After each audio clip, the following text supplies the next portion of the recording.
Okay, folks, I think we're ready to go ahead here.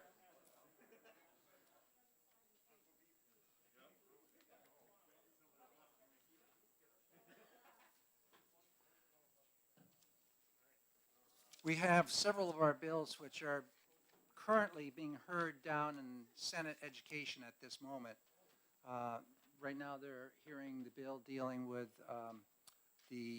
our request that we get the statutory books here, annotated versions at the beginning of the session rather than at the end. That was started at 9 o'clock, and at 9:15, Senator Khan is introducing the bill that we submitted on my behalf, the Granite State merger with the UNH system, which of course came out here unanimously, was approved by higher ed unanimously, and by all the community college and university system as well. So there shouldn't be much of a problem there. But these are occurring at the same time, and Linda's back now, so we can go ahead. I hope it went well. I know that some of the other departments around here are not too keen about us asking for these hard copies in the annotated version. Yeah. Oh, yeah, OLS is not very happy about it. Not very happy.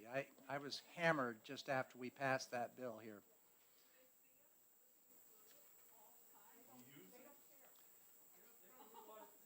Well, they think the next thing we're going to ask for is sticky notes that we can put in the annotated version. So they say it's never going to end. Alrighty, so what we have today is we have to close out all these bills. One thing I would request that yesterday I was supposed to receive about 17 reports, be it minority, majority, or committee reports. I haven't got them all in yet. I've gotten over half of them, which is an accomplishment for this group. But we need to have them all in by the close of shop tonight, because that gives Lindsay just tomorrow morning to get this stuff done and get things in calendars. So please, when you make a motion today, understand that with that motion comes your task of writing a blurb or a committee report. So I hope we get some volunteers to make motions. Okay, so with that, so after that, we have some substitutes here this morning, and Mr. Clerk, do you have a list of those that are subbing today? Okay, we have Representative Nodder here for Melissa Litchfield, to my left.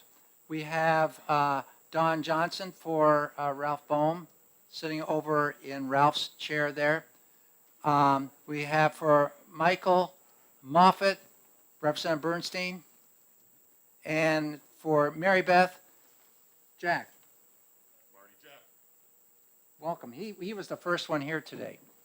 He came in around 8 o'clock. So, pardon me? What did he do for a whole hour? I don't know, but I was running around doing things. So Marty's subbing for Mary Mel. Jane, who was subbing for Mary Mel. Beth, who was subbing for Mel. Yeah. So yeah, we've been having a few subs. So that's where we are with the docket today, and I appreciate everybody taking the time to volunteer to come in and sub. So we have a laundry list here of bills which we got to address, and I'm going to try to work us into some of this easy getting into it. I'd like to start out with 1164. It's an easy one, hopefully. I should knock on wood. Turn to it.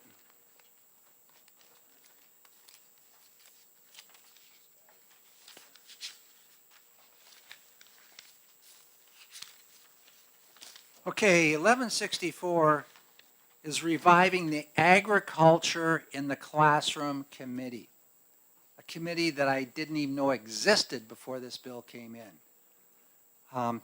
So we have had discussion with the commissioner and with the sponsor of the bill, had the hearing, and is there a motion on the floor? Or is there a person wanting to put forward a motion? I shouldn't have discussed all that. Representative Cordelli. Okay. To pass. Okay, we have a motion that ought to pass. Is there a second? Representative Hobson? Representative Cordelli, do you have any discussion? No, but I think maybe there's an amendment. Yes, there is. And Well- is that a amendment 0939H? I don't have a hot clue.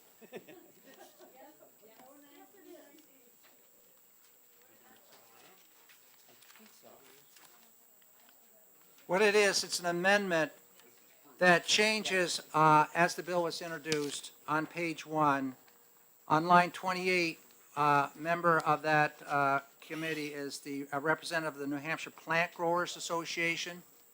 We were told by the commission the Plant Growers Association doesn't exist anymore, but there is a new association, a Fruit Growers Association, which would replace that, and I believe that's exactly what the amendment does.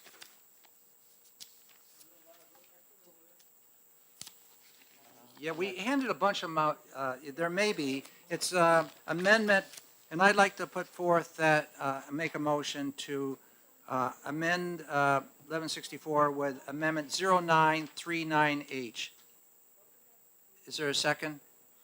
Second. Okay, Representative Cordelli seconds the motion. So I can, does everybody have a copy of it? You're welcome to look at mine, Representative Woodcock, if you need it. It simply says, take out that one and a representative of the Fruit Growers Association appointed by the governor. That's the amendment. Mr. Chairman, I have the motion by Cordelli and Hobson. That was the, That was the ought to pass. that was ought to pass. We haven't, The amendment. and, amendment is, and I introduced, or that was introduced, and then we had this amendment and put forward for discussion right now. Representative Cornell. Is fruit growers replacing plant growers? Is that what you're doing? Okay. Plant growers doesn't exist anymore, so it's Okay. replacing, so it just goes right into the same line. Any further discussion? On the amendment. Okay, Representative Nelson, you can do it, you can do a show of hands on the amendment. Show of hands, please. Any no's? No, I don't see any.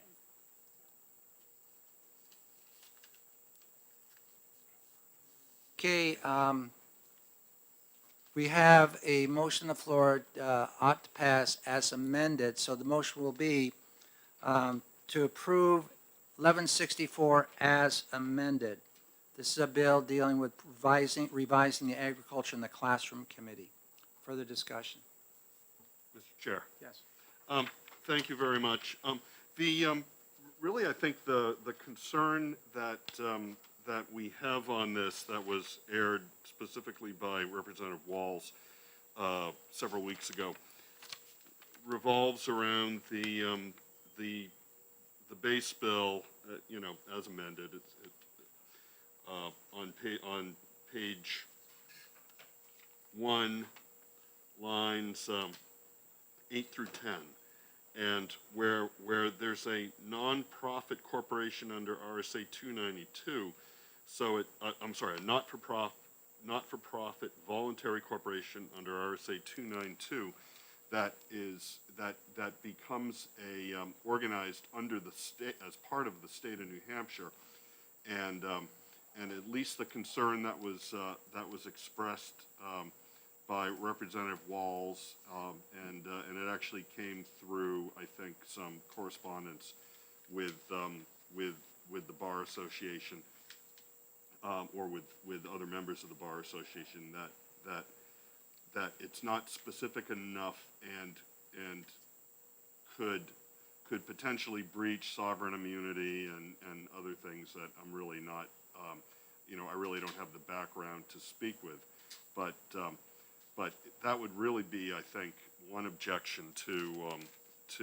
the bill as it's presented and amended, and maybe it's something that can be looked at more carefully in the Senate, but unfortunately, I don't think we have any more. Yeah, we had information discussed on that, this. Representative Luno, Yeah. and the Commissioner of Agriculture, Sean Jasper, had taken this to the AG's office, and they reviewed that, and they said, this is fine. However, it probably will need a little bit more look at. It's kind of above and beyond this committee. From a policy perspective, I don't see any problem with it. But I think that what you bring up is a point that will need to be looked at down the road in the Senate. They don't have anything to do, so they can look at that part of it. Any further discussion?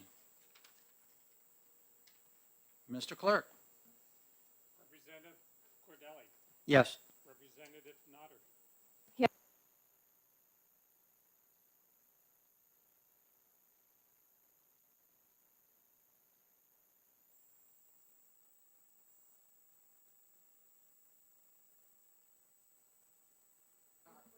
This is fine, this one's fine, Oh, you came back. this one's fine. Dan? Jack?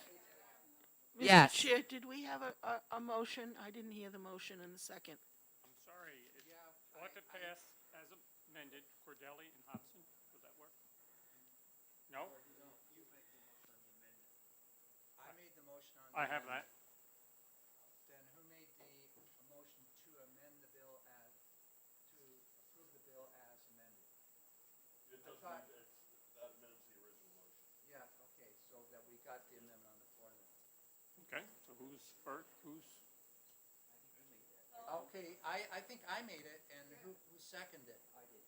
Yeah, so on that last one, to approve 1164 as amended was made by myself and second by Cordelli. okay. That, we did have that process. I just thought that was the amendment, not the bill itself, but. Okay. Thank you. Right. That's right. All right, let me start over again then. Representative Cordelli was yes. Representative Nodder was yes. Representative Johnson was yes. Yes. Anybody happy? Thank you. Representative Lekus. Yes. Representative Bernstein. Yes. Representative Hobson. Yes. Representative Ford. Yes. Representative Sodai. Yes. Representative Nelson. Yes. Representative Luno. Yes. Representative Jack. Yes. Representative Cornell. Yes. Representative Tanner. Yes. I had it on, I thought. Okay. Representative Ellison. Yes. Representative Mullen. Yes. Representative Woodcock. Yes. Representative Porter. Yes. Representative Hall. Yes. Representative Ladd. Yes. 19-0. Yes. Any problems with consent? Not seeing any, we'll put that on consent. Next bill on the docket, we're going to try to, Mr. Chair, just on the committee report for consent, would it be worth at least I will making a note that, mention? I'll note Yeah, that. okay, I'll note terrific, that, yes. thank you.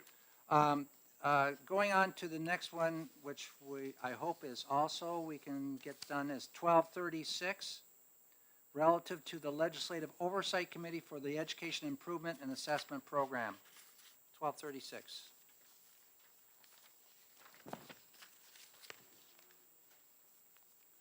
Yes, and there is an amendment.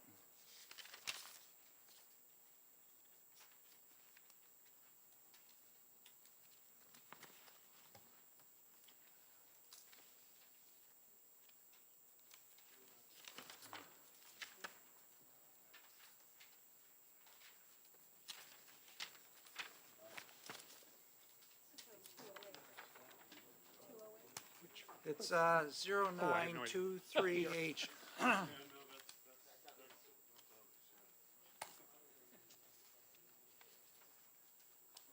Do we have a motion from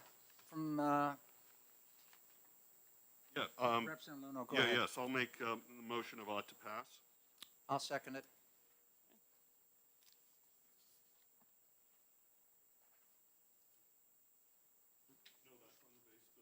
That's on the base bill. Do you have the amendment, Dave?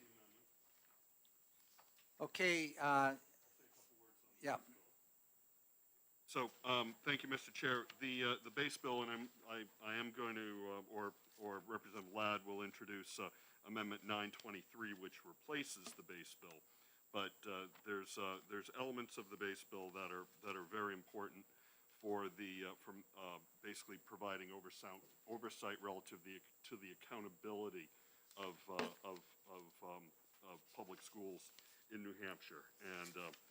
I think it was probably an oversight that it was repealed last year during a sort of an omnibus statutory repeal, and a lot of stuff did need to get swept up, but this wasn't one of them.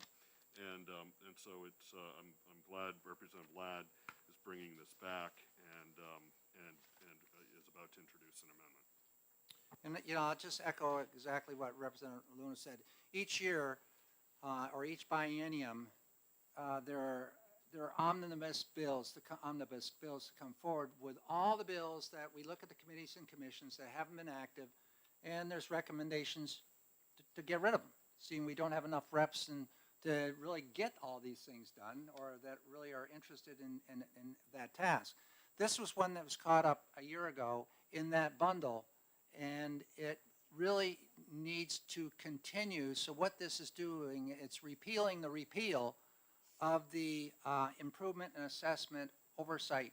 And that deals with our statewide assessment program, and where the legislature looks at the assessment, and there's a process, a time frame in which the commissioner has to bring back to us information regarding that, how we're doing on it, and if there's changes to be made, it has to come back through that oversight group. So it's not necessarily used every year, but it is necessary that we still have it. And that group was very instrumental when we went through and we approved the ESSER program that is the Elementary Secondary Education Act, the most recent version of it. That had to come to that committee as well because we were dealing with assessment. So we need to have this thing back in the books, and we've noticed it when we've been trying to write legislation this year even, that it doesn't exist anymore. And so we're trying to get it back in the books. Simple task. But we have modified that, and the amendment will address that. So I'd like to introduce an amendment 0923H to 1236 as ought to pass. Pardon me? What was the amendment number? 0923H. Is there a second? Thank you. Second.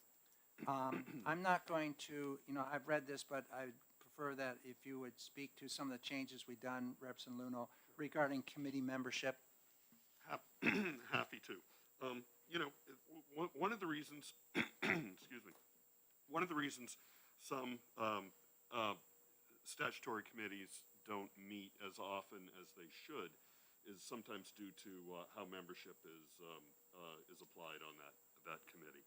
And so what we've done in the amendment is to have 5 members of the House of Representatives appointed by the Speaker of the House, and 1 member of the Senate appointed by the Senate President, as opposed to specific members coming from specific committees and several members coming from the Senate. We certainly all recognize that senators have a number of obligations outside of the multiple committees that they already serve on, and getting to work on statutory committees is sometimes a real stretch for their time. So we think this is a better organization for this, and frankly allows the 5 members coming from the House to be representative, obviously, of the composition of the political composition of the House, and I think puts the Speaker in a position where they can work with the chair of let's say the Education Committee to recommend who those 5 members would be. So I think that's a good improvement, and then a little bit of structure in terms of how the meeting gets organized, electing a chair, and then the rest of it is really pretty much taken from the earlier statute in terms of what the authority is to review provisions associated with the accountability and assessments under 193H, and then submitting a report, Legislative Oversight Committee submitting a report.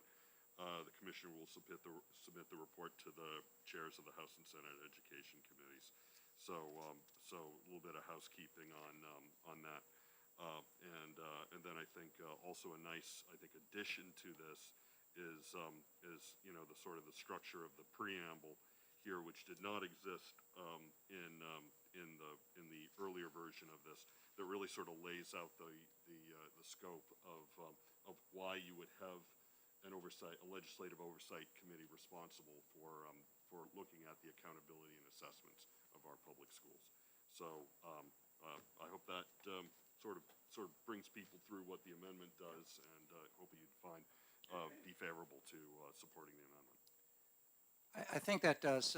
It's very difficult to get Senate members on committees and commissions at times. And this will put the bulk of the burden on the House. One other aspect of this bill is every 4 years, the statewide assessment program must be reviewed by the commissioner. And in the past, reports have been submitted to the education committees, Senate and House. Without that, we would not have any input in terms of what we're using as an instrument to assess where we are with adequacy and achievement and growth.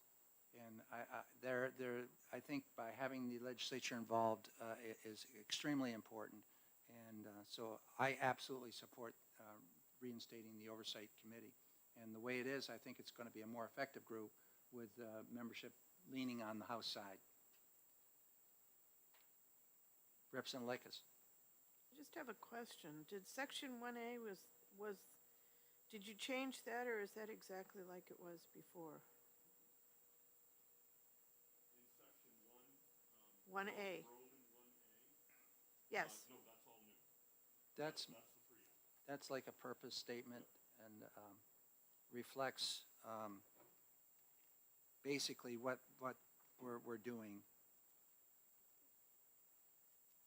Is there any further discussion? Okay, we have a, I got to wake up here. Do we have a motion on that? Yeah, Yes. we must have. I made Yeah. the motion about to pass. Yeah, and I made the motion on, okay. So I think we're good. Representative Nelson, Hand vote. on the amendment? All those yeas Okay, good. are on the amendment. We're on the I amendment. wasn't done asking questions, I'm sorry. Nays? Good. Okay, so now we have to look at the bill as amended. HB 1236. The motion is ought to pass as amended. Further discussion? I have further Yes. questions. It was still questions on the amendment. I was still working on that. It says shall provide all students, but it says public elementary and secondary education. I'm just trying to work this out with things that have been going on, like, does this mean that public schools must accept all students, or I'm trying to work through the ramifications of that paragraph. Currently, on our statewide assessment program, if you're in a charter school or you're being tuitioned to a receiving environment of some kind, the state is required, if the student so desires, to take that assessment. So the state has the dollar, allocates that dollar every year for the state assessment to be used by all. But that's the assessment, I'm talking about schools. Public elementary and secondary education shall provide all students with the opportunity. And so what does that mean, public elementary and secondary education? That's my first Yeah, question. that's exactly what it means. It's fairly plain language there. It has nothing to do with what school a student goes to. It's basically referring to public elementary and secondary education in New Hampshire shall provide all students with the opportunity to acquire the knowledge and skills necessary. Okay, so it's not talking about public schools, it's just talking about public education, as in education provided by public dollars? Is that what that means? I'm just trying to make sure I understand it. Okay, all right, thank you. You're welcome. Further discussion? Representative Nelson? Representative Cordelli, Yes. Representative Notter, Yes. Representative Johnson, Yes. Representative Lucas, Yes. Representative Erstein, Yes. Representative Hobson, Yes. Representative Ford, Yes. Representative Sodai, Yes. Representative Nelson, yes. Representative Luno, Yes. Representative Jack, Yes. Representative Cornell, Yes. Representative Tanner, Yes. Representative Ellison, Representative Mullen, Yes. Representative Woods, Yes. Representative Porter, Yes. Representative Hall, Yes. Representative Ladd, Yes. 19-0. Okay, we'll go that one next. Okay, what was the final vote on that? 19-0. Any problems with consent? Thank you. So we'll put that on consent. Next bill which we'll deal with is HB 1255, relative to teachers' loyalty. 1255.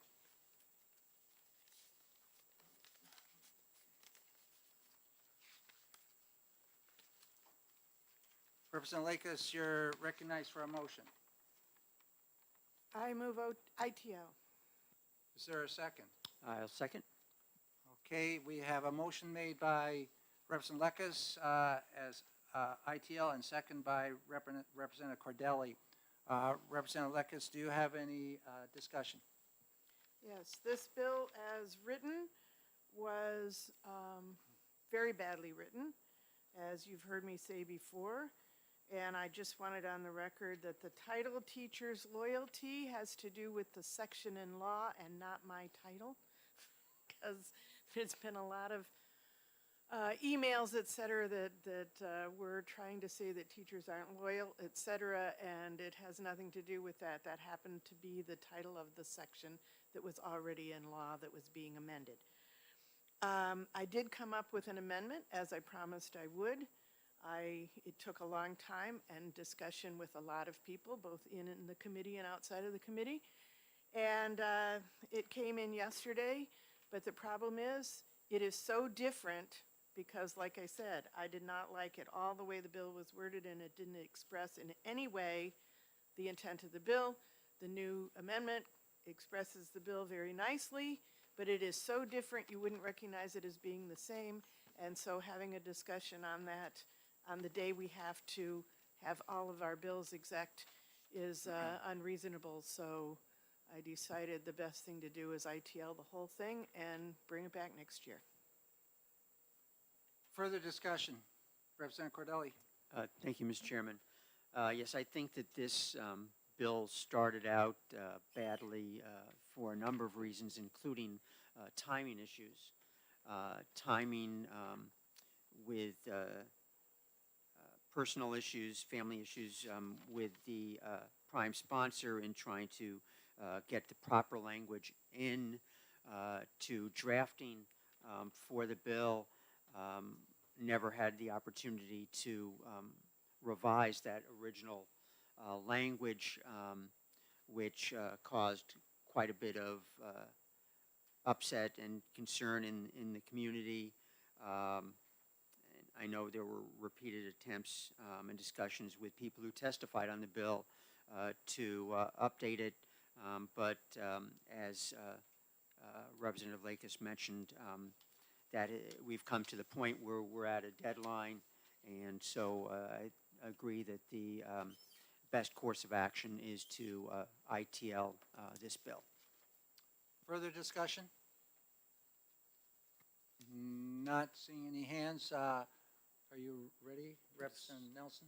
Yes, I am, sir. Representative, Why don't we state the motion? oh, that's a good and- point. yeah, It's yeah. Bill 1255. No, I'm sorry. Yes, 1255 ITL.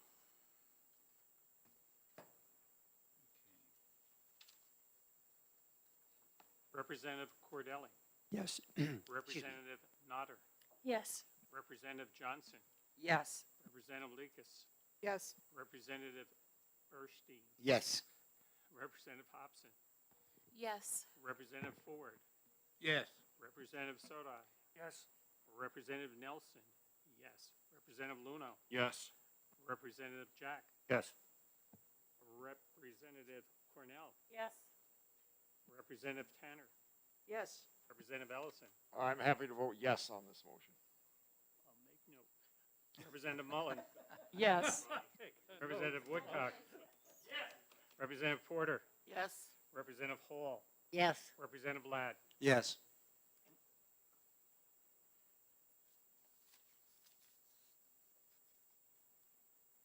Representative Woodcock always brings a little bit of levity to the community here. Must be that Conway air. Okay, the next bill which we have is, If I may, yes, you may. thank you. I think it's appropriate this time, I'd like to just acknowledge International Women's Day, particularly where it celebrates the social, economic, cultural, and political achievements of women. We have so many women in the education field. I think it's an appropriate time to make that acknowledgement. Thank you. Oh, thank you. That's, yes, worthy, and my wife will appreciate that. And I'll have to bring some flowers home. Okay. For all the others, do the same thing. Okay, the next bill which we'll attack is 1298, relative to eligibility for the education tax credit.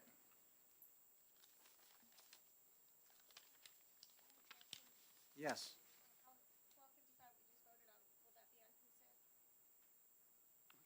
Thank you. Yeah, we should have done it. Thank you. Is there any objection to consent? Good, it'll be on Keep me on consent. my toes, please.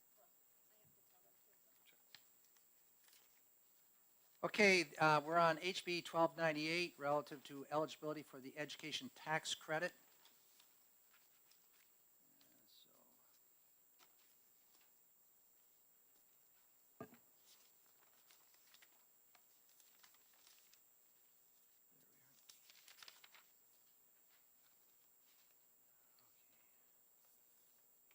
Representative Cordelli, you're recognized for a motion.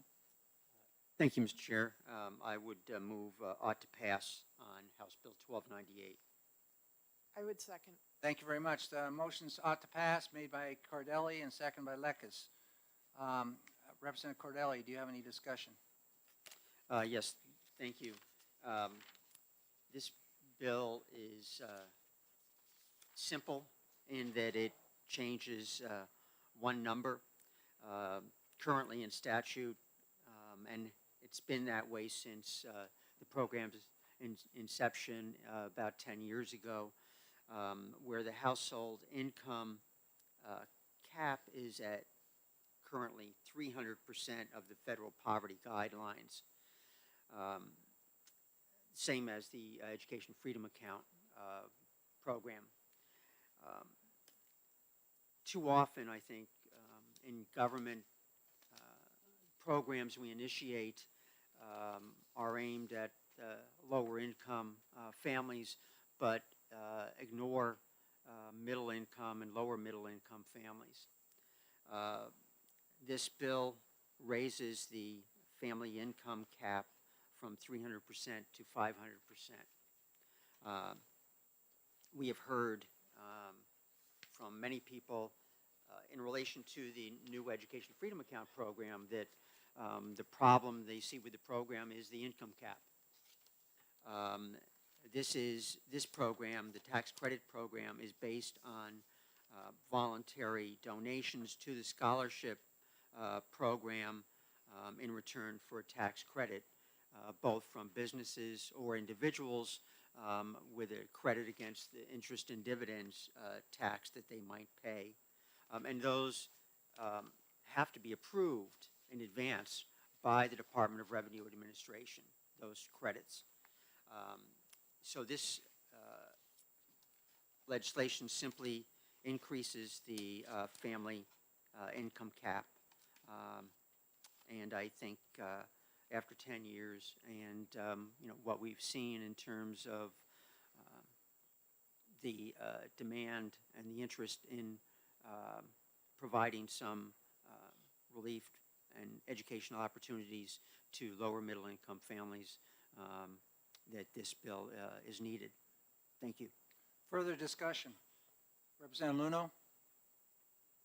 Thank you very much, Mr. Chair. So my understanding is that the tax credit scholarship program actually works within a budget that is defined in statute. Is that's correct? I'm not sure about, I can't remember a budget specifically in statute. I know there are, The limit is terms of the amount of tax credit that can be Oh, applied yes, for in a yes, given, right, in a given yes. year. Um, And so unlike the Education Freedom Account program, which operates without any budget at all and is absolutely a blank check, the tax credit scholarship program does work within a budget. So I guess my concern here, or my question here, is that will students who come from families that earn less or equal to the current income eligibility threshold of 300% of the federal poverty guideline be given preference toward that finite budgeted amount, or might some of these students from lower income families not receive a scholarship, yet a student that's from a family of four, let's say, 500% I think is approximately $132,000 a year. Could they receive a scholarship over somebody that was maybe from a much lower income family, or is there some sort of policy in statute that gives preference to lower income? Representative Cordelli, would you like Yep. to respond to that? Thank you. Yes, thank you for bringing that up, because I neglected to talk about that in my previous remarks. But yeah, this increase in the income cap would only affect people if there is a significant increase in the donations made to the program. I think right now the majority of people in the program, even though the cap is at 300%, I believe the majority, or close to the majority, of families have an income cap of 180, have an income of 185% or lower, which is the free and reduced level. So this, in effect, is setting the stage for the possibility of increased donations to the scholarship fund. Because as of now, with the amount that's been donated to the scholarship fund, there is not money to provide to families over the 300% income cap. So unless there is an increase in the donations, there will be no direct scholarship impact to the increase to 500%. But I'm hopeful that by doing this, it will send a message to businesses, let's say, that there are more people out there who are interested in these scholarship opportunities, and maybe spur additional donations to the program. Follow up on that? Yes.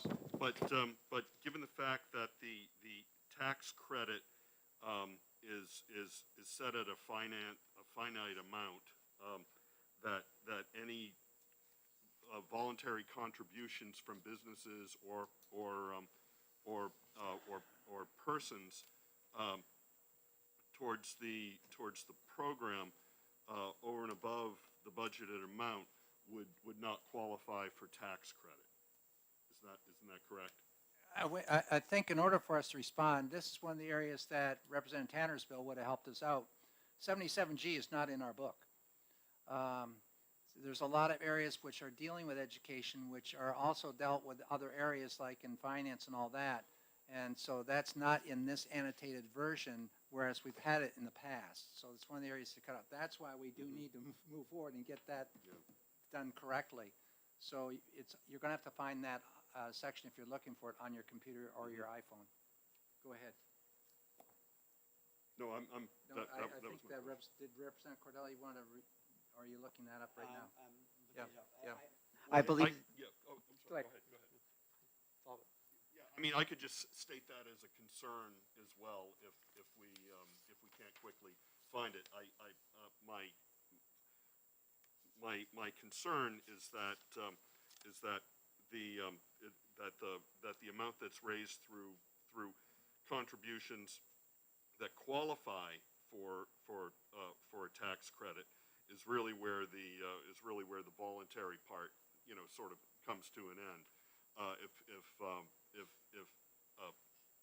a person or a business wants to contribute beyond that, I think that could go towards what Representative Cordelli is suggesting, that an increase in voluntary contributions, but they would not necessarily be receiving the tax credit for those contributions beyond what's laid out in statute today.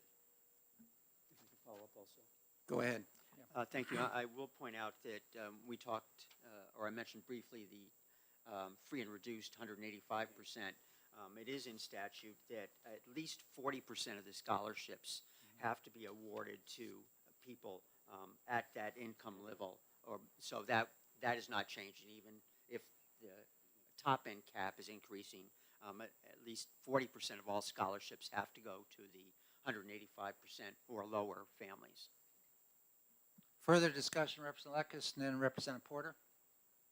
Yes, the cap, the total cap in legislation, in law, is way higher than the amount that they've ever managed to get through donations. So running out of that cap is not an issue. What can be an issue, they tend to, in choosing which families, because there's limited money, tends to be those with most need. So usually it is the very poor.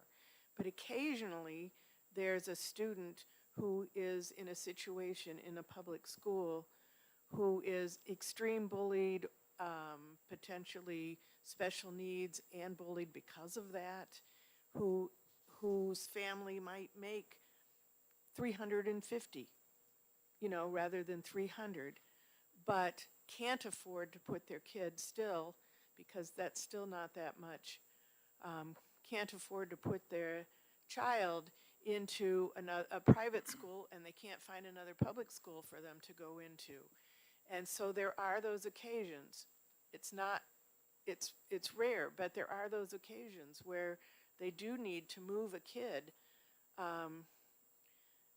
under the Children's Scholarship Fund to get them out of a dangerous and very bad situation, and they need to move them, and they need to have the flexibility to do that.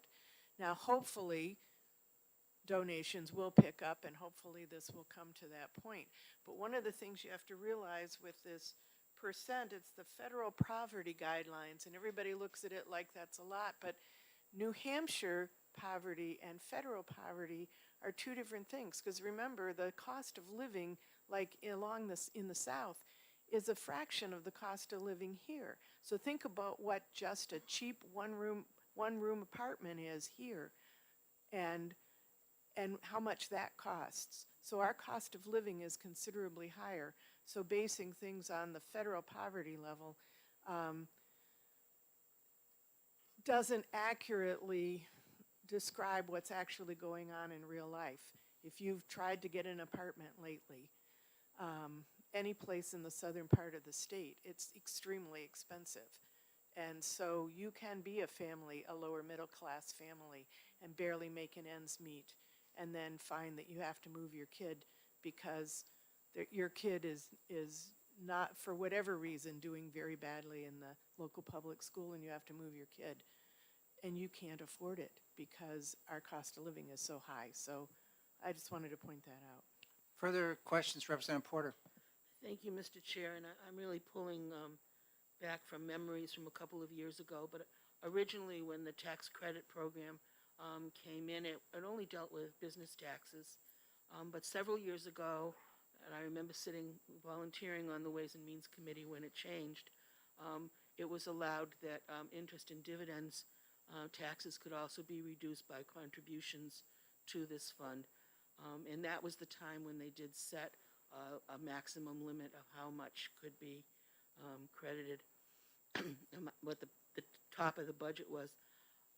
Is this attempt here, do you think, Representative Cordelli, an effort to now that the legislature has started to reduce interest and dividends tax with the goal of getting rid of it altogether, a whole batch of contributors will be eliminated. So is this, the goal of this to encourage other kinds of contributions? And do you think, I know the discussion was back then that the businesses were contributing, but not to the degree that had been anticipated, which was one of the reasons why interest and dividends was included. So are you hoping now that this will encourage other kinds of contributions that aren't tax credit contributions toward this fund? If I might. Go ahead. Yeah. I really hadn't thought of other types of contributions to the program other than tax credits, but I do recognize the phase out of the interest and dividends tax, which might have an impact on the number of and amount of donations. But in terms of my hopes, the hopes are that more businesses will become aware of the program and take advantage of the program and provide scholarships to needy children at the same time. Representative Tanner? Thank you. I have a couple of comments, a couple of questions. First of all, the median household income in New Hampshire for a family of four is $97,000, and $130,000, which I believe is what we're talking about, puts people in the 80th percentile of income, or in the top 15% of the people in New Hampshire as far as income is concerned. So just to get an idea of how this increases. I'd like to ask that if somebody took education tax credit, are they then eligible for an education freedom account as well? Yes. And as a follow-up to that, so they would get approximately $5,000 from that, and how much from the education tax credit? When the tax credit scholarship program started, the average scholarship amount was, I believe, $2,500, and it increases with the consumer price index annually. So I'm not sure what the maximum average scholarship is right now. So we're talking maybe between $7,000 and $8,000 for a person that qualifies for both. That's possible. I'm not sure how many people currently are doing both. Maybe when the oversight committee for the FA program meets again, we will be able to raise that question. Further discussion? Yes, Representative Woodcock.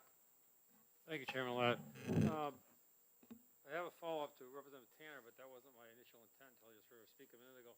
So checking through my notes from the initial dialogue of this bill, if I recall, if my notes are accurate, which they may be, it says they already have an extreme waiting list at the 300% level. And when we first started, and this bill first started, the mission was for low-income families to help their students and help their children. So if we increase the scholarship level to 500%, we aren't even filling the amount of scholarship need as it exists right now at 300%. And I have the same concern that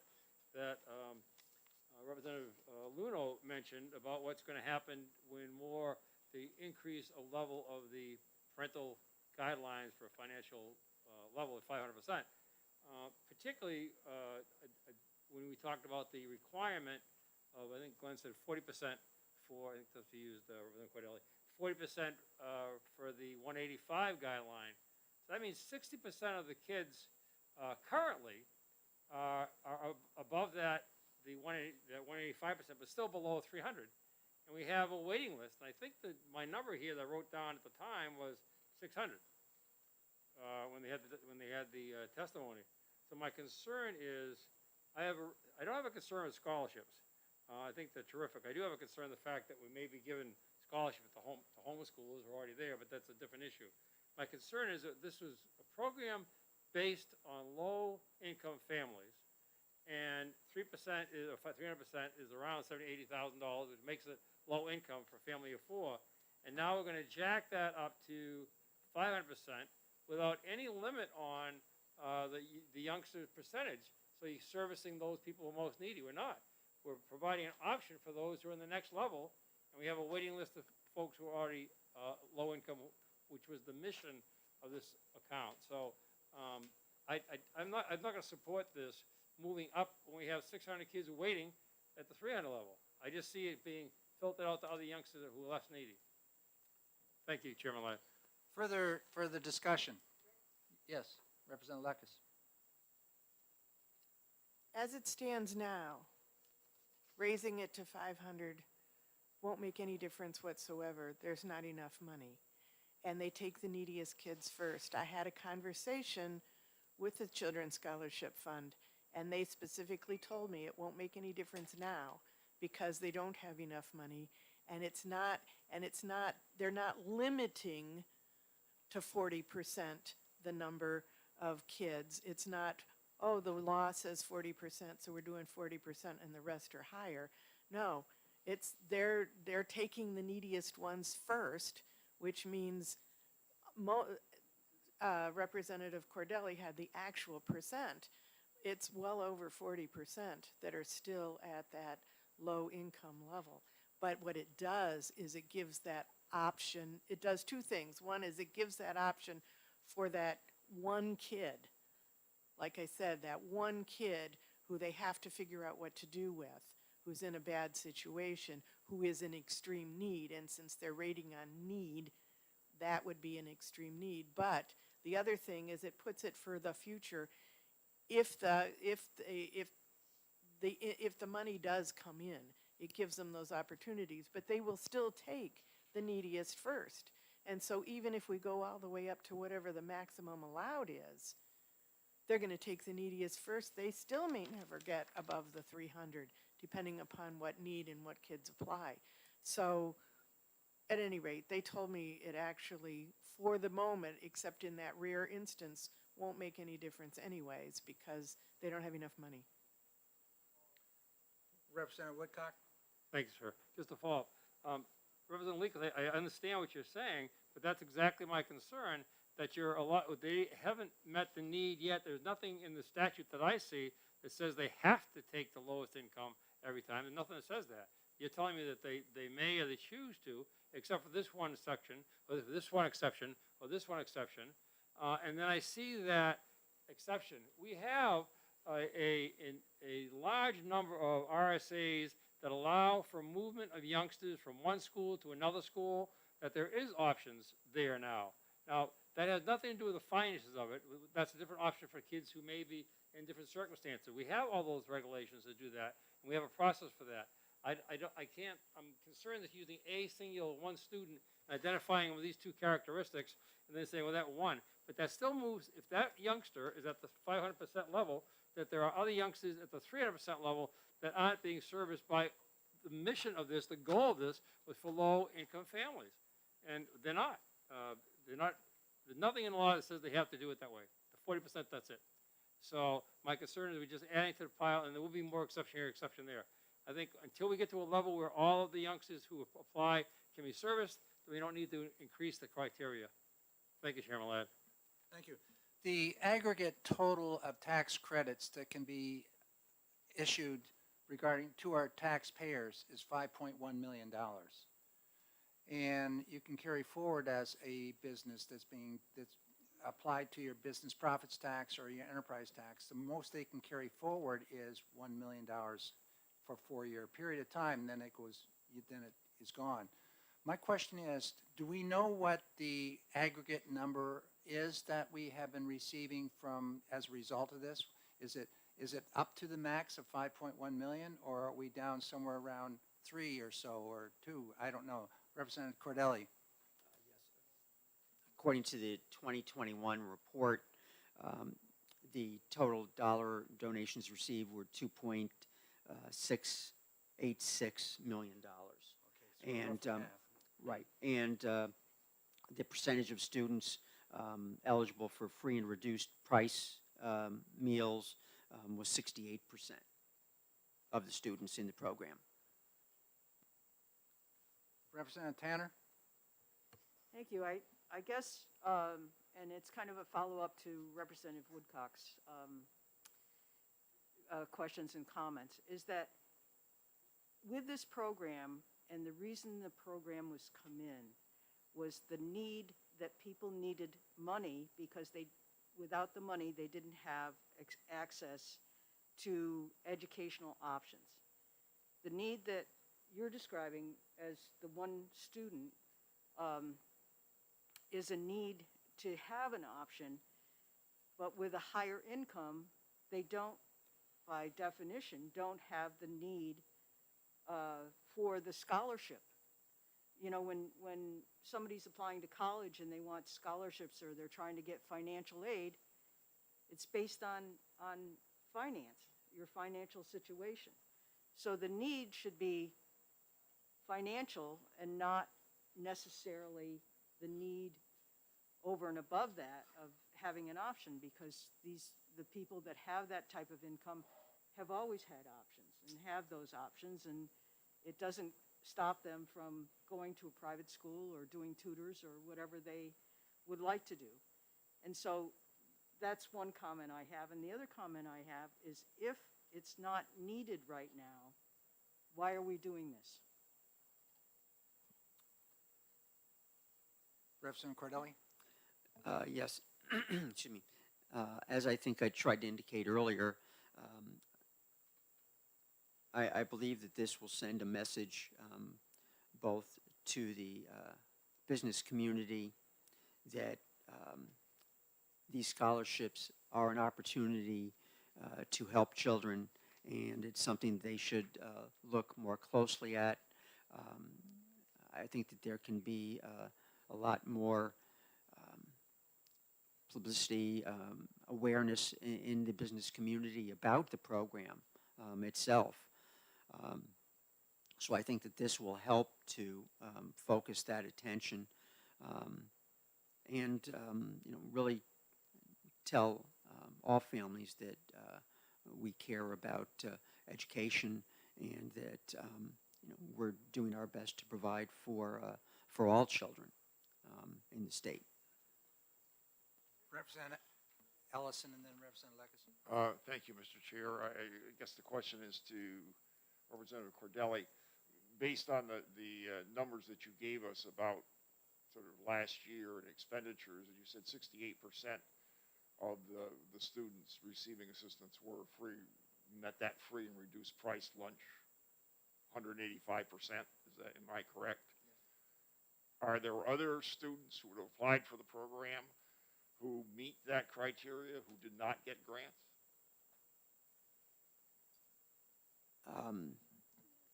I don't have that information, but I think that the intent is to provide for those lower income students. But I don't have any hard numbers as to maybe other students. Just to add a little bit more to that, the organization, the business that's contributing, they can contribute 85% of that contribution is that tax deduction.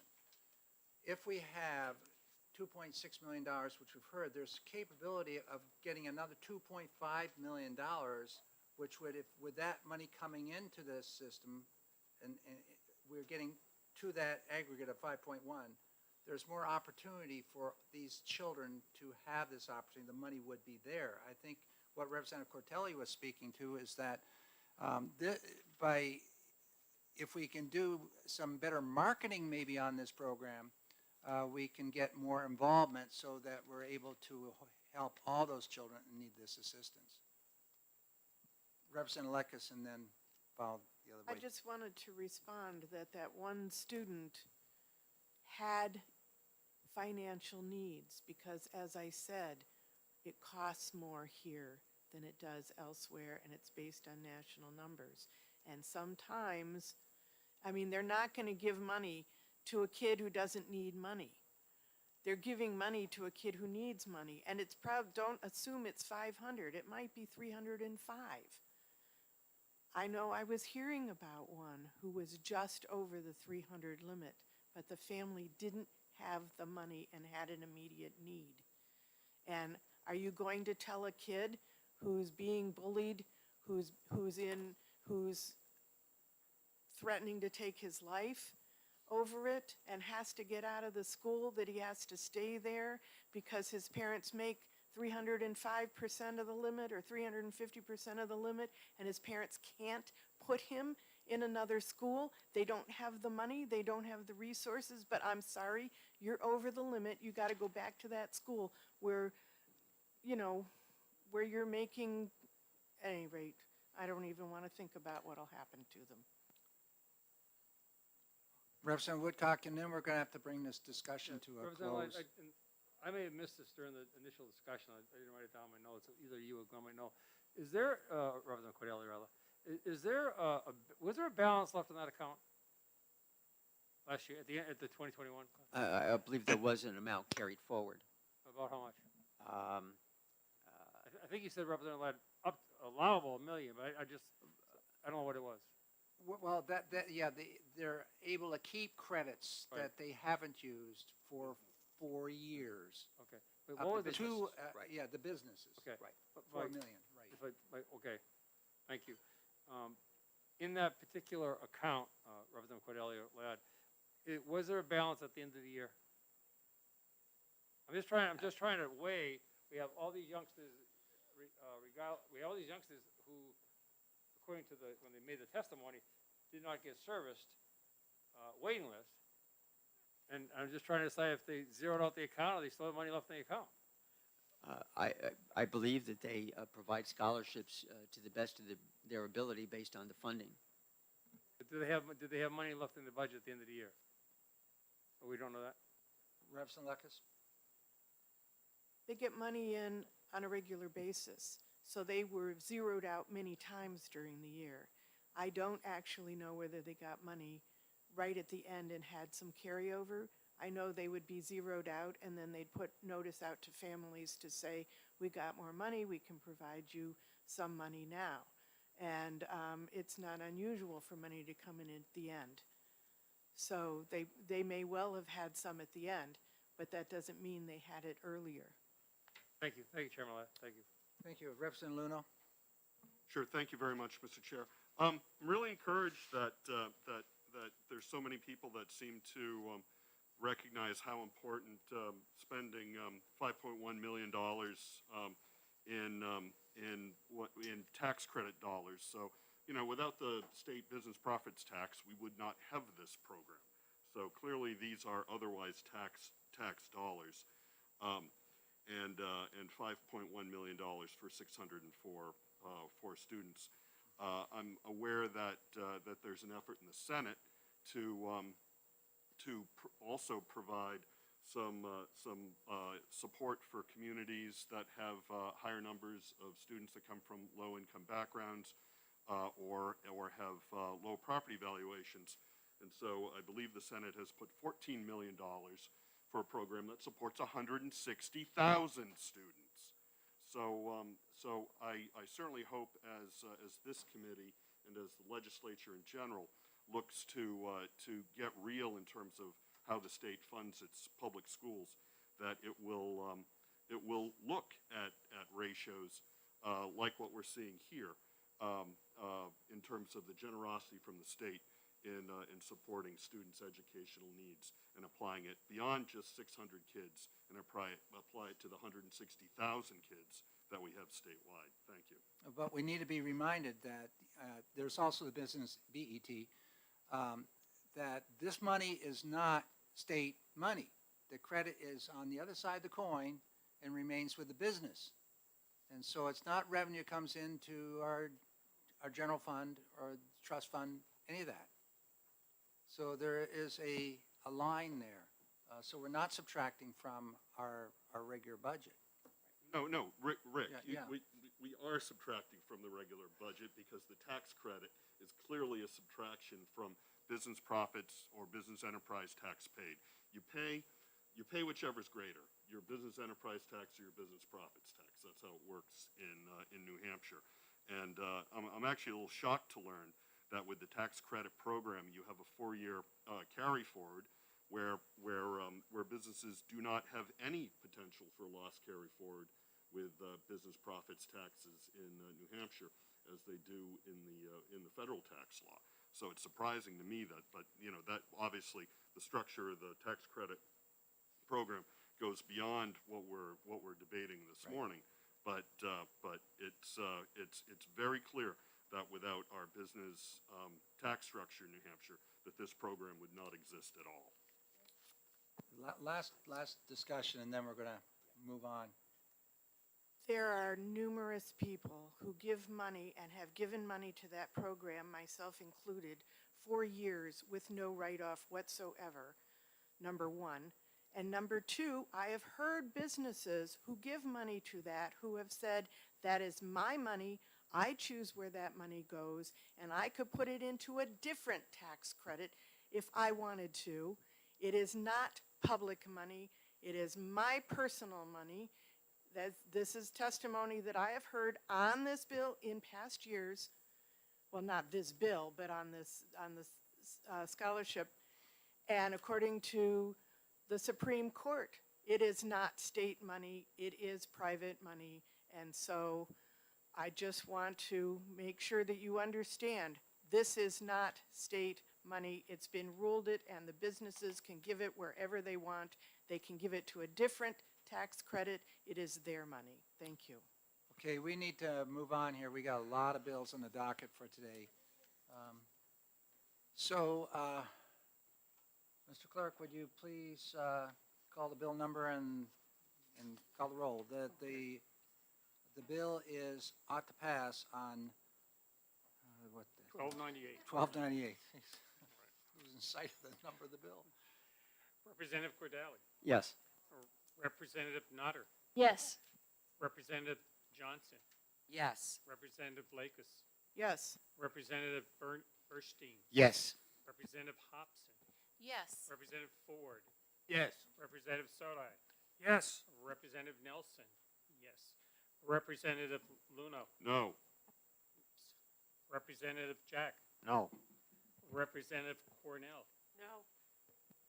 Representative Tanner. No. Representative Ellison. No. Representative Mullen. No. Representative Woodcock. No. Representative Porter. No. Representative Hall. No. Representative Ladd. Yes. 10 to 9. Yeah. 10 to 9. It'd be 10 to 9. Who's gonna? So I put down Representative Woodcock's name? I'll work. Hey. Yes, okay. So let me understand what you want. What are you The doing? minority report will be done by a combination of Representative Luno and Woodcock, but it'd be on Woodcock's name. Okay. Okay. You got it? And I assume that Representative Cordelia would be doing the other one? Okay. Good. All righty, moving on down through some bills here. Looking for something that. Any more easy ones? Oh, which one's this now, Dave? Okay, so what, yeah, the 28A, which was that one? 1190. So, okay, we'll hit 1190. This is relative to rulemaking by the State Board of Education for compliance with federal provisions. Do we have any amendments on that one at all? I don't think so. Okay. Representative Hobson. I'd like to make a motion ought to pass. And a second? I second. So we have a motion made by Representative Hobson, second by Representative Lekis, OTP on HB 1190. Further discussion from the maker of the motion. Yes, so improper funding of state mandates in New Hampshire violates our New Hampshire Constitution under Part First, Bill of Rights, Article 28A. These programs become local taxpayer responsibilities with only a rising property tax bill to let constituents know that the programs even exist. I think we can and should do better for our constituents. Let's hold the federal government to the same standards we hold ourselves. This measure does not oppose federal government, but does tell the state board they cannot create rules where there is a lack of federal funding. Similar bills have been heard in the Education Committee, and this committee has also voted down federal legislation that could not be fully funded. Thank you. Representative Lakis? As you hear from me all so often, 28A violation. This is what ends up happening. We take this federal money, we adopt these federal rules, and the schools end up having to pay for it without us providing the funding. Thank you. Further discussion from the committee. Representative Luno? Thank you very much, Mr. Chair. So, as we heard, the state does have to comply with federal laws, and just saying that, well, we refuse to do rules to comply with federal laws only will put us in non-compliance with federal laws, which have other strings attached to it, like potentially IDEA funds, like potentially Title I dollars, like potentially federal highway dollars. So all I can tell is, for the best of it, this is a feel-good bill at best for the people who are the proponents of this. But at worst, this could potentially force the Department of Education to dismantle special education laws that are consistent with federal requirements, and could potentially have devastating effects, at least on the rules that are developed by the department. But that said, that will not for a second change New Hampshire's obligation to meet and to perform against the requirements that come to us through the U.S. Department of Education, and so this bill really doesn't accomplish anything that I think the sponsors intend to happen, but could certainly have ill effects, particularly on our special education student population. Thank you. Further discussion? Yes, Representative Hobson.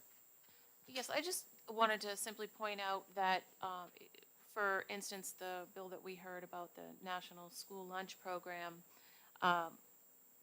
it was basically coming down to instituting an entire program and infrastructure positions to oversee this program for 30 schools that had not already implemented their own breakfast program. So it's fine to get grant money to establish the program, but it's incumbent on the taxpayers to keep the program going, and they don't even know that this is happening, and that's the reason for this bill. We need to be more responsible to taxpayers. Further discussion? Representative Porter? Thank you, Mr. Chair. I just need my memory refreshed.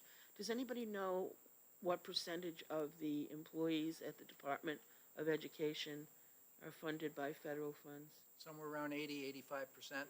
Thank you. That's about 200. Representative Woodcock? Thank you. I just wanted to clarify a fact that the Representative Hudson may have mistakenly said. I knew she wouldn't do it on purpose. The 30 schools, talking back to the breakfast lunch program that you just mentioned, the one that was cost 40 cents a day per student to have a breakfast and lunch if they were in a free reduced lunch, that program that was going down. The 30 schools were not 30 schools that currently are regulated. The 30 school number that you hear from DOE, 30 schools that currently do not participate in the DOE program with the federal funding. So they don't know which 30 schools who participate, because they don't participate. So it doesn't cost those 30 schools anything, because they aren't in the program. and that wouldn't do that. That's where that 30 number comes from. There are some schools, however, that you, I think you were alluding to, that do just only breakfast, lunch and don't do breakfast, which would be the cost. But it wasn't those 30. Those 30 are all by themselves on an island. Thank you. Further discussion. Representative Tanner? Thank you. I fully support Representative Luno's comments that this is going to hurt the disabilities. People in the state of New Hampshire has that potential. But I'd also like to point out the hypocrisy of 28A and also the little L that's put on our bills, speaking for local financial impact, and also our constant use of local control when it's advantageous to us, and so is 28A used. There are so many things that are put into law in the state of New Hampshire that do not have the funding with them, and we do so because there's a need or because we feel that it's important and the state can support it. So I just think, again, this is just a feel-good bill. Thanks. Further discussion. Representative Hobson? Thank you. I just want to follow up on Rep. Tanner's comments that I completely agree. We need to be responsible for everything that we implement in the state, everything. Okay, if there's no further discussion, we'll call the roll and move forward. Bill 1190 ought to pass. Representative Cordelli. Yes. Representative Notter. Yes. Representative Johnson. Yes. Representative Lekas. Yes. Representative Erstein. Yes. Representative Hobson.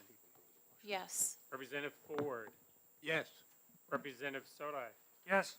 Representative Nelson. Yes. Representative Jack. No. Luno. Sorry, Luno. I apologize. No. Representative Jack. No. Representative Cornell.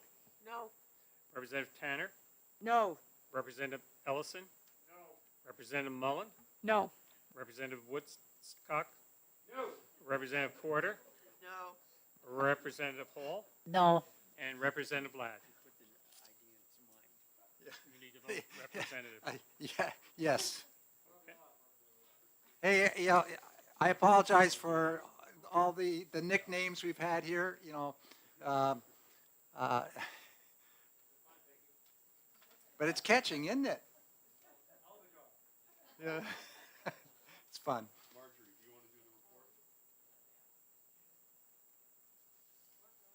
Okay, so the minority report is done by Representative Porter, and the majority report will be done by Representative Hobson. We're going to take a break here and come back at 1:15 so folks can walk down the hallway if they have to, get a drink of water, etc. And we'll come back and start in about 7 minutes. Stretch. That's what all the doctors tell us, stretch. Do you have with you the votes from yesterday? The charter They're conditions. down. Oh yeah, I might have them. I think Glenn gave them to me. I got enough troubles. Too old to do this. My brain works too slow, so I try to stay. Because nobody was here yesterday to get the votes to send to the office. I don't know. That's beyond my pay grade, Dale. Yeah.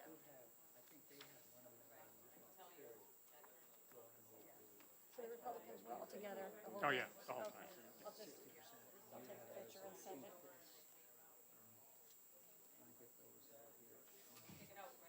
There you go. Thank you. Yeah, see if I, 1671.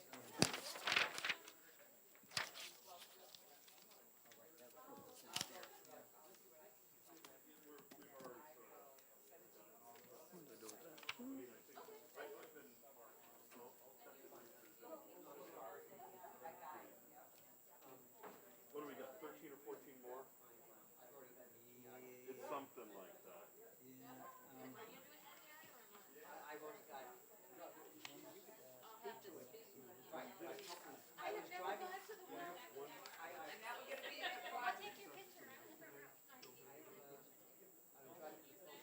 Yeah.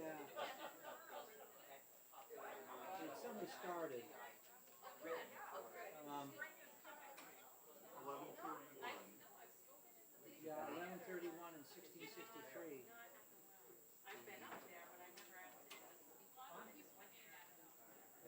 like maybe put, banner in the back. Yeah, there's two of them there. I'm gonna go down there and watch them right now. Do you have an amendment for the charter conversion school? Did you make one on that? Yeah, I did. You have 3/5 and I have 2/3. Yeah, see, I wanna take that one. We enter that. See, I got one right here. So, That's one. so, And you have 2/3. I got them both right here. yeah, the other difference on the 2/3 is that I take out special meeting. So you get a special meeting in there. This has to be in there. So none of this 25 people, or 50 people, in August type of thing. I mean,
Okay, we got to get going here. 5 minutes becomes 20 minutes.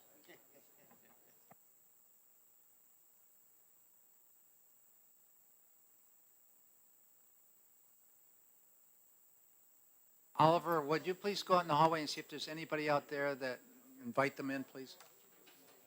Invite them, maybe, Rope them, tie them.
Okay, we're going to go ahead. We're jumping around through our docket here. We're going to hit 1513 next.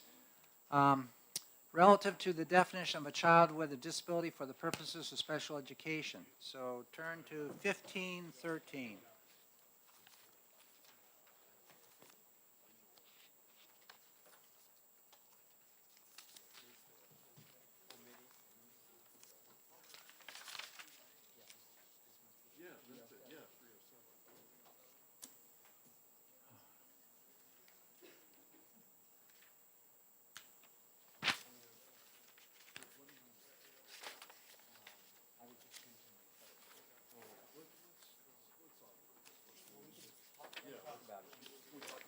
Do you guys have the amendment there? yeah. Okay. That's, Does everybody here have them? Okay, we're going to be passing around an amendment for this bill. mine just changes the effective date, so we can talk about them. Okay, so we have several amendments here on this bill, 1513. There's one that's 0993H. That's just a one-liner that's changing the effective date of the bill to July 1, 2023. The other amendment is 0307H. And this is the bill where we're dealing with special education where we have the age 21, and we were looking at inclusive through the age 21 before they lose all the services, so they turn 21 halfway through the school year. It's the child ends up having to either, there's no more funding, or else we'll have the funding continue through the end of the year. So let's have a little bit of discussion first on these two bills and see if that's it looks like the effective date on the 0307H is the same date as, as that amendment. So Red let's Lab? look at 0307H, not with a motion on the floor. Let's talk about it and see where we are. Rep. Ladd, do you happen to have any extra copies of that amendment? Are there anywhere? 307 you're looking for? Yeah, it would be 307. Yes.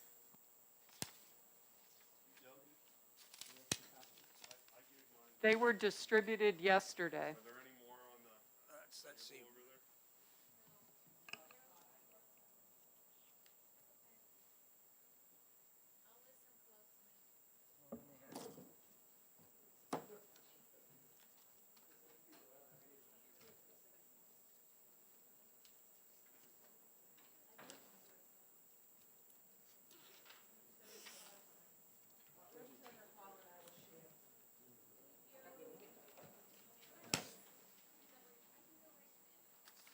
over there?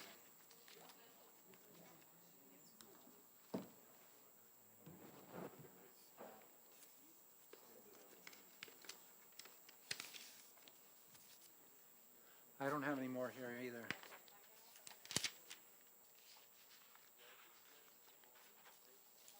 Which amendment are we starting with? She's going to make some copies now for everybody.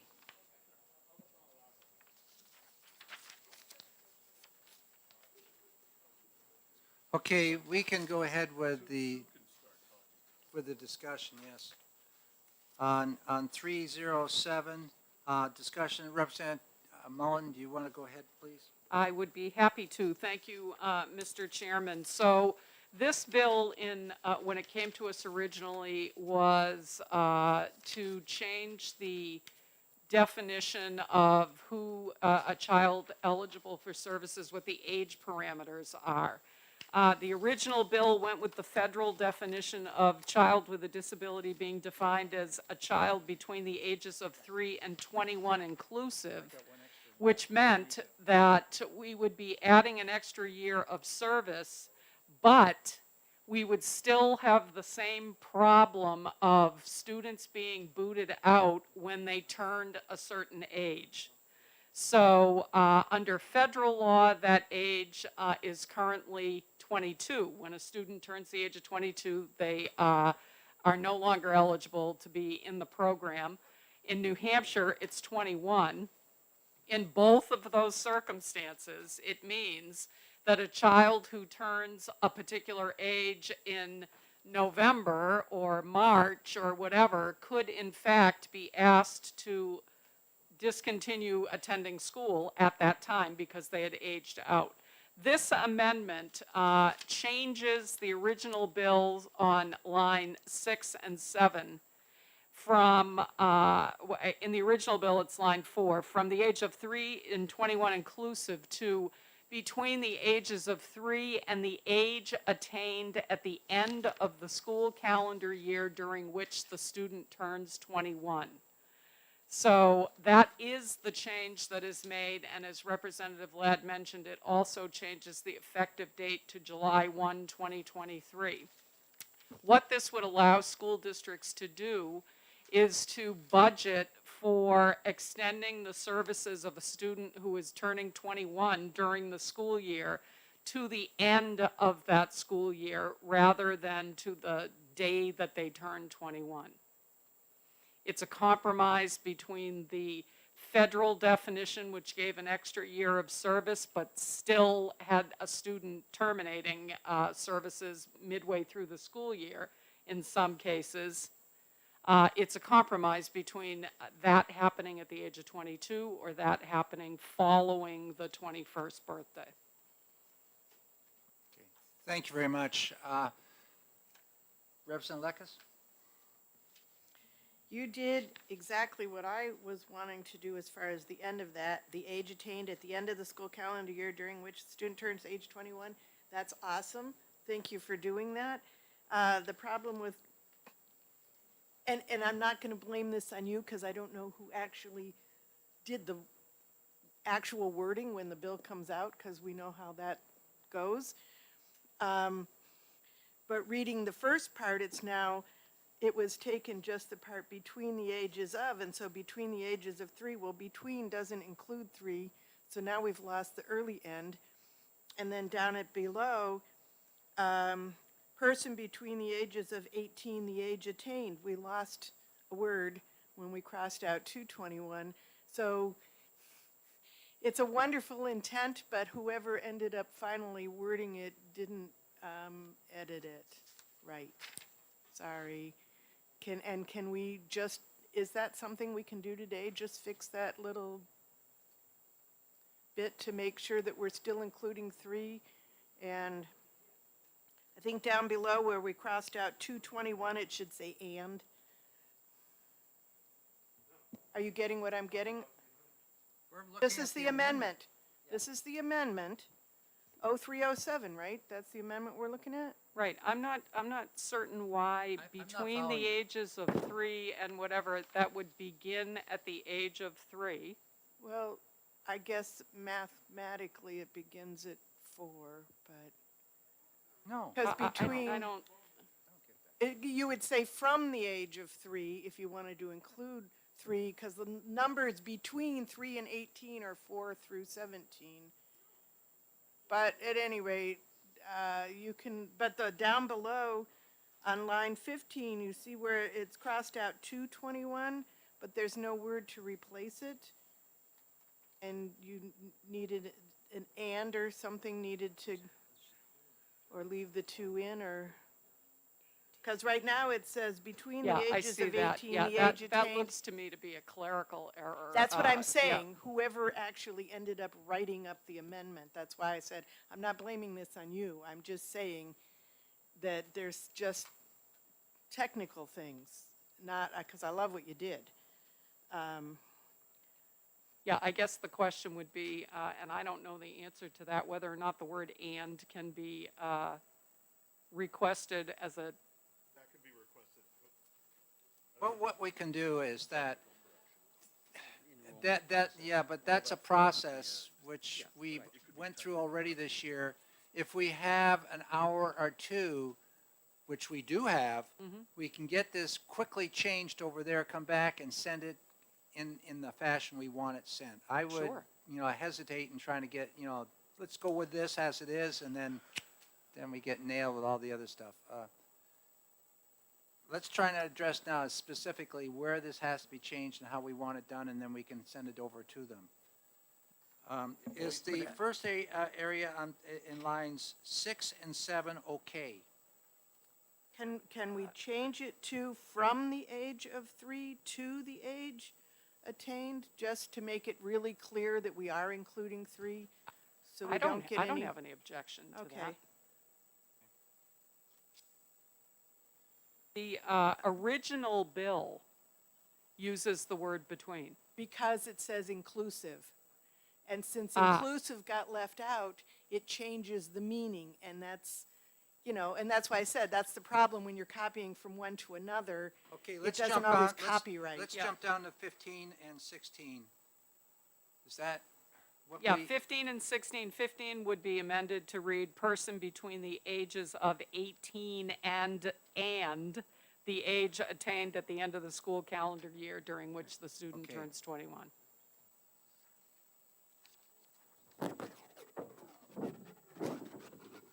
Representative Mullen, can you take care of that for us? Yes, I would be happy to do that. Thank you. Thank you so much. What we should do is to get this, we won't take any, Jen, can you help us out here, please? We need to get this changed here, and we want to keep on marching down this list of laundry list we have. We have several minor changes to this amendment. We need to get it, we can do it by way of sending it over electronically to them. I can give you this right here. It shows the changes.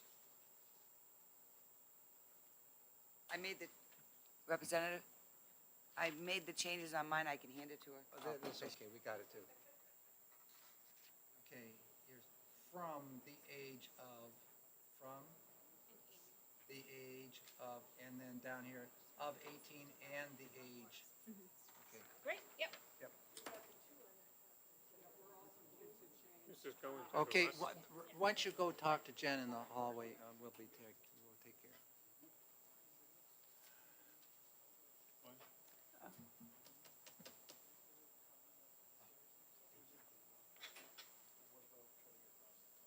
Okay, so we're gonna, do you have some of the bills which you want, we should try to tackle next, get them done before lunch here? This Yeah, one's we on could hold. do, Yeah, this is on hold. We did not, we don't have a motion put forth, so we're good to go. I was just handed 1663 we could do. Okay, That's the home ed bill, okay, home education. yep. Okay, we're Thank gonna you, Sue, pass, for we're gonna writing go that. to 1663 right now.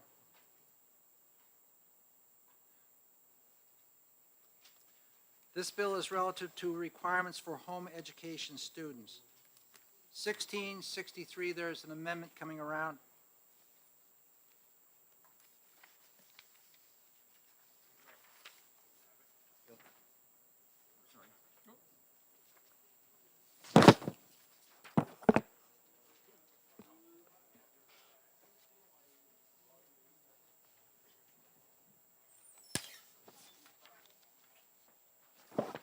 Okay.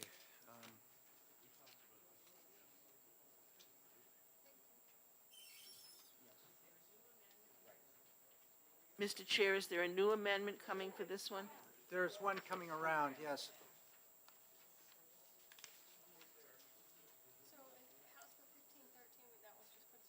Yes. Now, 1663, that was one of the bills which we took up briefly yesterday, along with 1131. And did we take back, did the makers of the amendment take 0398 back? Oh, I think we just recessed it. We recessed it.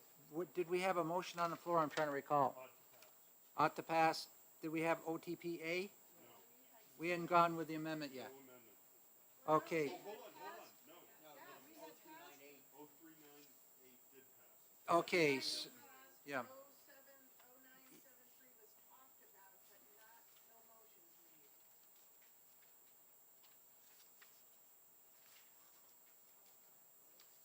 Oh, 0398H was, it was I have- discussed. No motion was made, Did- we did just we talked have- about it. Let's have the clerk tell us what happened.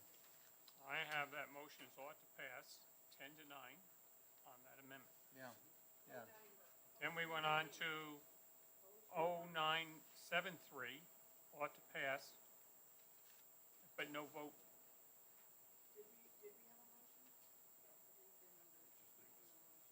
Oh, I had moved 973. Okay. But we didn't take. On the sheet that I looked at earlier, there was only 3 amendments. And was that motion withdrawn, or are we still on it? So we, You know, if we want to talk, I'm totally, I have no idea. I think it makes sense to talk about 1663, and then we'll figure out where we want to go. Okay, was there a motion on the floor for 0973H, and if so, If there is, I'll okay. rescind it. Okay, so the maker of the motion is going to withdraw that. So we're back now to, what happened to 0398? That amendment, That's been passed. that's what we're dealing with then now. Okay, so, yes, Representative Cordelli. Yes, thank you. In the discussion and the vote on Amendment 0398H, I believe that there were several issues that were brought to light and that caused some people problems, and hence the 10-9 vote. The amendment that just passed out, 1015H, works off of 0398, but removes section 6, 7, and 8 from the amendment. which has the effect of removing the repeal of the home education rules.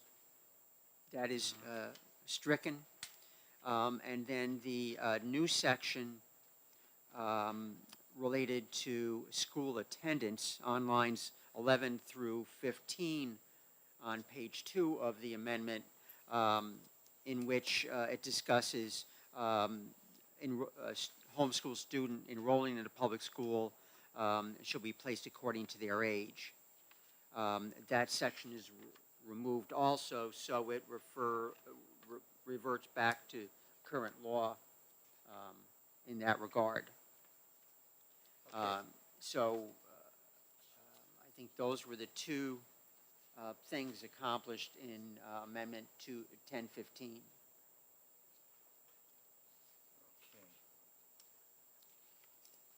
So now what we have is a new amendment in front of us,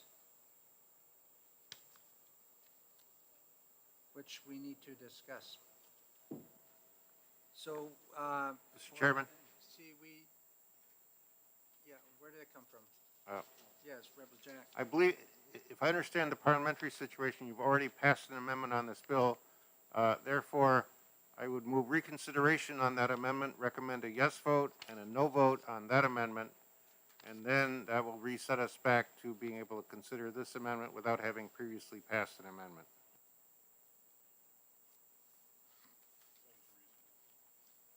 Okay. All new territory. That puts us on, that's right, new ground. So, first action would be to reconsider. I move that the committee reconsider its action on amendment 39, Okay, yeah. whatever it is, 398H. and recommend a yes vote and then a no vote Yeah, okay, on the okay. reconsideration. Okay, so would somebody like to, are you putting that motion forward? Okay, so we have a motion for reconsideration on 0398H. Is there a second? Second. Okay, so now we have all those in favor, hand vote to reconsider. Just put your hand up, that's okay. So, okay, now we're into that now. So we've approved the reconsideration. Now, let's vote on 0398H. Up or down? And so we need to have a motion put forward. Representative Cordelli, do you want to make a motion? Yes, I'd move ITL ITL. on Amendment 0398H. Yes. Is there a second? I'll second. Okay, good. Representative Luno makes that second. So now we're looking at that amendment to get that off our plate as well. This is for 1663. So, okay, we have a motion on the floor right now to ITL Amendment 0398H. All those in favor, put their hand up, so we just get this going. Thank you very much, that's unanimous. So now we're back on the playing field. That's right, we're back on 1663. And there was a motion on 1663 initially, OTP. So now we're open for discussion and bringing forth another amendment. Representative Cordelli. Yeah, I move ought to pass on Amendment 1015. Okay, we have a motion to to approve the amendment 1015H to HB 1663. Is there a second? Okay. Wait a minute. Yeah. Okay, we got a second. So now we have. Second. So that was Lycus. So now we have discussion.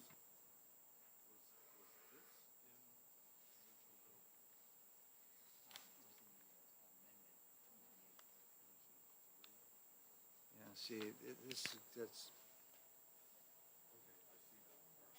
Okay, so we're in discussion now. Looking at this amendment, 1663, it's been moved. Further discussion on it. Compare it with 1663 now. That's what we're comparing it against. Representative Mullen. Representative Cordelli, on the amendment Thank you, Mr. Chair, for acknowledging me. On the amendment, did I hear you, when you introduced this, did I hear you say that the rulemaking repeal for the State Board of Education was not in this amendment? I'm sorry if I said that. This amendment removes the repeal of the rulemaking. But I'm looking, if you look at page 2 on line 12, is that not the repeal?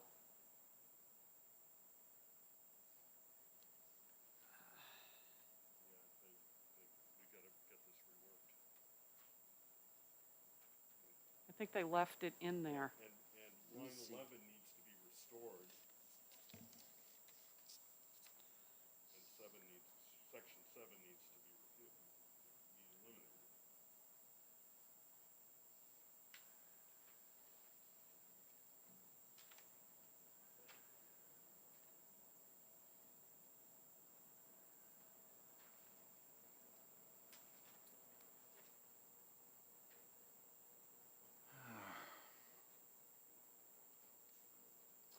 eliminated. Yeah, section 6 and 7, I think both were left in inadvertently in the. Yeah, it you looks, could take appears. 6 out and 7 out. Right, yes. Yep.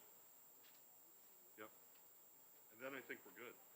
Then I think it's exactly what we talked about. That's exactly what we need to do. We need to take part 6 and 7 out of this thing.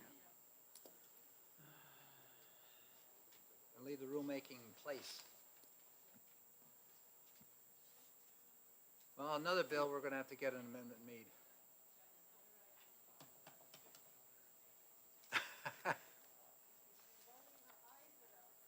So what we'll do is,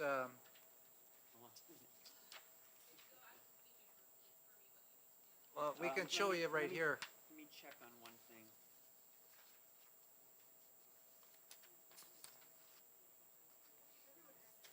All right, let me back up here for a second while he talks. We Reconsidered what? we eliminated all the previous amendments. That's gone. Just draw a line right through the whole thing. It never happened. Oh, And we don't need, no, got it right, Keith? you don't have to, that just never happened. It's gone. That takes care of that. Yeah. Next. And then, what we're doing now, we have the ought to pass on the bill initially, 1663. Right. And now we need a motion to go forward with ought to pass on this amendment, 1015.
We're going to come back to 1663. We're going to work on that at noon time, get an amendment made, and come back and try to tackle it again So right now, we're going to jump to HB 1499. This is relative to charter public school eligibility for state school building aid. 1499.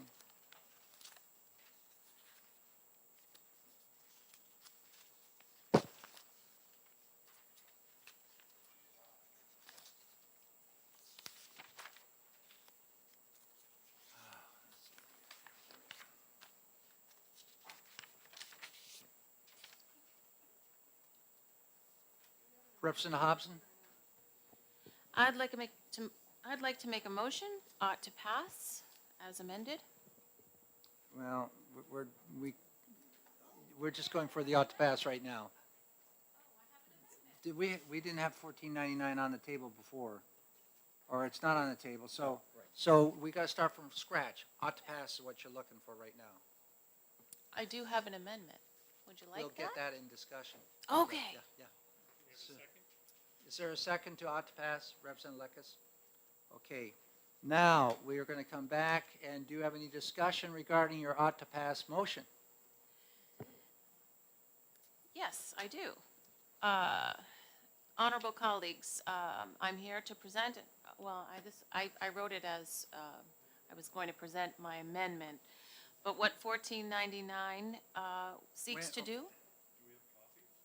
No, can I pass out my amendment? Yeah. Okay, that's what I wanted to.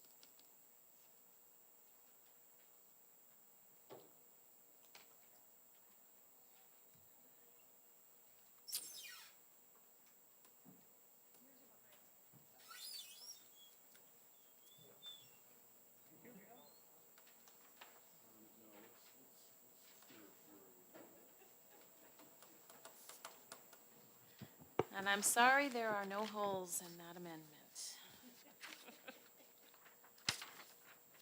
In more ways than one. That's okay, you can just join the rest of the clutter on my desk here. Okay, go ahead, you have the floor, Representative Hobson. Yes? Can we just get a chance to get it? Yeah. Thank you. It's right down there now.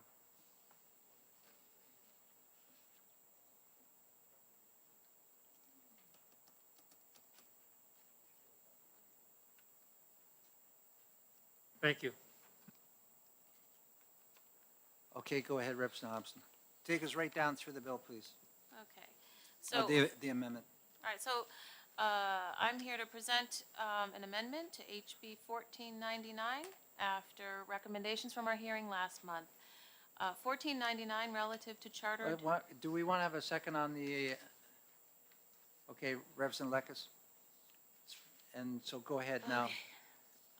Relative to chartered public school eligibility to state school building aid.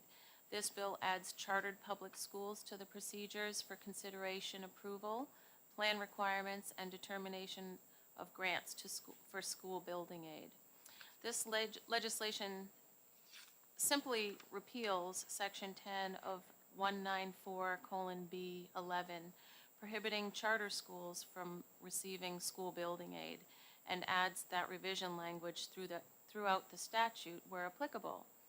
The importance of building aid cannot be understated. Building aid is defined by the New Hampshire Department of Education website as a program authorized by RSA 198:15-A, through which the state provides financial assistance to local districts for the construction or substantial renovation to educational facilities for grades K through 12.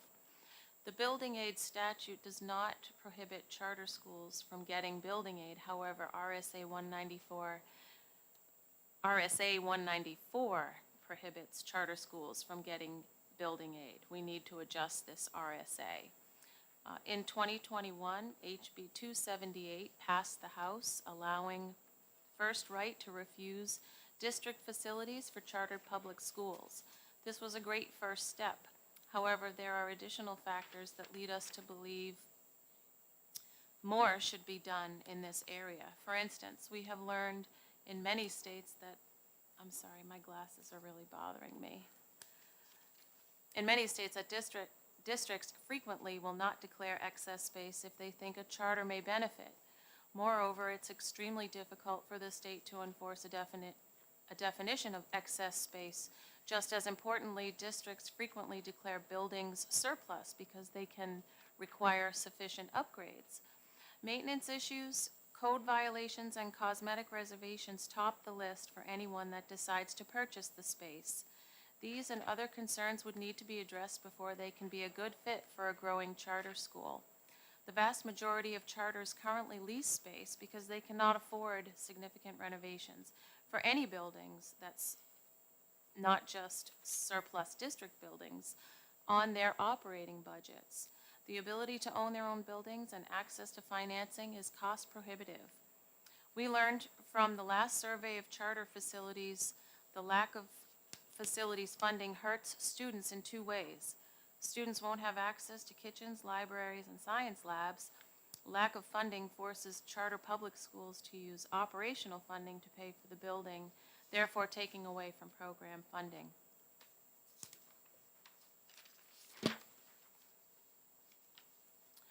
The hearing for HB 1499, we learned two changes that could make this measure stronger, and as a result, I will be introducing Amendment 1011H. It incorporates the statute Amy Clark suggested in her testimony, which is RSA 198:15B, Roman numeral 1A to C in sections 1 and 2A of the bill, adding public charter schools to all pertinent areas of the statute and repealing section 10 that prohibits public charter schools from receiving building aid. Additionally, the amendment clarifies who owns the building. That's a question that we all had related to school building aid. During the hearing, we also learned that charter schools serve twice the number of children in poverty, that 3 public charter schools currently own their own building, 2 public charter schools currently owned by foundations that lease back to the school, and 1 public charter school owns the property and would like to build one. That's my testimony. Thank you very much. Representative Lakis, you were the second. Do you have any further information to add? It's open to the floor for discussion. Representative Porter? Thank you, Mr. Chair, and I'm not familiar, as I should be, with building aid situation, but if a charter school gets building aid from the state and then in subsequent years needs to close for a lack of attendance or funding, what happens to the building aid and who's responsible for paying it back? Is there anybody on the committee that has that response?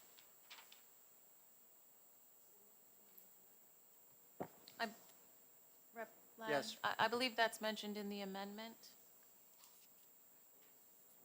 Can you direct us to a line, please? I want to say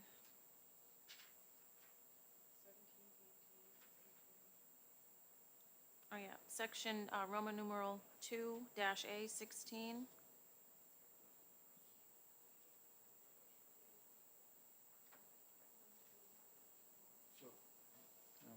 Mr. Chair? Yes. So is Representative Porter's question about if a charter terminates while it is in the payment? Yes, that's my Okay, question. What happens right.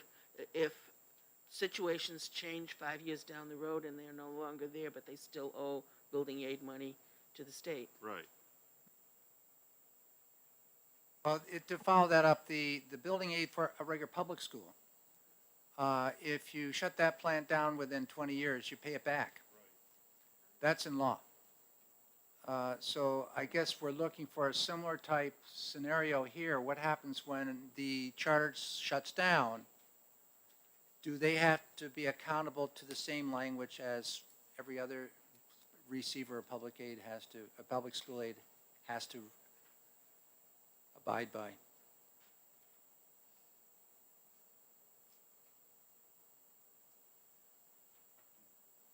Yes. Thank you, Mr. Chair. Another question that came up during the hearing on the bill as introduced is pursuant to Section 2, paragraph C in Section 2, which is how the department goes about calculating what the aid percentage is between that 30 and 60% of eligible cost of construction. And for school districts, I believe the department used equalized valuation, property valuation. Slash medium family income. Slash median, right. And so with charters, obviously charters can accept students from all across the state and from out of state, as long as there's no waiting list of in-state students. So how they would go about calculating that is, it is in statute where it comes to public school districts, but I think it's an open question as it relates to charters and also as it relates to conversion charters. Further discussion, Representative Hobson. Yes, I believe that the dissolution instructions are written into the charter program document, the charter school documents. Now, I think what Representative Luno's addressing is that the amount of money that you receive through the school building aid program currently establishes a percentage based upon, there's several ways of doing it. You also may be a district has multiple districts within, and you're going to get another 5% account on top of that. But it's up to a certain percentage of the cost of that grant, total cost. What is the percentage is there a percentage, or do they get 100% of what they're requesting? And I don't think that's going to be possible. We only have $50 million to begin with, of which, I don't know, I'm taking a guess, $32 million is paying up. Yes, that's the tail, so we have $18 million available for the entire state. Okay, I was speaking to Rep. Porter's question, but as far as the reimbursement formula, I know that was an issue to you. We do have someone in the audience who can speak directly to that if you'd allow his testimony. Mr. Bill Phillips. Bill, do you have something to add to this? Yes, come on up.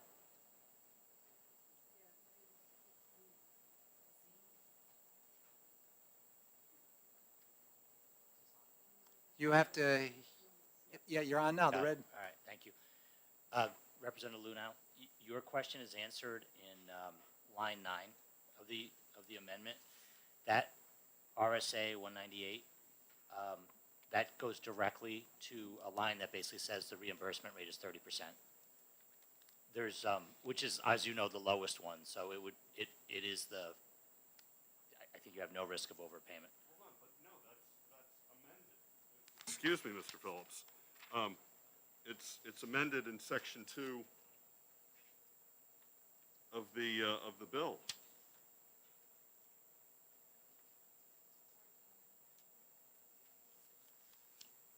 As inserted by section 2 of the bill, replacing it with the following.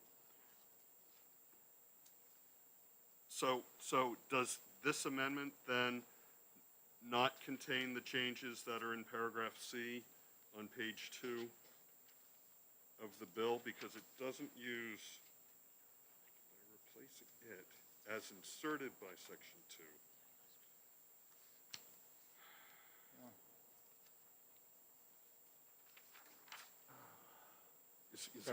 Could you go back to? I see it right here, yeah. Yeah. So the bill is introduced on page 2, lines 3 through 6. Expand that 30% to be a range between 30 and 60%. Yeah. And would direct the state board to develop criteria on how to determine that, as opposed to what's in there for school districts, which is very specific, based on equalized valuation and median income. So I guess the question is that paragraph C, would that be part of the amended bill? It's unclear to me how it reads on line 21. It looks like what line 21 is saying is just the 2A part gets changed as it was inserted by section 2 of the bill. I don't think it's replacing section 2 with. Representative, you're framing the problem correctly. The original bill gave the range of repayments. Right. And the department at that time said it would be very hard for them to calculate. So Representative Mooney with the department had agreed to let's just stick to one set number. That number being 30%.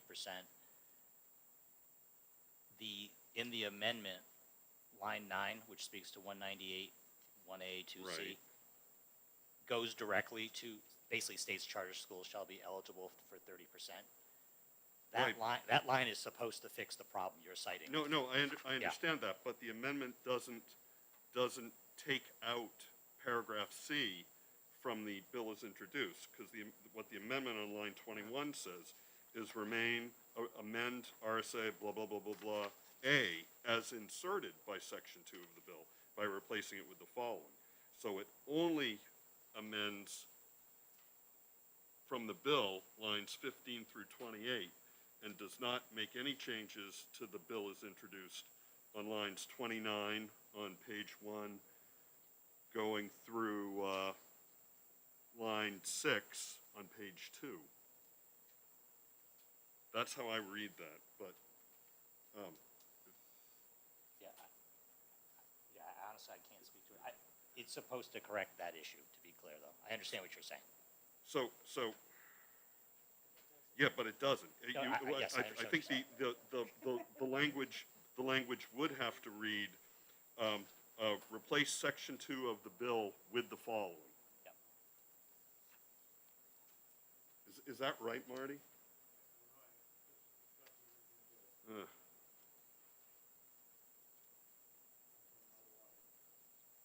It sounded like you were.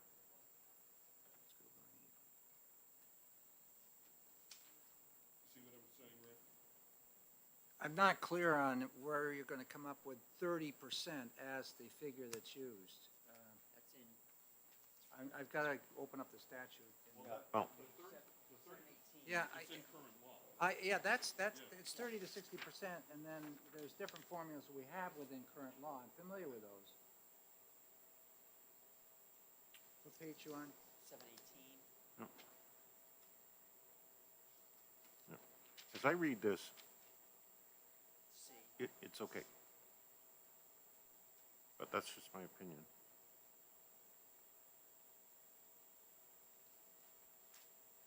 Mr. Chairman, if I might, Yeah. the original bill amends sections A through C. That's on line 13 of the original bill. And the amendment amends A as inserted by section 2 by replacing it with the following. And that language, I'm not a drafting attorney, but that language would seem to leave sections B and C as amended by the original bill as they were amended by the original bill. Yeah, and see, we want to reflect the statute that we have right now. Yeah, I understand. And C. I think Representative Luna was arguing that C needs to be pulled. That the amendment on line 9 needs to first pull pull C. So I'm arguing that, Mr. Phillips. I'm also, I think the language of the bill and the amendment is ambiguous as it applies to conversion charter schools, which are property of a school district, but they are also charter schools. And then I think Representative Porter's question is very significant in terms of what a charter school would do to make sure that it would be able to pay back the building aid grant to the state if they were to terminate within 20 years of the grant being issued, because school districts obviously are political subdivision and have access to the resources to do that. Charters would I think have to probably have a surety bond or something that would allow them to guarantee performance against that provision. I don't know how else they would. I don't know if bond is the right term, but have some sort of instrument in place that would guarantee performance with that provision. So it's a complicated area for sure, and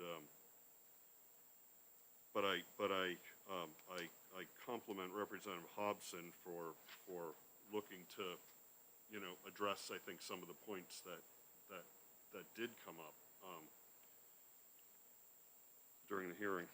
Mr. Chairman, may I actually answer that one piece? Sure. Representative Hobson is correct in her answer to Representative Porter in that, if you recall from the last hearing, it was the who owns the building, what happens if the charter fails.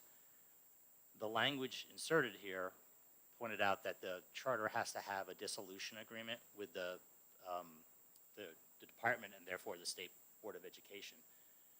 The department can do a couple things. My thought had originally been, I'm going to add to your thought because you make a good point. My thought was originally what they could do was in the dissolution agreement force the school, the closing school to sell the building and therefore pay back the bonders and the state. So that's how you could enforce that penalty.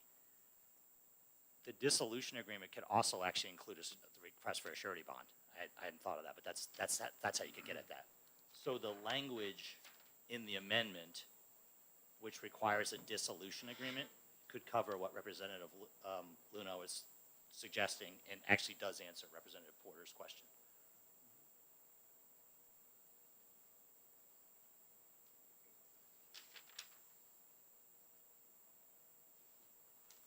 Where does it address the dissolution agreement in this amendment?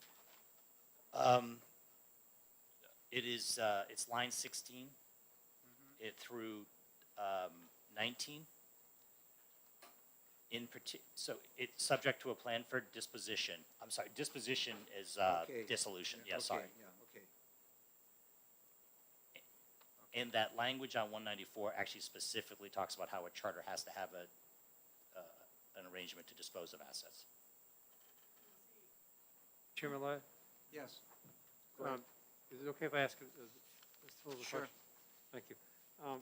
I've been here lost on this Z part of exactly what you're speaking right now. I'm sure it's my lack of knowledge of reading the regulations, but as I look at the Z section, which is on line 19, which was just referenced in the amendment, Yep. and on our yellow books, the non-annotated ones, it's 587, page 587. On the right-hand side, it goes to the Z. And I read through that, because it's quoted, and then I read down. And it says, it doesn't say anything. The charter public school, including disposition of assets, shall amend the amendment of its program plan. But it doesn't, and I just kept on reading through it 2 or 3 times. I don't see anything that talks about the dissolution in terms of the question on hand, in terms of money. Can you explain why I'm lost? Or can you help me get lost? It's a little hard to do without reading that, yeah. Representative Light, do you understand why I'm lost, or Glenn? I don't get it. Yeah, if I could. Pardon me? If I- Looking at Z, the way I read it, it's there has to be a provision for dissolution of its assets, and that would be the school building that was subject to building aid.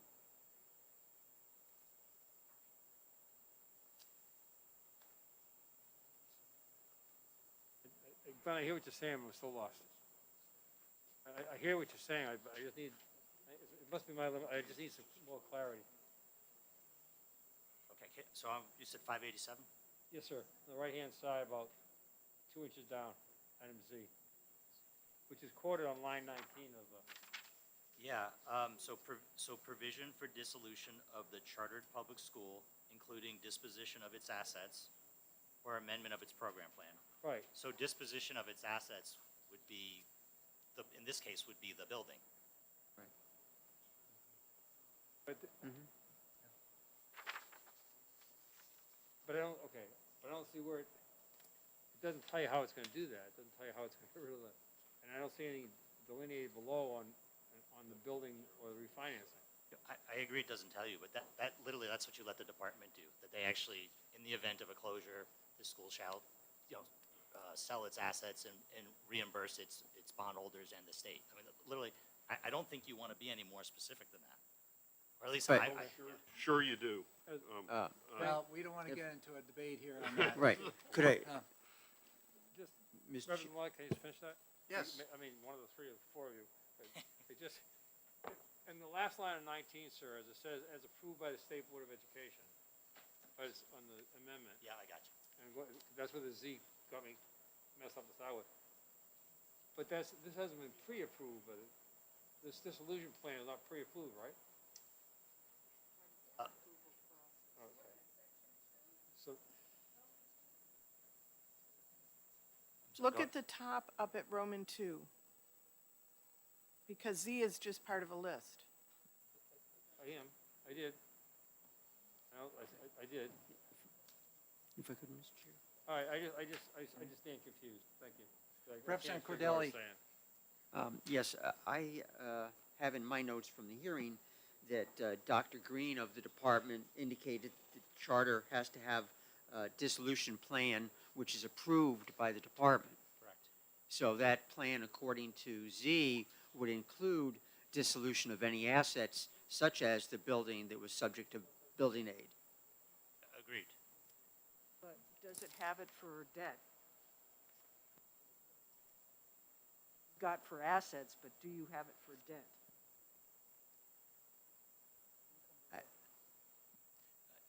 I assume that would be part of the dissolution plan. Right, but Mr. Chair. Yes. School districts are required to pay back the state grant if they dissolve or within a 20-year period of time following the grant. This doesn't require, it just requires them to have a plan. It doesn't necessarily require them to have a plan to pay back the state. And if that's simply being left up to the department, I think that becomes very contingent upon who, it's left up to the commissioner. But in fact, it's our obligation as the legislature to protect taxpayer money, which are used to pay these grants. So if the expectation is that taxpayer money would not be used to, let's say, build a charter school, which is then dissolved a year later, and with no dissolution, no agreement with the department to pay those assets back to the state, left up to the department alone, and then the disposition of those assets is sold privately. So now you've seen construction dollars, taxpayer dollars, used to build a charter that then dissolves a year later, and the whoever the head of the charter is, sells the building and keeps the cash.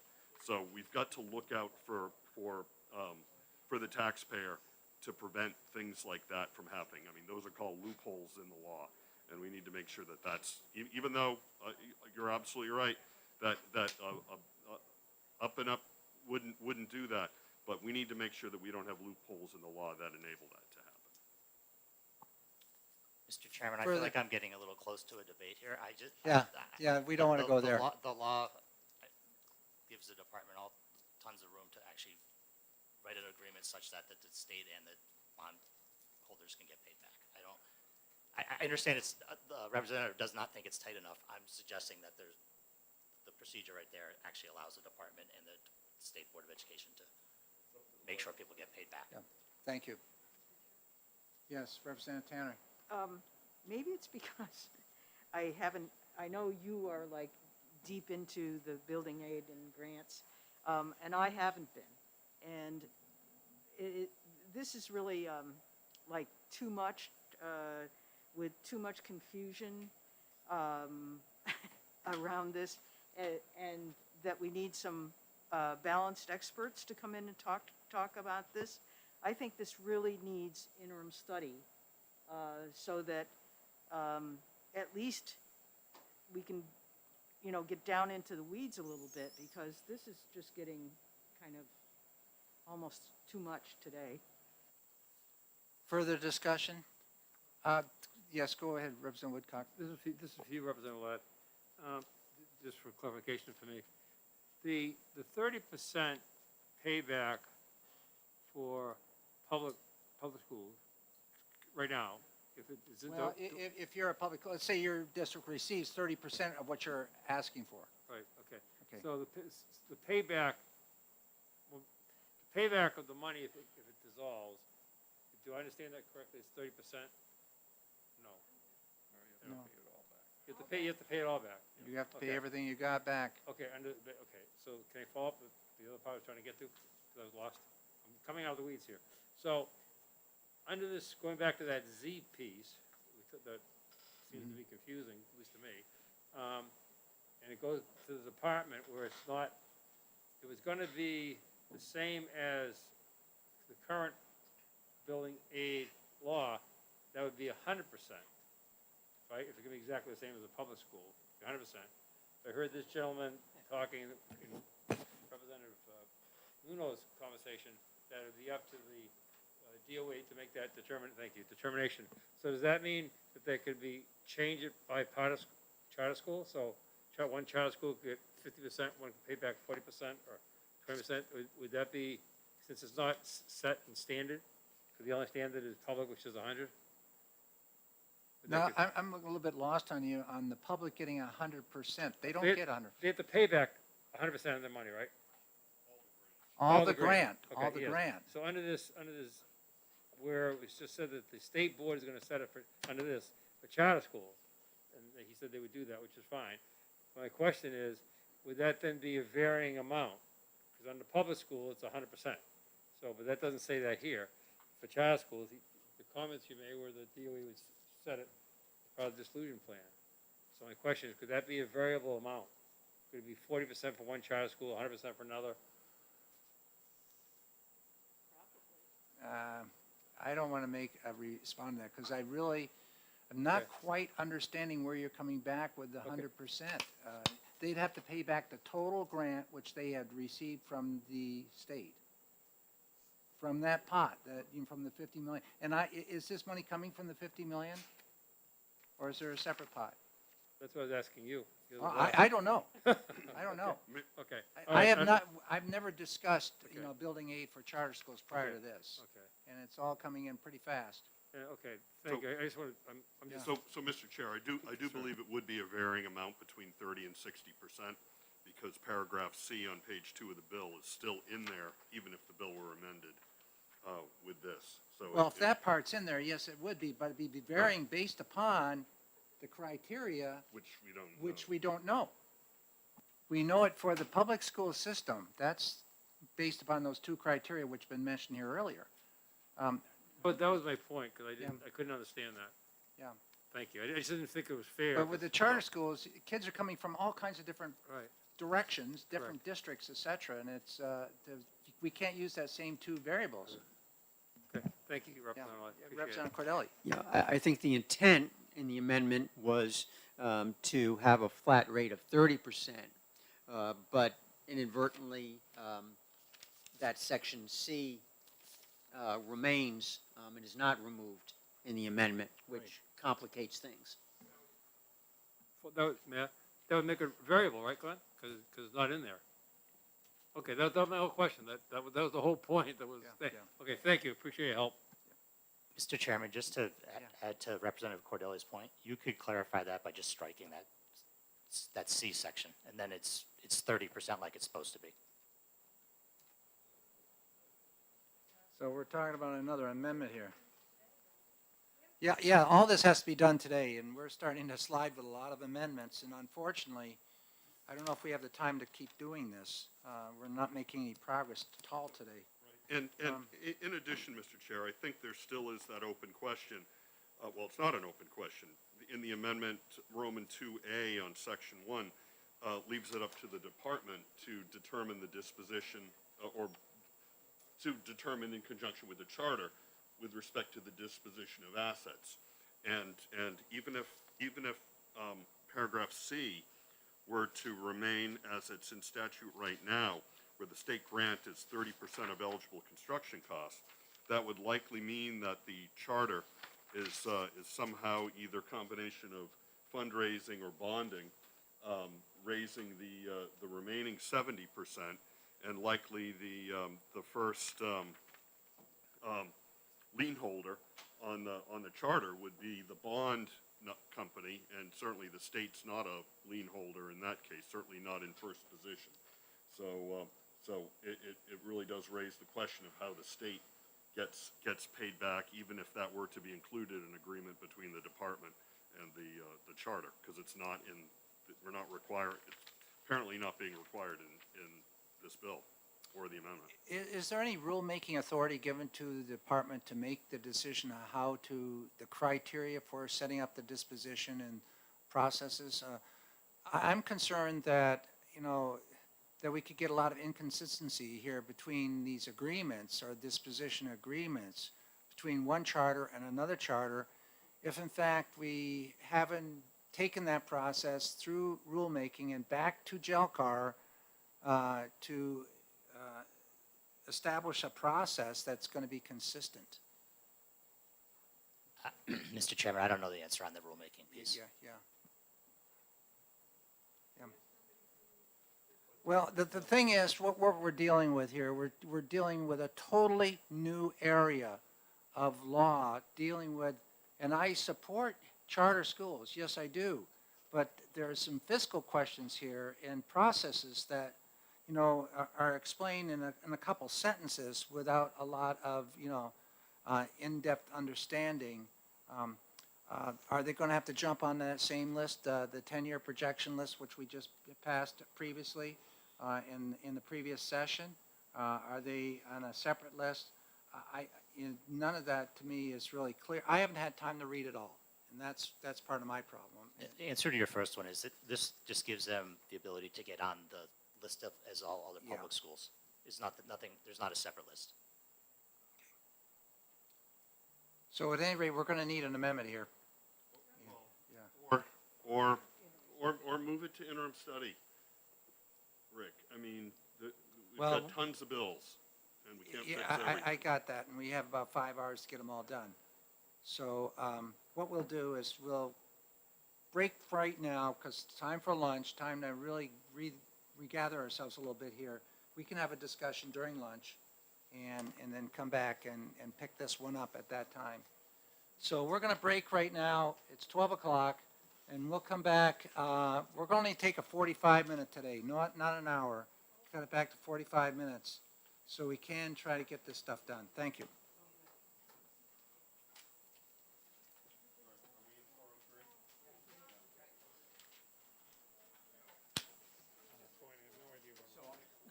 No.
He knows I gave it to him. They're supposed to be passed.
Okay, we're going to go ahead and start.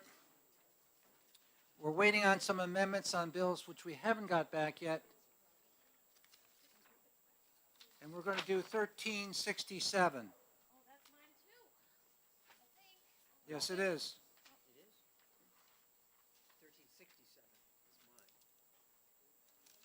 1367. Yes, that is yours. Representative Cordelli, you're recognized for a motion. Do you have your mic on? Sorry. Thank you, Mr. Chairman. House Bill 1367, I would like to move ought to pass, and there is an amendment. Is there a second? Second. Okay, Representative Cordelli, you're recognized. Thank you. In the hearing You for want to this and introduce? Do you want to introduce? the amendment, Well, go ahead, do the other first. there was a discussion about this bill related to civics, about the both the local assessment and the U.S. citizenship test, and the amendment addresses those concerns. So do you want to introduce the amendment? Thank you. Yes, I'd like to move ought to pass on Amendment 0933. Is there a second? Second. Thank you. Would you like to speak to the amendment? Thank you. Basically, the amendment leaves in the requirement from the original bill that accommodations may be provided for the examination, but it clarifies that the results of just the U.S. citizenship test would be sent to the department, not both the local assessment and the civics test. Since the local assessment could vary between districts, I'm not sure of the value to the department, so it would just be the U.S. citizenship test that is results that are sent to the department. Further discussion? Representative Woodcock? Just a question, Representative Cadelli. Why do these tests, I wasn't here for the initial discussion yesterday, why do these tests need to be submitted to the DOE anyhow? What are the results? Why do the results need to be submitted? Yeah. Just so that they have a record and they can track. Thank you. They can track that the assessments are being done and also have an idea of how our students are doing on the civics test. Go ahead. This is the naturalization test, Glenn? Correct. I don't understand, okay, I hear what you're saying, but the department wants to track how the students are doing on a test that's right off the computer that they can just download.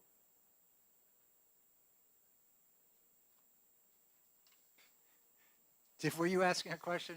Well, Or, it's stunned, actually. discussing, Yeah, I was just trying to make discuss that a question. Make it help me, Representative. Well, you don't have to ask a question. You can just discuss it. I don't think we could hear you all the way over here. Thank you. Anyhow, I was surprised that the department had to, or is collecting this data when the information is downloaded from a computer with the test and the answers. I don't understand why this would be valuable for them to collect. And what are they gonna do if school doesn't collect that? They've already set the requirement of graduation. So I don't understand the rationale for the collection, that's all. Further discussion, Representative Luno.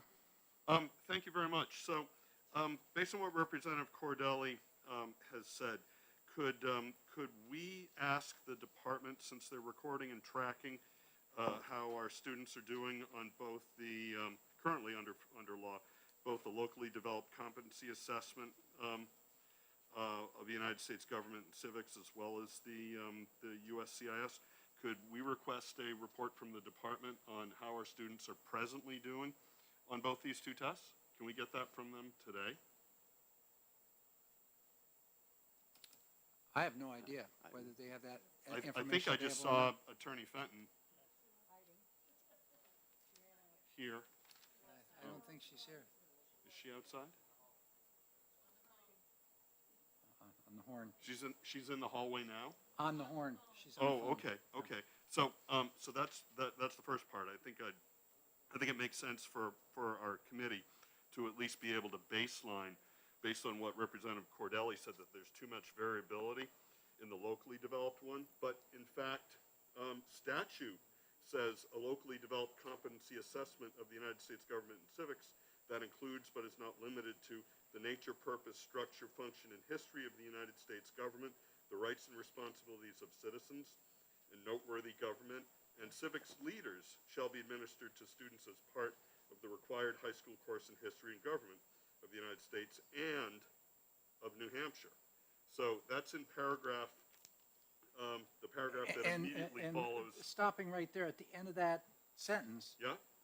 when that was put in there, there was no intent, I can remember doing it, that there's no intent to forward that on. They just had to complete that at the local level to determine if it was a step towards graduation. I don't even know if it was that, but it was never intended to go to the department. That one was not. I think what we have here on this immigration test, citizenship, that the makers are trying to get that aggregate data from the department as to where our kids are functioning in regard to that test. Right, but, and I see Attorney Fenton is here. Could we ask her if we can get that information? Representative Fenton, Uh-oh. I don't know if you're down the captain or up the governor, I don't know, but.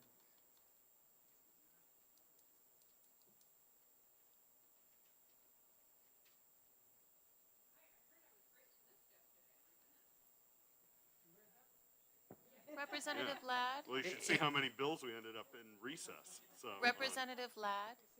I have a question. So, What, no, No, we, what is the question that So, we're so looking for? the question is, based on what Representative Cordelli said, that the department currently records and tracks, student performance on both the locally developed competency assessment for United States government and civics, and the U.S. citizenship and, immigration services test.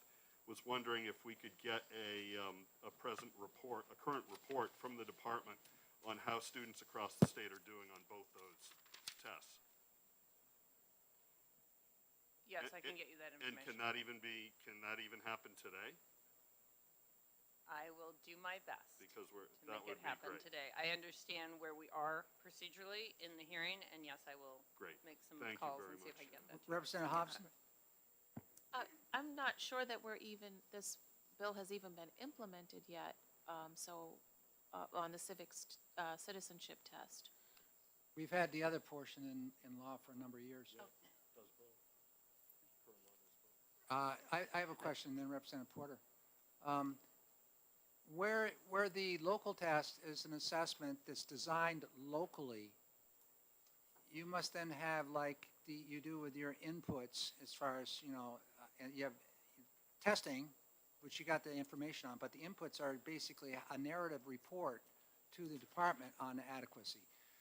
Is that similar to what we have here with this locally designed, that there's a narrative report given, or do you get their actual assessment itself and look at that data? I'm not sure, and for the record, Diana Fenton, an attorney with the Department of Education.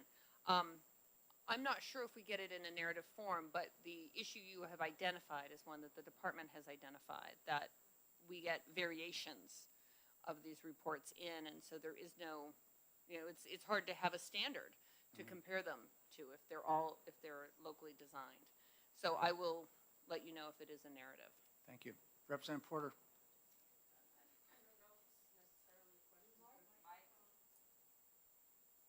Thank you. I don't know if this is necessarily. You got to bring the mic down. Hello? Yeah. Testing. I don't know if this is a question for you, Attorney Fenton, or for the group. I'm looking up RSA 18911, and it pertains to both public and private schools.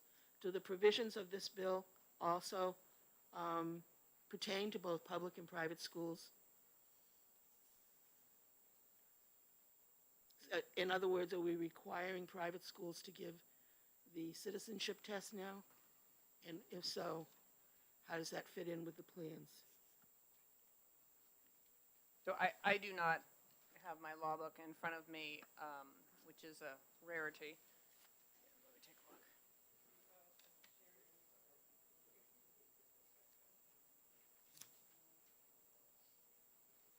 We gave you a free copy. I know. I actually don't tell anyone, but I have 2 free copies. Oh. I know. This isn't being recorded, is it? That's right. I'm glad people thought that was humorous.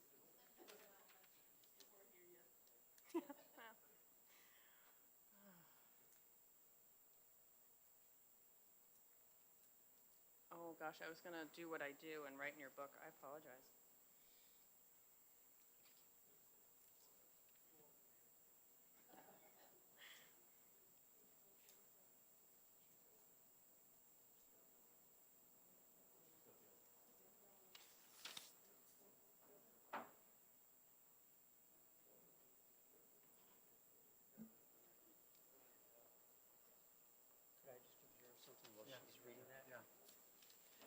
If I might, Mr. Chairman, 189, 11 that we're talking about, I believe it takes effect July 1, 2023.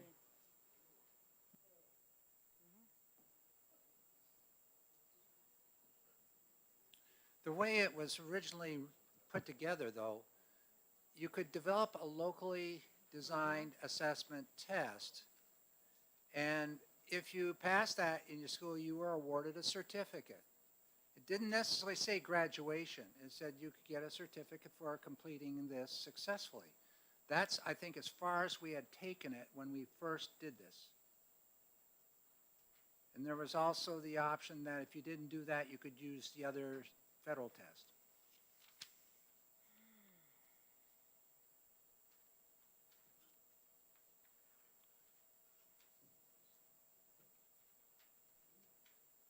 Can I ask a question while Diana is? Sure, yes.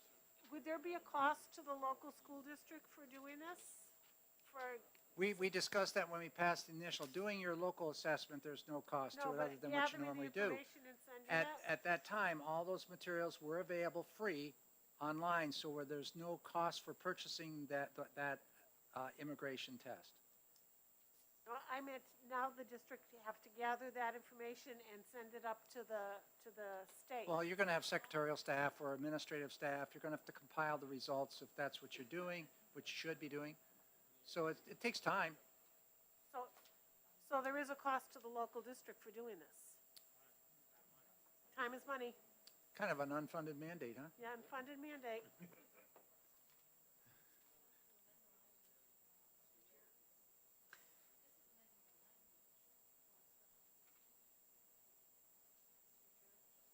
Go ahead. Were you waiting for us, Diane? Well, I have an answer to Representative Porter's question. Thankfully, due to Representative Tanner's initiative, there was a book that I could review. So when I look at, and again, this is always my disclaimer, one attorney's opinion. You asked 2 attorneys and you'll get 5 different opinions.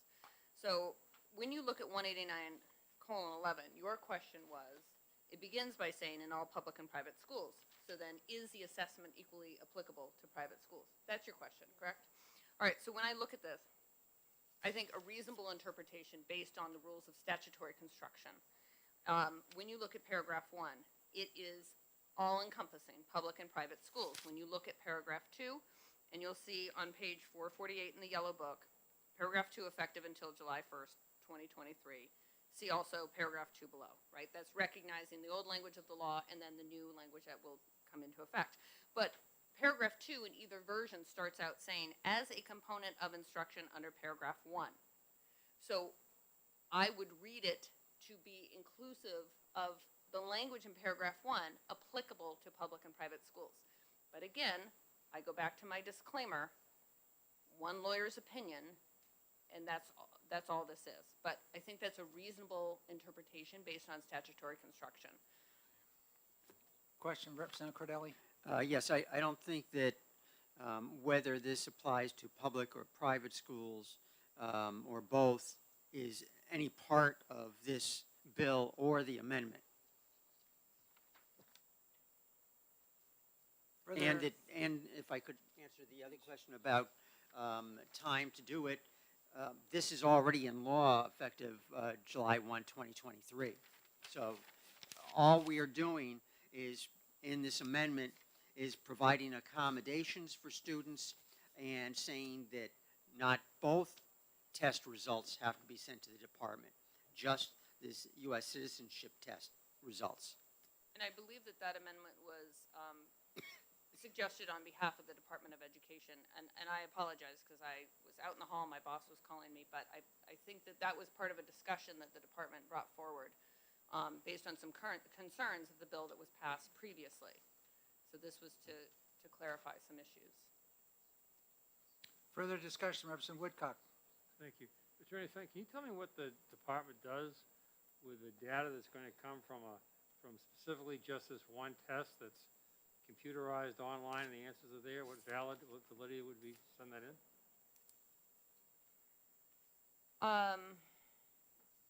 Well, I think there's really two parts to your question. What does the department do with it? We collect it, we will maintain it, it will be available for inspection. Your other question, the validity of it, is more of a policy question. And that is more of a Attorney answer. committee answer. Thank you, The Chairman department Ladd. does Thank not you. make those policy decisions. Thank you, It- Attorney Fenton. Thank you. Representative Mullen? Thank you, Mr. Chair, and thank you for taking my question, Attorney. So as a component of instruction under paragraph 1, public and private, the last statement in this amendment says by June 30th of each year, each school district shall submit the results to the DOE. Would would this compel private schools to also send results to the DOE? No. No, I think school district has, yeah. I mean, I think that there is a terminology, I don't want to say words are important because I think that's, I don't want to step into your shoes, but terminology and consistency of terminology is something that we at the department are always working on. If you look at our rules, we struggle with that. And we have really tried to take the initiative to address that terminology issue. And I think we see that throughout the statutes and certainly in our rules and in our own vocabulary. I find myself having to do that as well. So certainly something to be aware of. Representative Tanner? Thank you. I'm struggling with the intent of this bill, as I think some of the other questions that you've heard from the committee kind of go around. Why all of a sudden does the State Department decide that they need to have school districts provide this information? And you remarked that there were some concerns. So maybe if you could talk about some of the concerns, maybe the intent would be a little bit more clear to me. So thank you for the question. The concerns are not about the policy initiatives. The concerns are about this bill was passed last session, and when the department goes to implement the law, that's when the concerns arise. Those are when those discrepancies are discovered. Because you can write a bill, you can write a law, and then when you implement it and really test it, that's when you'll find those inherent discrepancies. And I think that is what Nate Green testified to, is that in implementing the law, there were just some issues, and we felt as a department that there could be some corrections made in order to implement. But the department doesn't bring those forward to correct policy. That is done by this committee. So if that helps to clarify that. Yes. So I think it made it a little bit less clear to me what the intent is or what the concerns are. Sure. Because it's a requirement for graduation, this test. And so the requirements for graduation are approved by the local school board at the local level. That they're the ones that certified whether a student actually meets all those requirements for graduation. So is this like a gotcha for local school districts, or is it a way to indicate, and as Representative Woodcock said, you know, all the answers are online, so actually it should be 100%, you know, responses from kids if they can just go online and find all the answers anyway. So I'm still confused about what are the concerns and the intent with the implementation of are you feeling like not all schools are doing it? You know, what exactly is it? I don't understand. Well, and my apologies, I don't have the current amendment in front of me. What I can tell you in broad terms, this was, again, when the department went to implement this bill, which was passed last session, is my understanding, there were some concerns in the implementation of it, and we identified some areas as I think it pertained to special ed. I know there's some language in there about that. And just in terms of how it's going to be applied throughout the state equally to all school districts. It was never intended to be a gotcha, but this was, in order to implement this and in order to effectuate the purpose of this law, we as a department identified some areas that we felt needed some clarity. And that's what the intent of that was, bringing it forward. It was to rectify some issues that we saw with a bill that had been previously passed. And we've done that in other areas with other bills Representative Cordelli? previously. Thank you. If we could get back maybe to the bill and the amendment. This is in current statute. On page 448 in your book, this is all in current statute. The original bill does two things.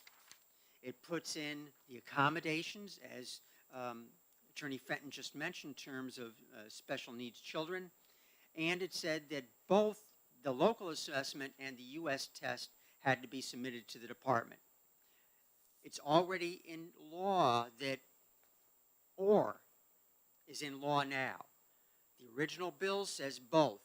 The amendment, based on the hearing, says not both, not "or," just the U.S. citizenship test has to be sent to the department. Those are the only two things the bill and the amendment does. It has nothing to do with whether it's public or private schools. It has nothing to do with the test itself or number of questions or the scores or anything else. None of that is in this bill. If I may, I think that language was recommended because the department identified the difficulty of the local assessment, going back to Representative Ladd's original comment, that there was a lack of consistency in what the department could report out on if there are all these locally developed assessments. And I know that was part of the discussion as we crafted this back in the fall. And then there was also the concern about providing the accommodations. The department viewed this as a cleanup bill to address some concerns in implementation of the law that was previously passed. And that was the only reason behind it. Thank you. Further, yes, Representative Ellison. Thank you, Mr. Chairman. Representative Cordelli, looking at the amendment, lines 14 and 15, each school district shall submit. Is it your understanding that includes private schools or not?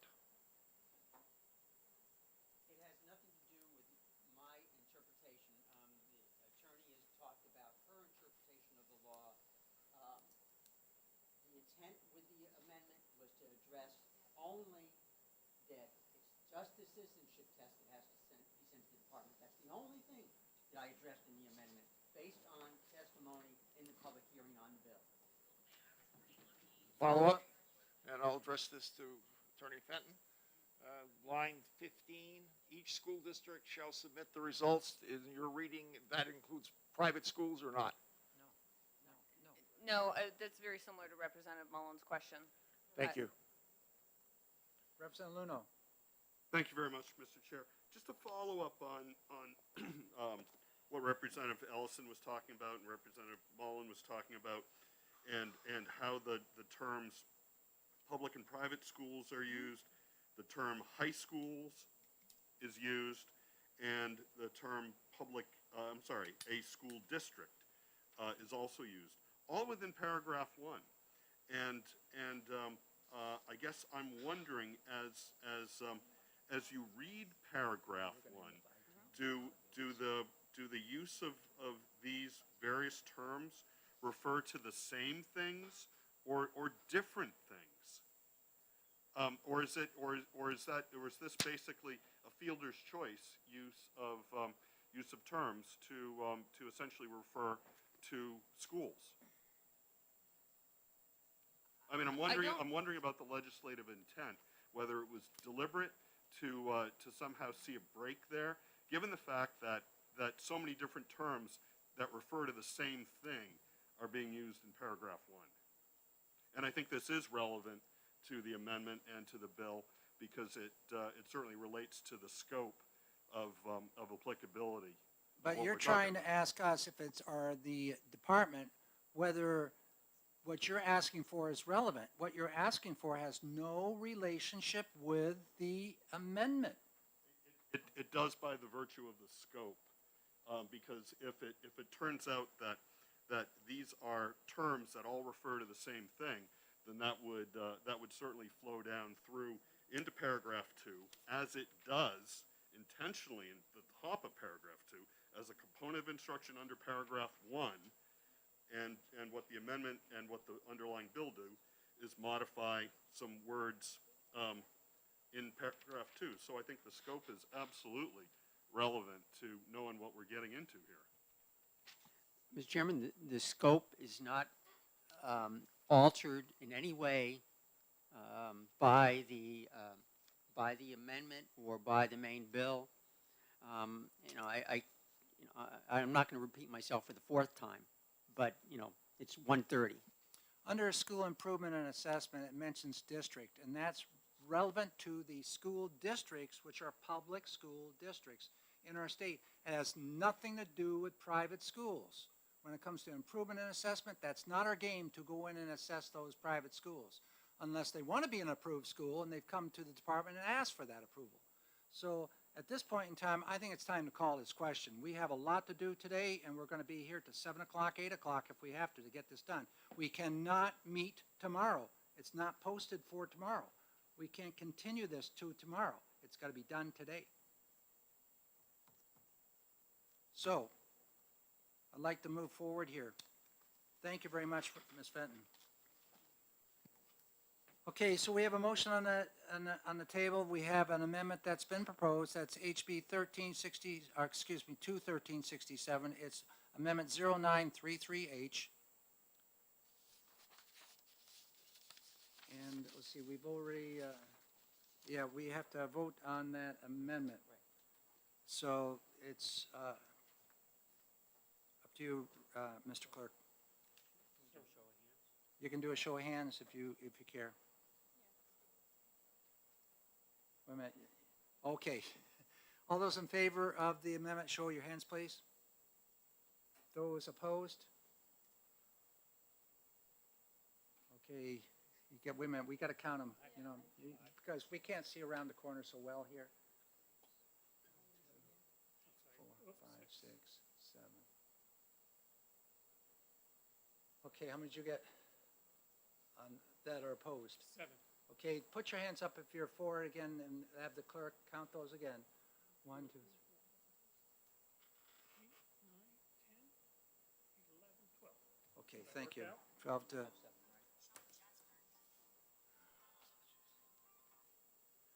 Okay, we have the amendment approved now. We need a motion to approve the bill as amended.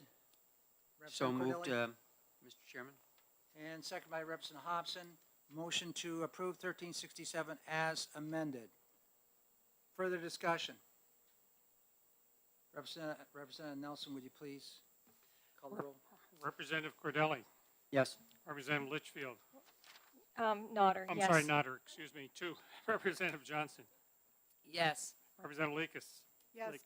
Representative First. Yes. Yes, all right, thank you. Hobson, Representative. Yes. Representative Ford. Yes. Representative Sorai. Yes. Representative Nelson, yes. Representative Luno. No.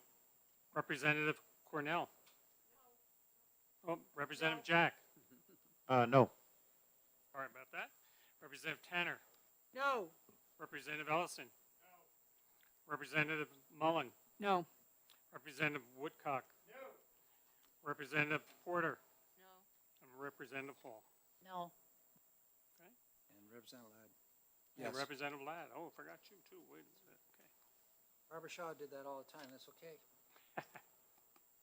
10 to 9. 10 to 9. So, Dave, who's going to be doing the amendment?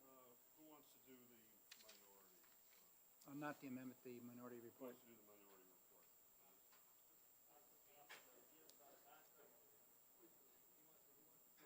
I think it's, who wants to do it? Do you want to do it, Linda? Linda's going to do it, Tanner, okay. and we're going to be ITL. Yep. Okay, thank you. Okay, we got some amendments up here. What do we got here?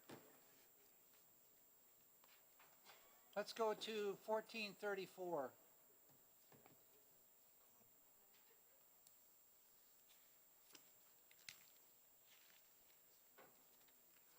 14.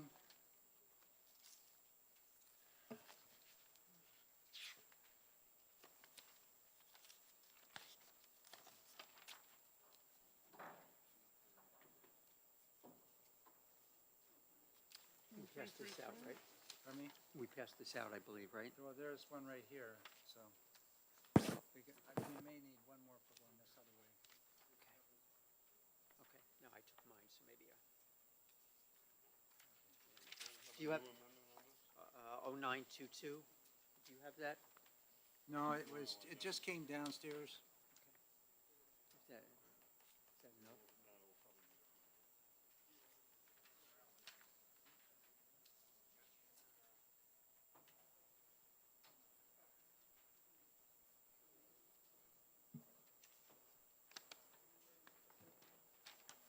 Let's get some extras.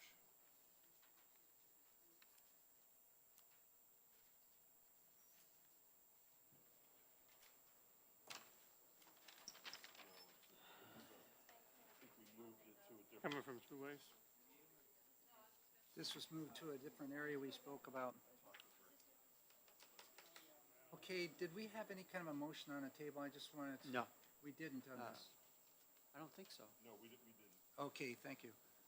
So, okay, go ahead, I'll give the gavel to you. Uh, Glenn. Thank you. This is House Bill 1453 relative, 1434. thank you, turn the page. House Bill 1434 relative to the availability of school curriculum materials, and call on Chairman Ladd for a motion. Thank you very much. I move ought to pass on 1434. Do I have a second? Representative Hobson, thank you.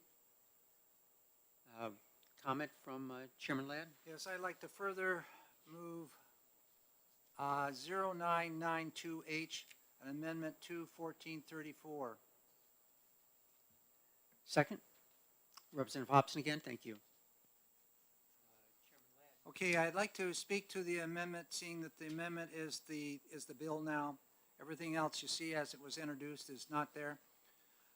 First of all, this has changed the location within law that we've been addressing to 186:11 Roman 9 C.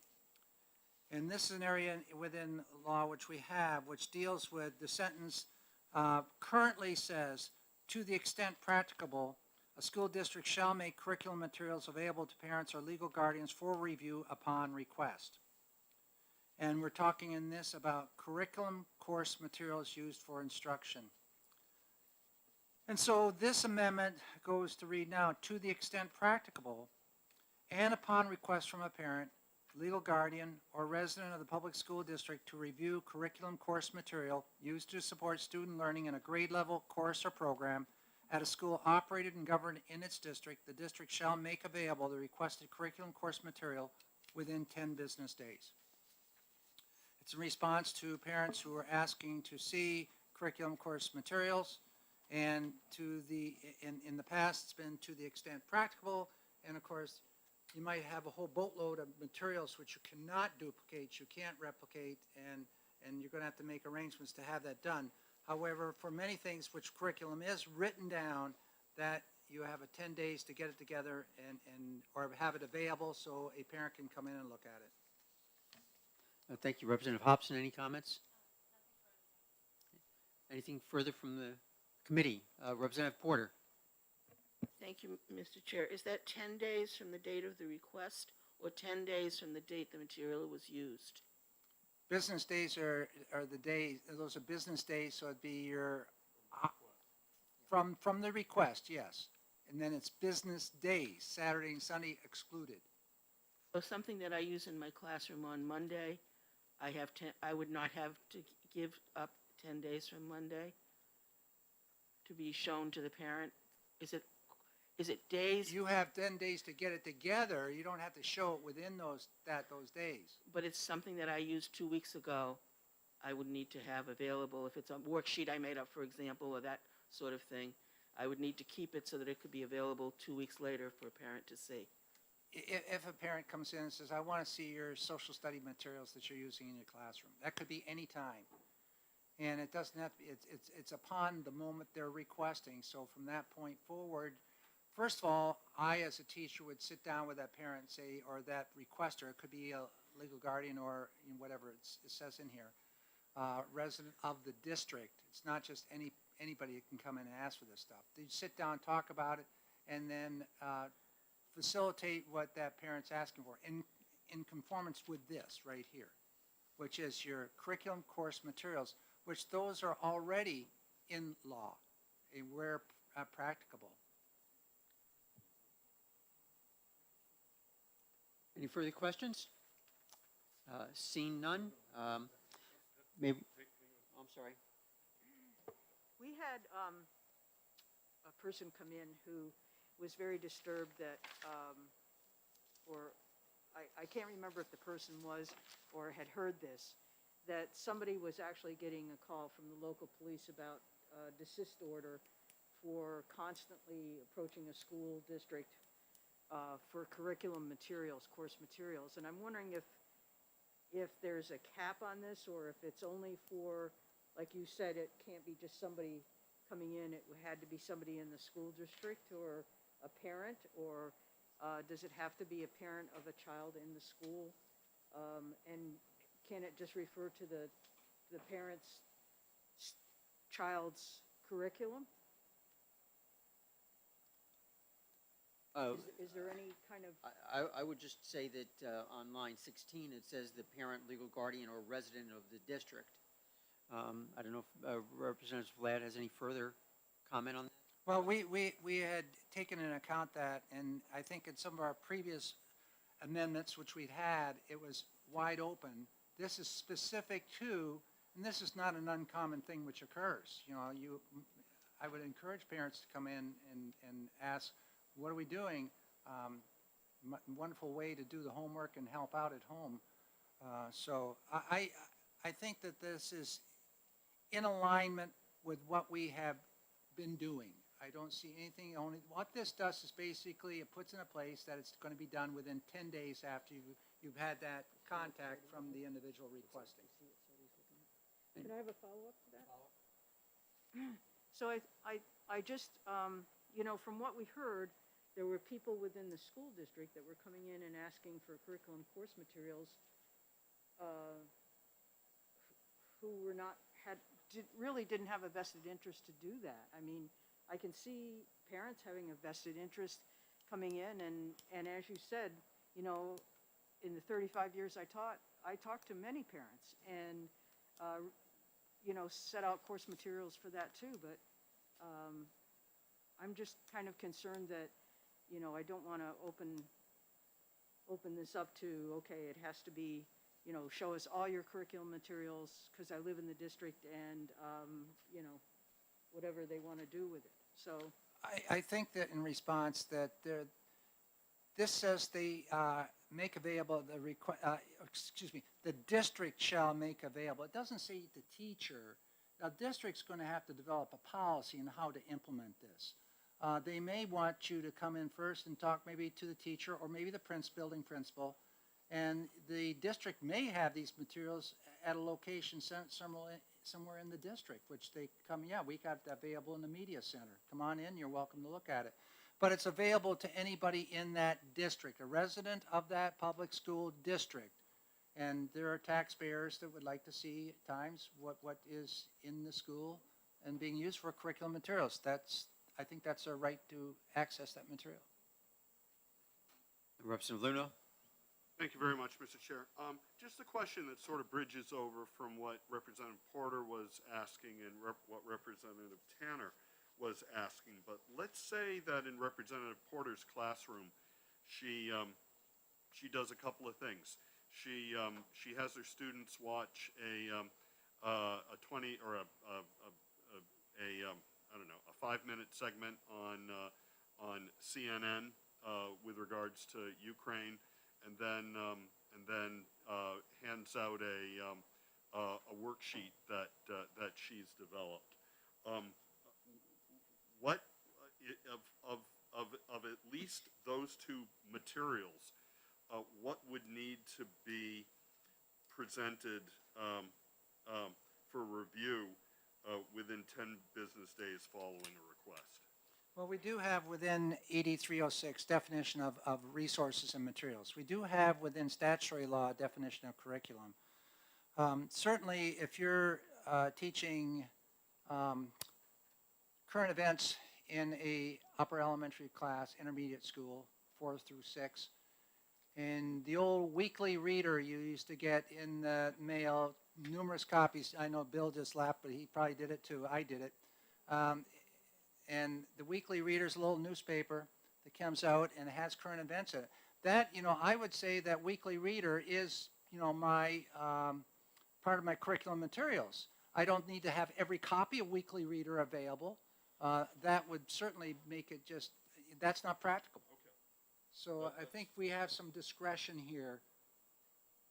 Thank you. That's sort of what I was looking for, is that term practicable, which is in there. That's why it's still which is an there. important piece. Thank you. Any further? Yes, Representative Porter?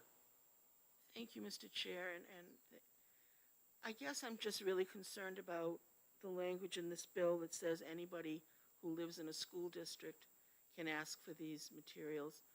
And I love the people in my district, but sometimes there are unusual characters in the town, and I can see that perhaps they would want to investigate, and they have no children in the school, they have no, they're not worried about what's being said in the classroom, but they know there's a topic out there that's hot, and they maybe want to catch somebody doing it, and that they could just walk in and demand this material. I'm hearing and I'm seeing from colleagues who are in the classroom now a real fear and a real concern. Many of them are talking about leaving the profession altogether because of the stressors that they're under. We've passed bills that they're not sure what they can say in class, and they're not sure what they can teach and what books they can give. They're not sure about a lot of things. And now to know that anybody could question what they're doing by coming in and saying, I demand to see what Mary Smith is doing in her classroom because I think I've heard something bad about her, that scares me. It scares me for them and for their safety. So I'm really concerned about that particular language. It's not in the original statute, I don't think. The original statute said parents or guardians. And now we have someone new to the district that just moved in. Well, we have and- residents in there now, and I, as a grandparent, am not a legal guardian. I'm not a parent. I'm the grandparent. I would like to get access to that materials. Also, we have various schools that are supporting the school district within our district that would love to be able to dovetail and align what they're doing with the schools. I think there's going to be a lot of discretion here, not discretion, but responsibility placed on the administrators within the building, the principals. They're there for a purpose. And I don't think this says that anybody's going to walk into a classroom. I wouldn't allow it. This is just a request of the school district to provide the curriculum materials. They can be provided, and it doesn't even have to be the teacher but in the situation where it is the parent or the legal guardian, I think it'd be a wonderful opportunity for the teacher and those people to work together. Thank you. Any further comments? Representative Luno? Sure, but I think that's a very good question as to why. I mean, I understand it in Representative Ladd's case that as a parent or legal guardian or somebody who clearly has a responsibility for a child who's being educated in the public school district living in their home, that they should be able to go in and request, to the extent practicable, to review curriculum and course material. But now I'm reading this as any resident of the public school district, which I think is Representative Porter's concern, and those residents of the public school district, yes, their tax dollars are paying for the public education there, but their access to information is through their local school board, through their local elected officials, and not directly through the school district. And so I'm wondering what this really does in terms of it's not exposing the school district to something that they're trying to. It's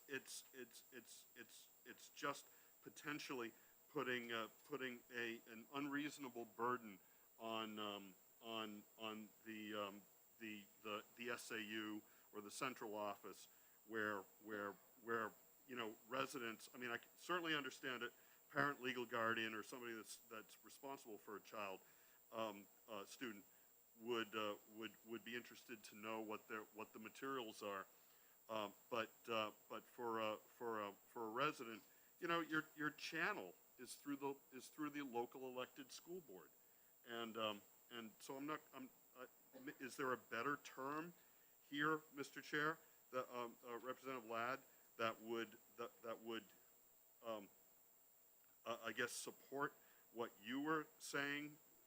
That all right, I'm taking care of a student in my household, and I'm not a parent or a legal guardian, but I definitely want to have access to these materials. We have a school board, which is the governing body. They're the governance of the school district. The administration, superintendent, principals, supervisors, curriculum directors are there to administer the instruction, the curriculum. And when we're saying that a person that lives in that community cannot have access to information about that school, you must go to the school board, I think we're really starting to draw sides in education here. And I think we're going down a wrong path here. I think it's time that we work together cooperatively.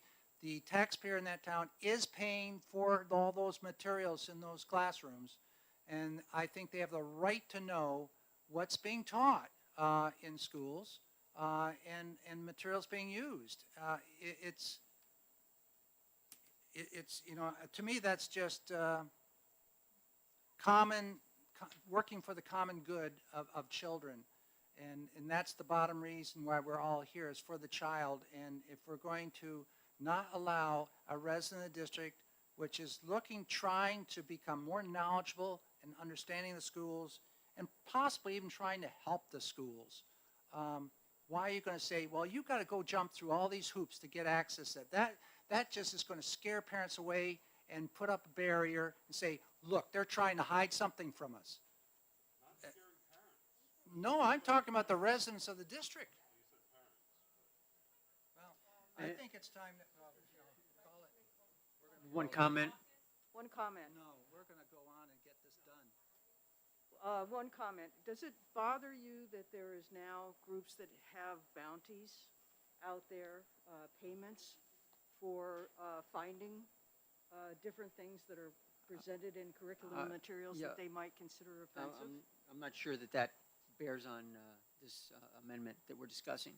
Any further, Representative Porter? I'm sorry, but I think it does bear. Do you know that there are more than 35 teachers who have been turned in for investigation in this last few months? 35 teachers have been questioned already. The environment that we are in right now is very different than the environment we were used to when we were growing up in the communities, in the schools. It's scary out there. People are scared. I'm sorry, Representative, that you don't like that I'm saying this, but people are scared. They're afraid of other people, even their friends they don't know. And people can come and say and do things that are frightening. It's a scary time for schools. You heard what Mr. Christina said about the exhaustion and the stress that schools have been under, that teachers have been under, that staff and faculty and administrations have been under.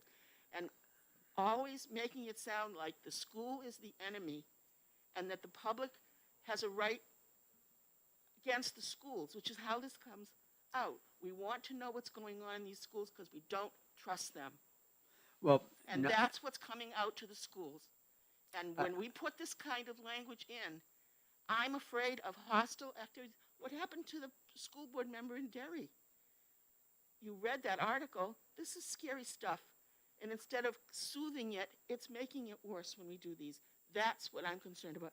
All of the curriculum material is available to parents already, to community members. It's all online in most school districts. And saying that it's not doesn't, and saying that you need to protect, I'm sorry, I'm really concerned about this, as you can tell. If the curriculum materials are already available, then there should be no problem with passing this. So are there any further comments? Can Yeah, we- it doesn't say in here that you have to do it person to person. You can put this stuff online just as well, just like, like Representative Cordelli said.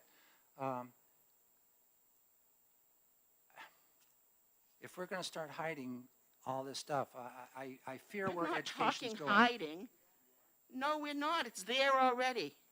Well, then, if it's available, then there shouldn't be an issue. Well, why do we even have to have this bill? Just to be sure, because we No, don't trust the schools that they're doing it. In some places, it is not readily available. Can we proceed with a call or a show of hands on the amendment, please? All those in favor of the amendment? Okay, thank you. And opposed? 10-9. 10-9, is that? I'm sorry, did somebody have votes? Could we have the no votes again, please? There's some question on the no votes. Could they raise their hand if you don't mind? It's 9. Okay, thank you. Okay, and a motion on Yes, I'd the like bill to as move amended? 1434 as amended with 0992H ought to pass as amended. Second? Representative, no, I'd prefer someone other than a sub. Representative Hobson?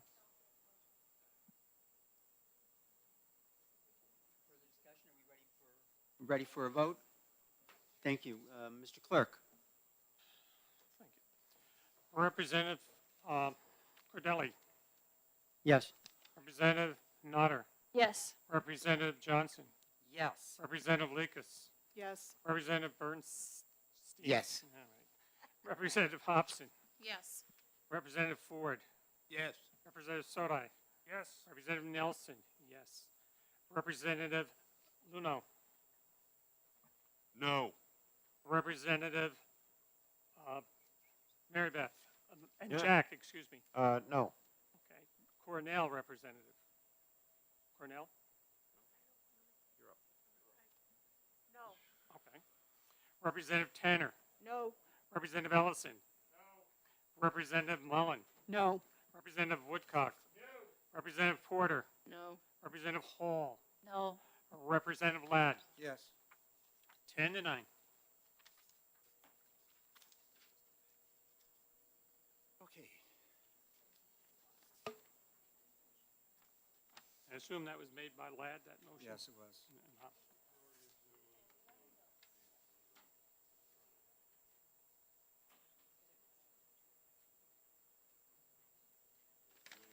Okay, we got the Mr. Chair, school building. Yes, I ask for a 5-minute recess, please. sure, go ahead. We're going to take a 5-minute recess here.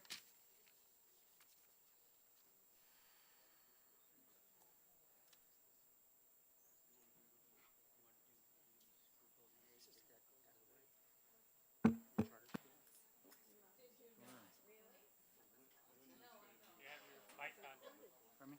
Yeah.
Mr. Chairman, thank you so much for the recess.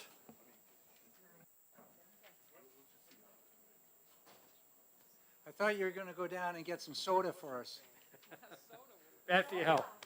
You know, in Alaska, they don't call it soda, they call it pop. Yeah. I think that must be a Western It's term. tonic in Massachusetts. Tonic? Tonic. Yeah, that is. I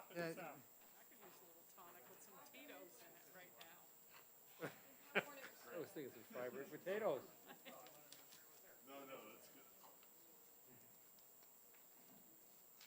Okay, is everybody back? Okay, great. Everybody's thrilled to be here? Okay, keep marching. Everybody's doing a good job here. We have some very difficult bills coming up, and when we all walk out of Reps Hall, and you know, I've done it now for 14 years, and we've often had, you know, issues which we've not seen things eye to eye, but the next day, I'm out good friends with folks, and we're having fun together. So it's just, this is all what our country's all about. It's a democratic society, and let's just keep that in mind, because I don't think anything's done here, you know, to hurt or anything such as that. Let's just stay up on the high road, be magnanimous, and know that this is all about kids.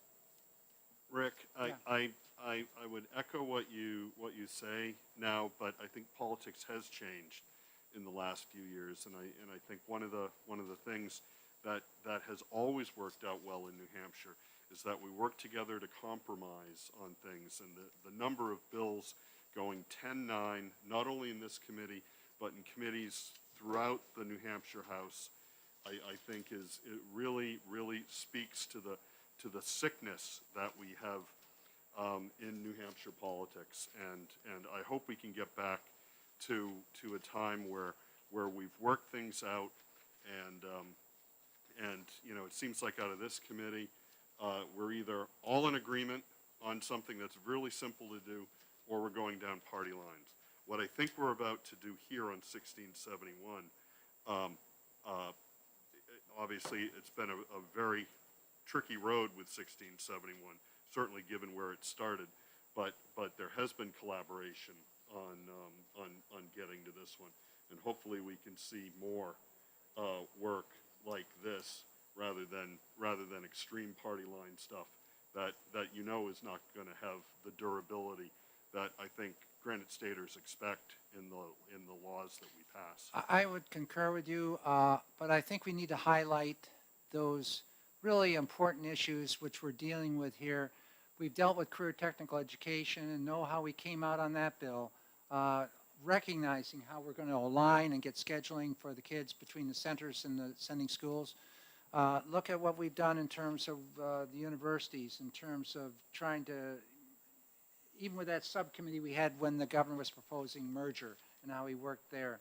And Representative Mullins, how we worked on that committee dealing with special education and trying to just weave through. Sometimes we're weaving through minefields, and it's not easy. But there are some topics which are, you know, near and dear to us all that we are successful at. But there's others which we're getting that national agenda pouring down on us, and I agree. It's very difficult.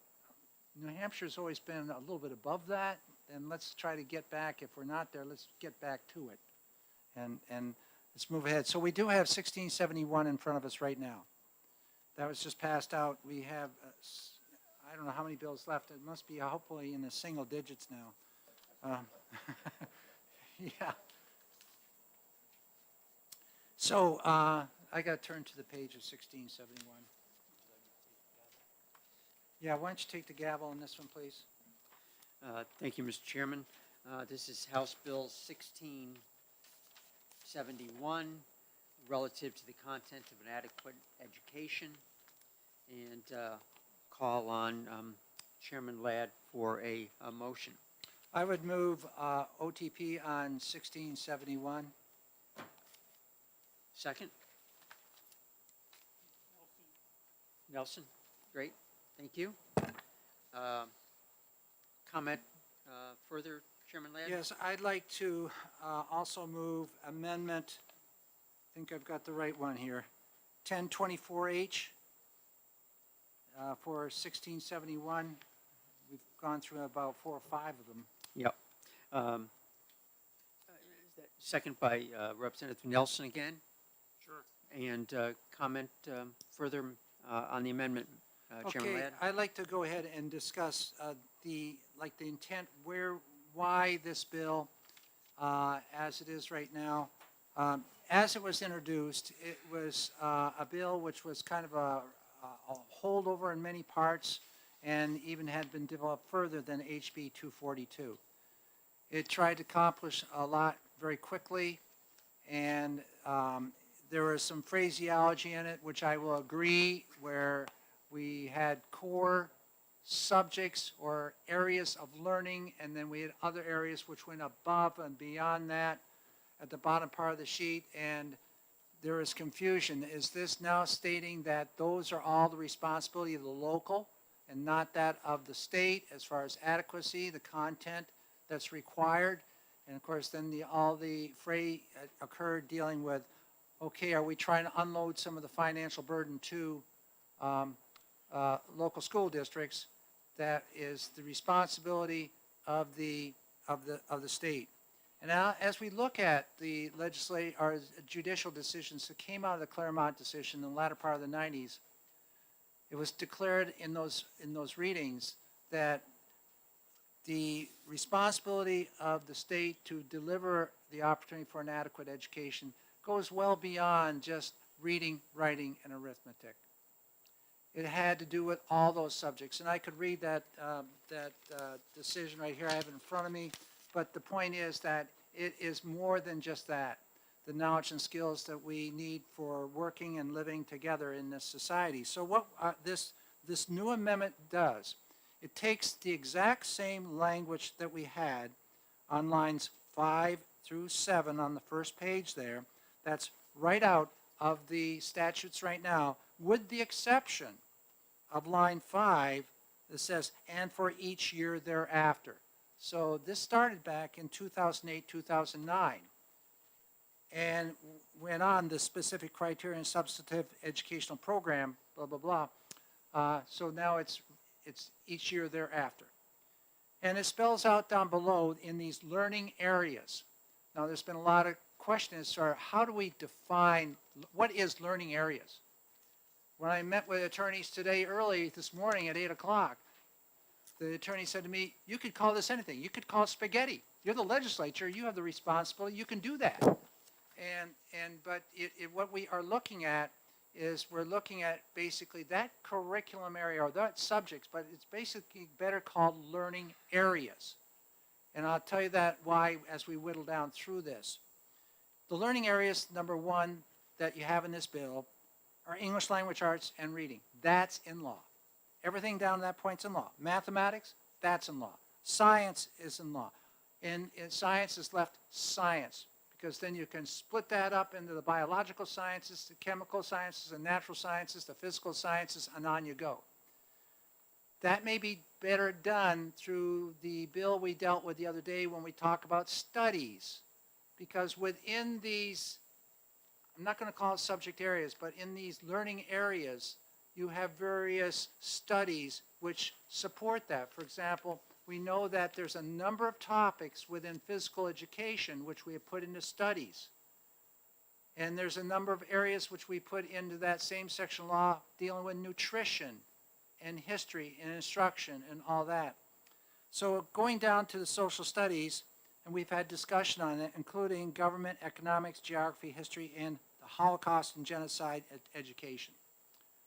That's also in 193E2.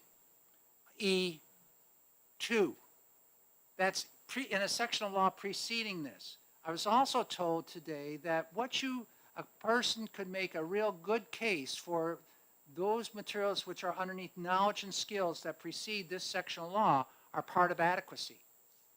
This is all in that adequacy chapter of law.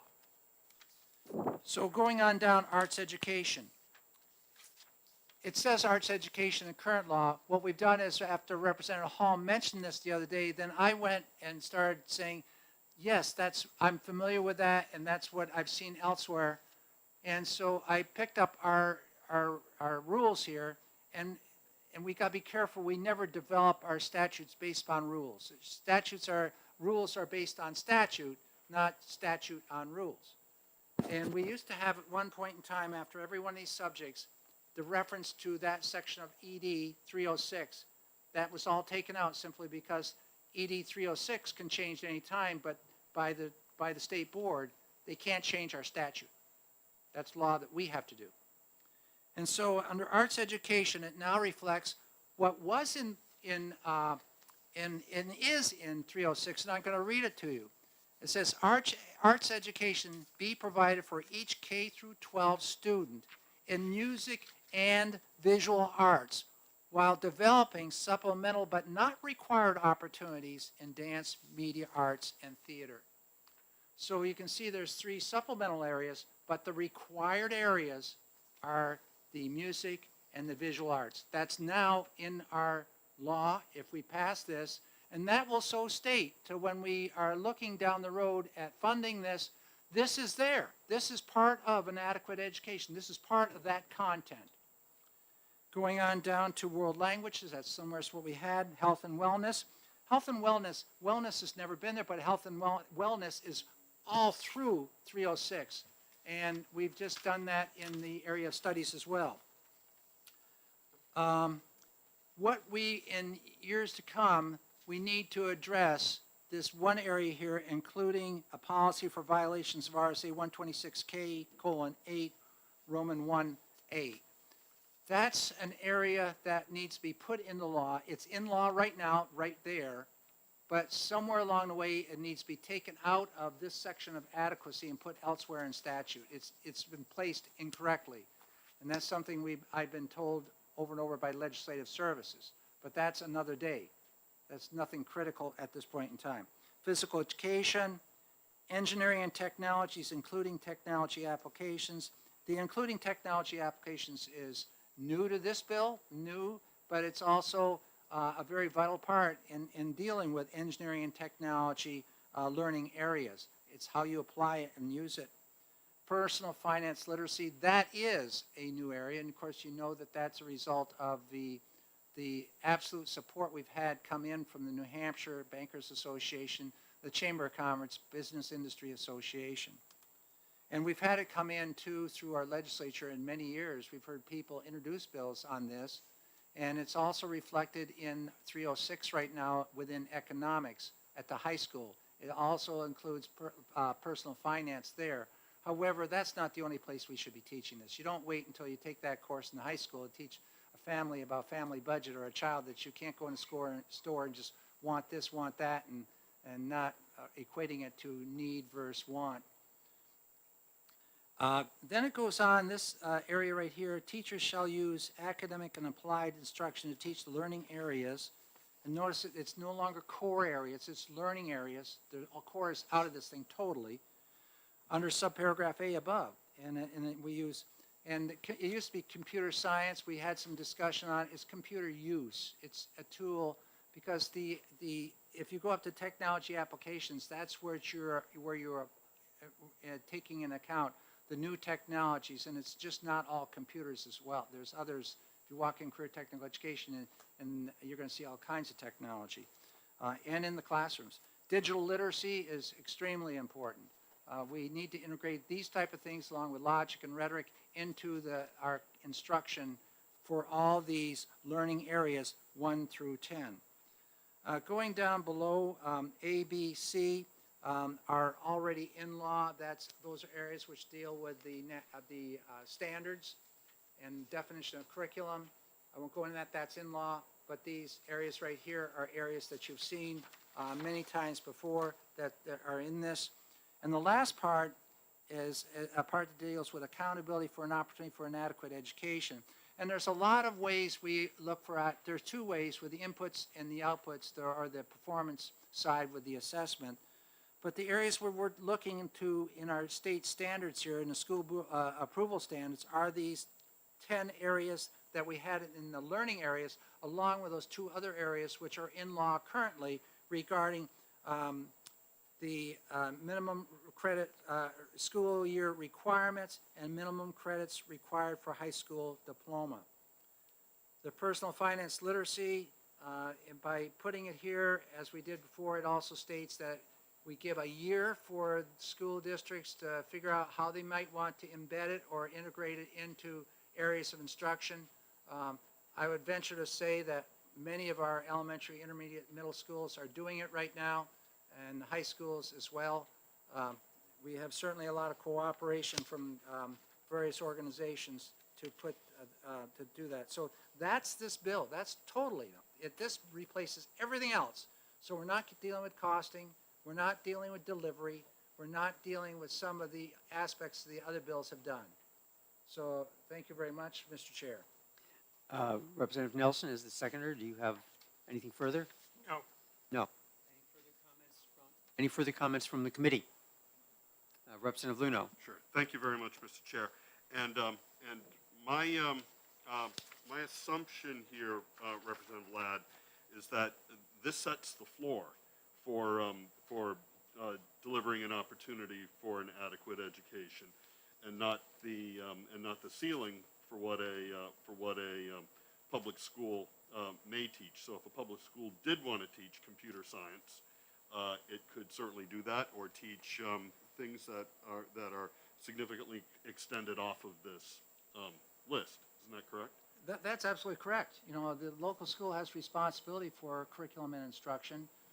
This right here, we're identifying for the floor for our opportunity for an adequate education. We are defining now those learning areas that are a must, and that we have to then look at that in terms of when we're creating a funding formula, we're taking into account these are going to be costs which the state has to absorb. Anyone else? I'd like to make I'd like to make a comment. Yes. So thank you very much, Mr. Chair. For a lot of the same reasons that I articulated yesterday, I don't believe, I am going to support the amendment. I am going to support the bill as amended. But for a lot of reasons, I don't believe now is a great time for the legislature to be monkeying around in the definition of an adequate public education and substantive educational content for. Dave, you're not on. Oh, sorry. Well, the Representative Ladd was in a conversation anyway, so I'll start from the. I'll quickly. So very quickly. I am going to support the amendment. I am going to support the bill as amended. But for a lot of the same reasons I discussed yesterday, I don't believe now is a really great time for the legislature to be monkeying around in this neck of the woods. There is obviously an ongoing lawsuit where the state is a defendant, and this area is material to that. I do believe the amendment makes some very good improvements in the area of the approval standards for learning areas for an adequate education, particularly the Holocaust and genocide education, consistent with what was enacted last year, and improvements with in personal finance literacy and some other areas that were done. So I think there's a lot here that is important, but I am concerned about the timing and whether this is really good to do at this point. I hope the other chamber will consider that as in terms of whether or not it's timely to move this through. But like I said, I'm going to support the amendment and the bill as amended. Any further comment? Yeah, I have one comment. I know you want to move, but I think at a time when we're dealing with Conval and some of those other issues going on, it's a good time for the legislature to step forward and say that we are working in several zones to try to address the opportunity for an adequate education. And this shows that we're not sitting back on our heels and we're recognizing that there are certain responsibilities we have and certain learning areas that we have a responsibility for, and we're so saying right here now that, and we've also said further by the interim study we're doing with, on the other side of the coin with the dollar bill funding. Right, and thank you, Mr. Chair, for just, I agree with what Representative Ladd said there. The Conval case, though, however, is about whether or not New Hampshire is funding its schools in a constitutional way, and whether current funding is sufficient to cover the cost of an adequate education. And now we're changing the definition of an adequate education by putting a few more things in the box. So whether or not that will be looked on, who knows how that's going to be looked on by the court. But I absolutely agree with what Representative Ladd is saying, that a bill like this, and more significantly, a bill like the Foundation Opportunity Plan shows the court that the legislature is serious about its responsibility and obligations to both define an adequate education and fund it. So, thanks. Thank you. Seeing no further comments, we'll take a hand poll on the amendment 1024. All supportive of the amendment, please raise their hand. It looks to be 19. And if my math is correct, it would be 0 opposed. So is there a further motion, Representative Ladd? Yeah, I'd like to make a motion ought to pass as amended with, and I don't even have the amendment in front of me. 1024. 1044? 24. 1024? Yes. With, yeah, 1024H. Thank you. Is there second for that? Representative Nelson, thank you.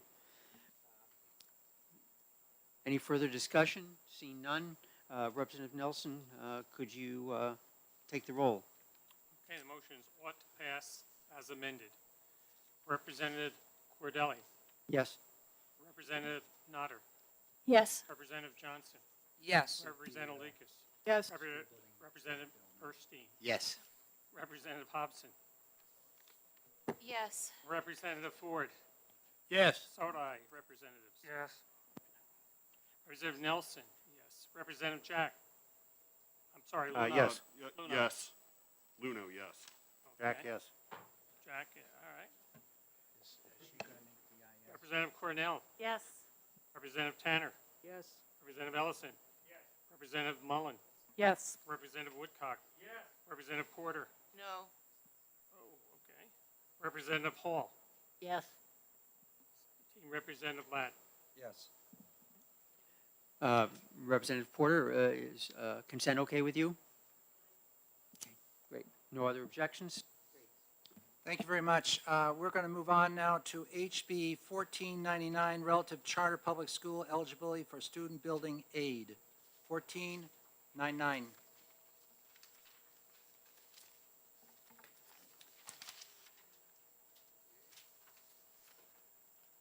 Representative Hobson, do you have a motion? Yes, I'd like to make a motion of ought to pass as amended, and I have an amendment. Did I do it wrong again? No, we don't want that. Okay. Okay.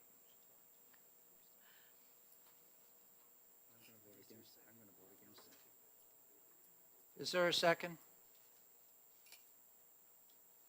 Representative Lekes? You want to speak to your motion? Yes, just wanted to point everyone to Amendment 1026H. We processed this amendment over lunch, and we have taken out, this amendment only amends Section 2A. B and C are back to the original format. in the original bill.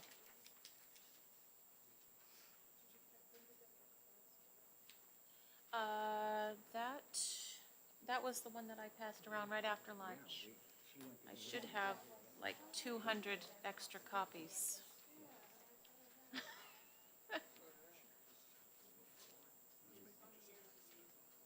That's where they are.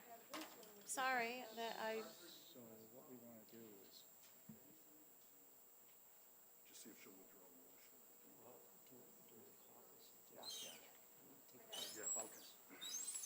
okay, at this point in time, we're going to take a caucus for 5 minutes, please.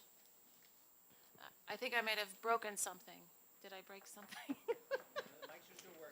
I did that on purpose.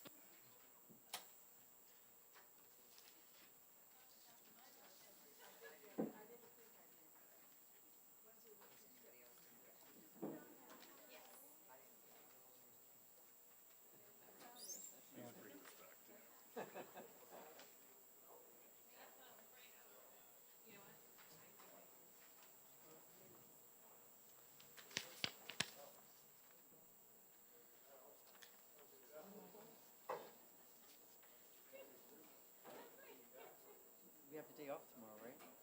I hope so. Actually, there's a chairs committee I might go to, but. Yeah, we have that, and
Okay, everybody's welcome back.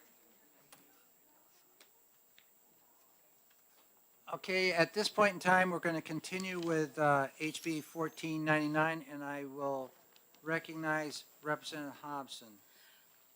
So I would like to withdraw my motion to ought to pass as amended for 1499 and put forth a new, do we need to Well, vote on that? you're going to withdraw ought to pass because you were discussing, we hadn't gotten to the amendment part All right, yet. thank you for learning with me or allowing me to learn here. So I will withdraw my motion. Is second agree? I will withdraw my second. Thank you. So I will recognize Representative Hobson for a motion. I would like to put forth a motion of interim study for HB 1499. Is there a second? I second. Thank you very much. Is there discussion? Sure, I'll just add that I think there's a lot of work that needs to be done in some of understanding the documents, understanding the dissolution of charter schools and building facilities and state aid in general. So with that, I will stop speaking. Thank you very much. Representative Lekis, do you have any comments? Well, just looking at the discussion we had, there's obviously a lot of not understanding and not clearness, so we need to make it clear. Thank you. Thank you. Further discussion from the committee? Not seeing any. Representative Nelson, are you about ready? Yes, I am. Maybe. We're doing 1499 with no amendments. Am I correct? Interim study, I'm sorry, with no amendments. Okay. Representative Cordelli. Yes. Representative Notter. Yes. Representative Johnson. Yes. Representative Lekus. Yes. Representative Burstein. Yes. Representative Hobson. Yes. Representative Ford. Yes. Representative Sodai. Yes. Representative Nelson, yes. Representative Luno. Yes. Representative Jack. Yes. Representative Cornell. Yes. Representative Tanner. Yes. Representative Ellison. Yes. Representative Mullen. Yes. Representative Woodcock. Yes. Representative Porter. Yes. Okay. Representative Hall. Yes. Representative Ladd. Yes. Congratulations.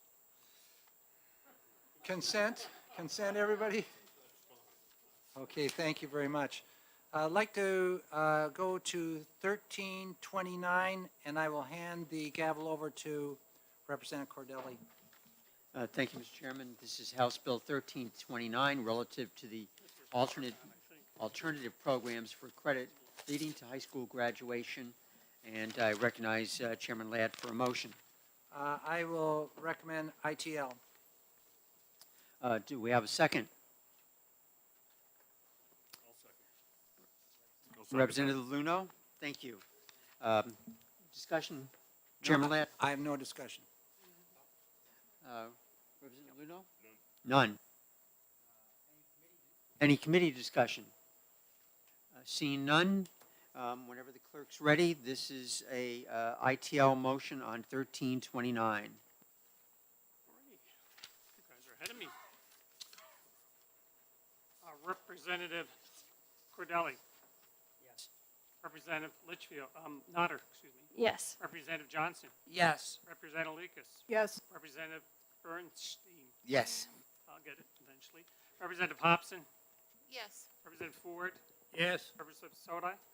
Yes. Representative Nelson, yes. Representative Luno. Yes. Representative Jack. Yes. Representative Cornell. Yes. Representative Tanner. Yes. Representative Ellison. Representative Mullen. Yes. Representative Woodcock. Yes. Representative Porter. Yes. Representative Hall. Yes. Representative Ladd. Yes. Good going. 19-0. Okay, thank you. The next bill, which, pardon me? Yeah, On oh, consent. yeah, any objections to consent? Yeah. Okay, HB 1663, relative to requirements for home education students. We have been on that prior to, I believe, today.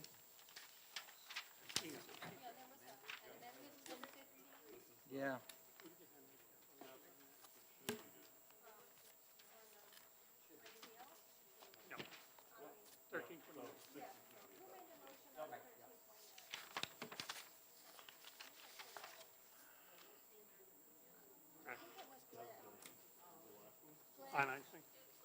Did you make the motion on the last one?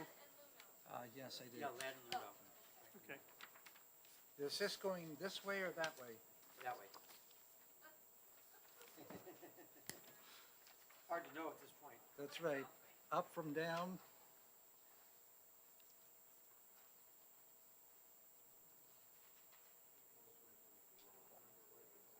Okay, so what happened to Amendment 1015? Is that not going to be voted on? This is Erica's, and Glenn, I think it's taken the rulemaking out of it, so that rulemaking remains with the home, that we have in place right now, that Frank likes. So he'll explain it. Yeah, but what happened to adopt 1015? We never did anything with that. No, we didn't. Okay, so are we going to go back to this or no? Well, I gotta, did we have that on the table, or did?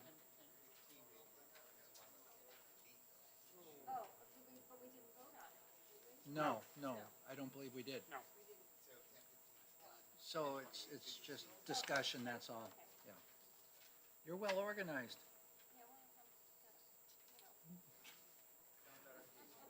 Don't let her kid me. What are we on? Okay, we have HB 1663 that we're addressing right now. We have had discussion. We have discussed other amendments, but we've never taken any action on any of those amendments. So we are still with the original motion on 1663, which was ought to pass. And so I'll recognize Representative Cordelli at this time.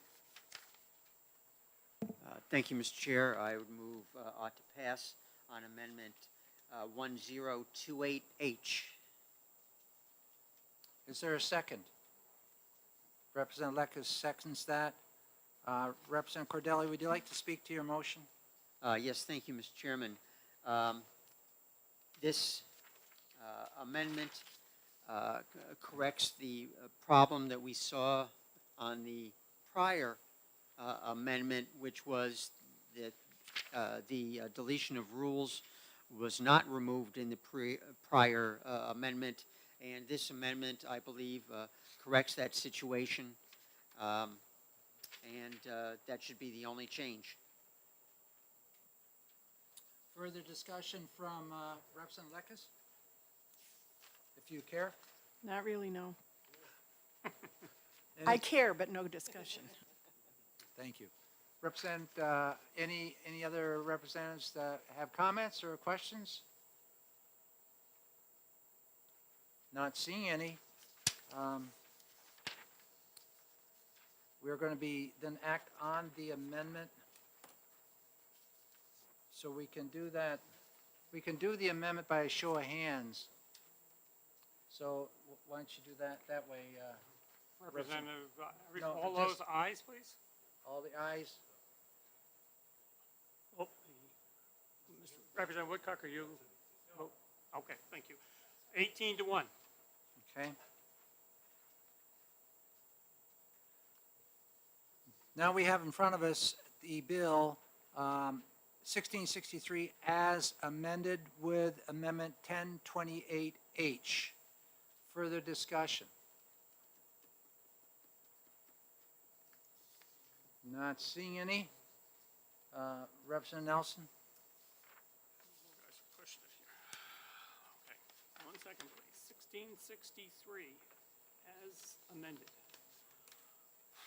Representative Cordelli. Yes. Representative Notter. Yes. Representative Johnson. Yes. Representative Lekes. Yes. Representative Bernstein. Yes. Representative Hobson. Yes. Representative Ford. Yes. Representative Sodi. Yes. Representative Nelson. Yes. Representative Luno. Yes. Representative Jack. Yes. Representative Cornell. Yes. Representative Tanner. Yes. Representative Ellison. Yes. Representative Mullen. Yes. Representative Woodcock. No. Representative Porter. Yes. Representative Hall. Yes. And Representative Ladd. Yes. 18-1. Is consent okay with Representative Woodcock? Thank you. Okay, we're starting to whittle it down. I'm counting 1, 2, 3, 4, 5 bills left. Maybe 6. 7, anyone? It's modern math.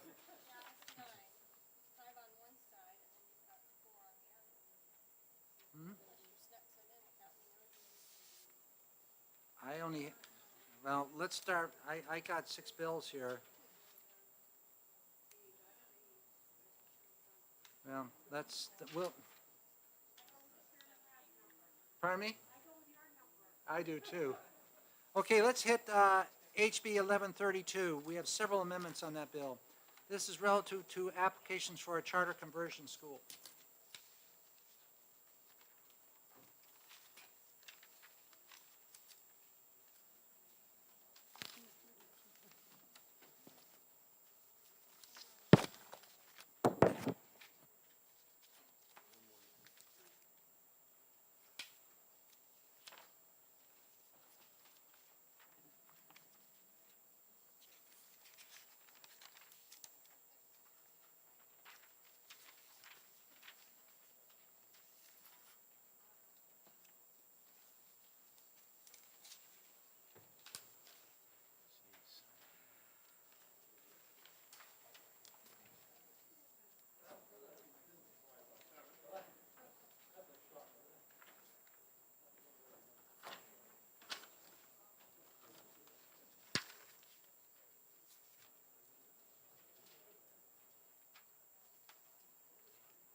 Just amazing how this stuff disappears.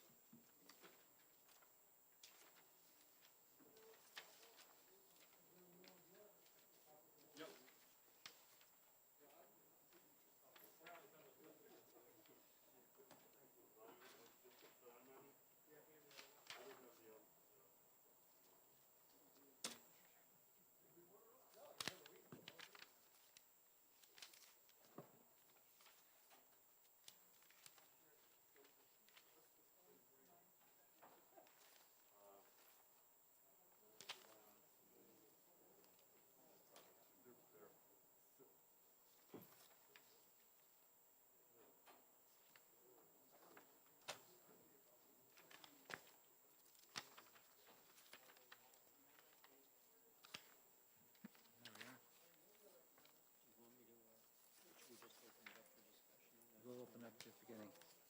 Okay, does everybody have a copy of these things? Took me an hour to find the stuff too. I have, these are extra copies on 970H, if anyone needs it.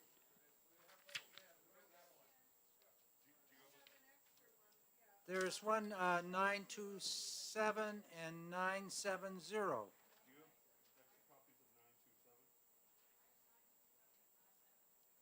Yep. That's the two that I have. I don't. I had a hard time finding one. Do you have 927 extra? Are there any on the table here in front? 927? No, 927.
Okay, let's go ahead and start this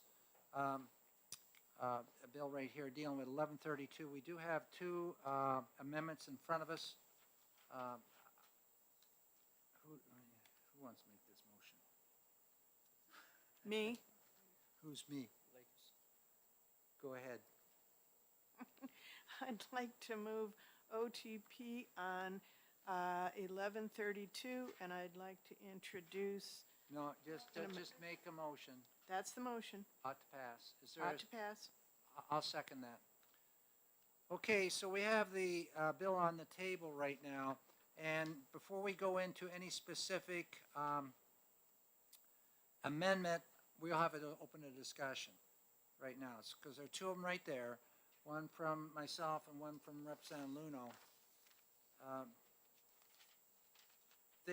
There's two differences, but, there's several differences. One is this for conversion charter schools. Is everybody familiar with what a conversion charter school is? There's a number of ways, two ways a charter school becomes law. And the conversion charter school is the one where it's still underneath the district. It's a decision of the local school district to go that direction, and it remains, money comes through the school district to that charter school, whereas the funding for the other charter schools in our state comes from a different account. And they're not beholden to the school district. So the one bill right here, which is mine, requires a 3/5 vote. And both of them, it appears, have eliminated the majority of its prospective teachers have to give a vote 2/3 and the written comments of the superintendent and principal. It looks like both bills change that, and Representative Luno can talk to his if there's more need to be said. His bill requires a 2/3 majority vote of the school district at a regular meeting. Mine requires a 3/5. That's a difference of what? 6%. So it's not a heck of a lot of difference.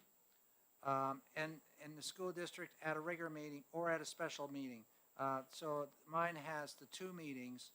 The rest of the language, is it the same? It looks it to me.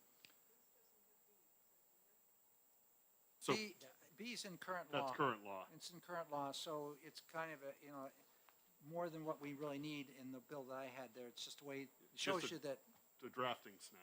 the drafters oftentimes do this. It's different for different people. Yeah. So I can live with either one of these. I think that a school district that's wanting to go into the conversion business, it should be done probably, for sure, I think, at the annual meeting. Calling a special meeting, you could get fewer people there, and you could push this thing a little easier. And I think if you're going to change and convert your school district or your high school or whatever level to a charter school, this is a huge, huge deal. And we shouldn't hold any punches, or it should be done clearly that way. So I'm good with either direction here. Representative Porter? Thank you, Mr. Chair, and I want to congratulate you on that because, yes, anybody can call a special meeting with just 50 signatures, and even though the school board has to approve it, it is better, I think, to take it as a matter of course at a regular meeting with plenty of preparation ahead of time, as would be done with those. So I congratulate you on saying that, and that would make me want to support the amendment that takes out special meetings. Thank you very much, Representative Porter. I appreciate it. I could call a special meeting in the middle of summer when everybody's off in Istanbul or when I'm not Istanbul. Hopefully Gunquit. And have few people there and control things. But the annual meeting, which is done at the time we all know there's a meeting, I think that's more in up and up. Members of the committee, who seconded that thing? No. I did, okay. Sorry, it's getting late. So we need a motion on an amendment. So we need a motion on the amendment. So I would move amendment 970H which requires a 2/3 majority at a regular annual meeting. I'll second it. Okay, so we have an amendment on the, in front of us here. Is there any further discussion from members of the committee? Representative Nelson? Show of hands. It's good. Oh, show of hands, please. The amendment number, please, could you repeat that? 970H. All those in favor? Looks unanimous. Any nays? Okay, so we have the amendment approved. Representative Luna, would you like to make a motion? You can write the blurb. Okay. Alicia made the motion. Alicia, would you? Right, well, and- do you want to write the blurb, or do you want somebody else? All to- I have to do is change 3/5 to 2/3 in the blurb and we're all set. Well, then, no, you, okay. I already gave it to The you, other part so- is a little different, too. It Yeah, has to but- be done at an annual meeting. Yeah, which is fine. I didn't put that in there anyway, so. Okay, so, Representative Likas, do you have a motion? Yes, I would like to move, ought to pass with amendment 0970. And a second? Second. Okay, so motion made by Likas and second by Cordelli. Any further discussion? Yes, Representative Ellison. I raised a question, and I'm not sure who answers this. When we had earlier discussions on a couple of occasions on this bill, my question was about labor agreements that would be in place.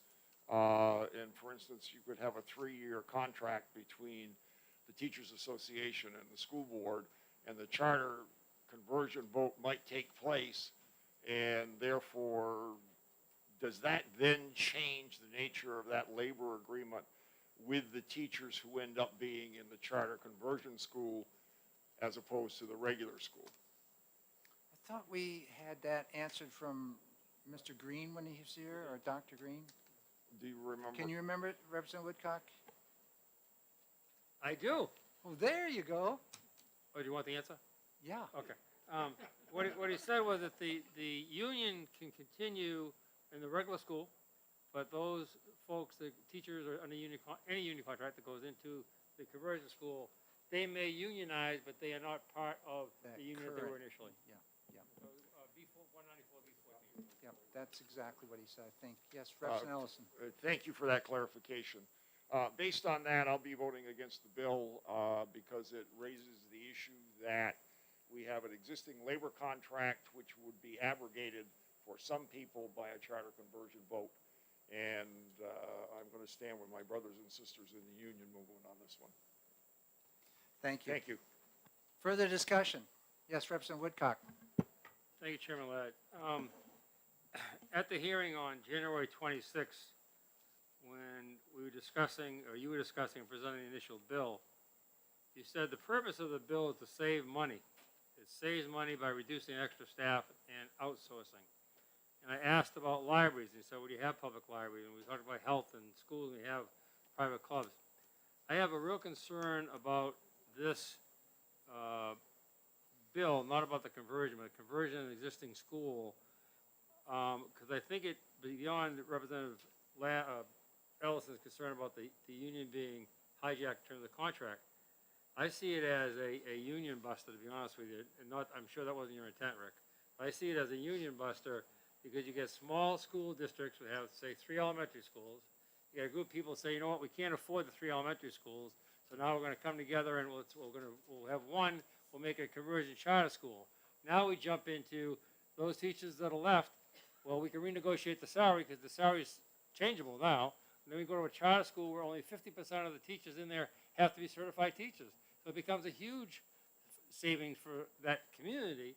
And then if you outsource any of the services, the tech services, or the librarian services, the purpose here is not to improve education. It wasn't a conversion to a thematic charter school. It was recommended by the teachers. It wasn't something that came internal up. This is strictly a dollar savings. And I think it puts public education and public teachers and public education at risk. I don't think this is a good bill at all for those reasons, and I will not be supporting it. Further discussion? Yes, Representative Eckes. Yes, I just wanted to say that it's not, I'm not sure who said, and it doesn't matter, all about money, but I see it also as giving the local town more options and flexibility with what they do and how they run their school, the hours they run their school, when they are open, all kinds of things that, that doing a charter public school, because you know, would open up to them, and they may want to try something new. Thank you. Further discussion? Just one response to Representative that. Woodcock. That's why we have a charter public school process. That's significantly different from taking a public school right now and converting it over. Further discussion? Representative Hall. Yes, thank you, Mr. Speaker. Listen to me, Mr. Chair. So right now, can this happen or not? Well, yes, it can, Taking- according to the statute we have in place. This bill right here would modify that statute. It makes it, okay. Okay, any further discussion? Mr. Clerk, would you please call the roll? Need a clarification here, make sure. Need a clarification. We are, the previous adoption of 970 was 19 to 0. Okay, and now we're going to the full bill with Amendment 970. Correct. That's this bill, okay. That's all right. Representative Cordelli. Yes. Representative Nodder. Yes. Representative Johnson. Yes. Representative Lucas. Yes. Representative Bernstein. Yes. Representative Hobson. Yes. Representative Ford. Yes. Representative Sodi. Yes. Representative Nelson, yes. Representative Luna. Yes. Representative Jack. No. Representative Cornell. No. Representative Tanner. No. Representative Ellison. No. Representative Mullen. No. Representative Woodcock. No. Representative Porter. No. Representative Hall. No, And Representative Ladd. Yes. 11 to 8. Okay, so what I'd like to do now is just read the bills off that Could we just, is there going to be a minority report? Okay, got a minority report, and Alicia, you're doing the majority. I'm going to read off the bills which I don't have down as having done yet. If somebody else is keeping a record, let's see if we gel. I have HB 1131 still to do. Okay, going down the list, HB 1233 yet to do. Maybe it's wishful thinking. HB 1241 yet to do. Okay. HB 1332. HB 1376. That's what I've got.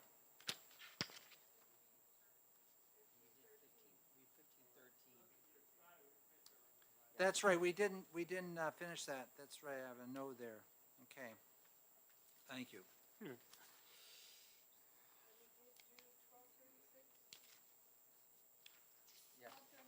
Yes, yes, yes.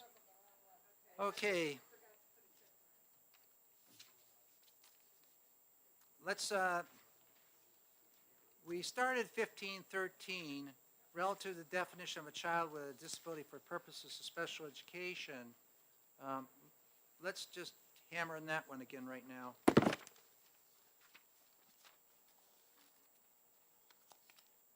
You should have an amendment, Mr. Chair. Everybody should have one. I passed it out when we got back from lunch.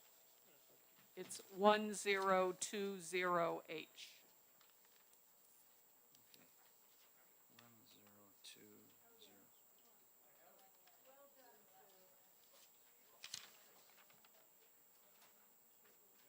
Okay. So that's 1513.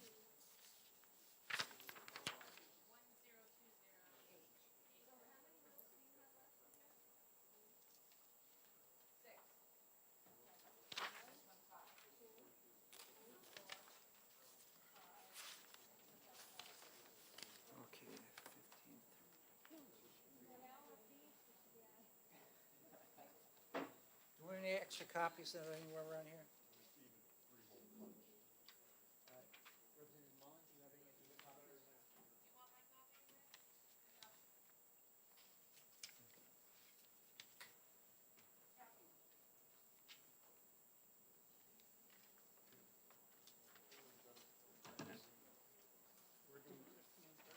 Copies? Okay.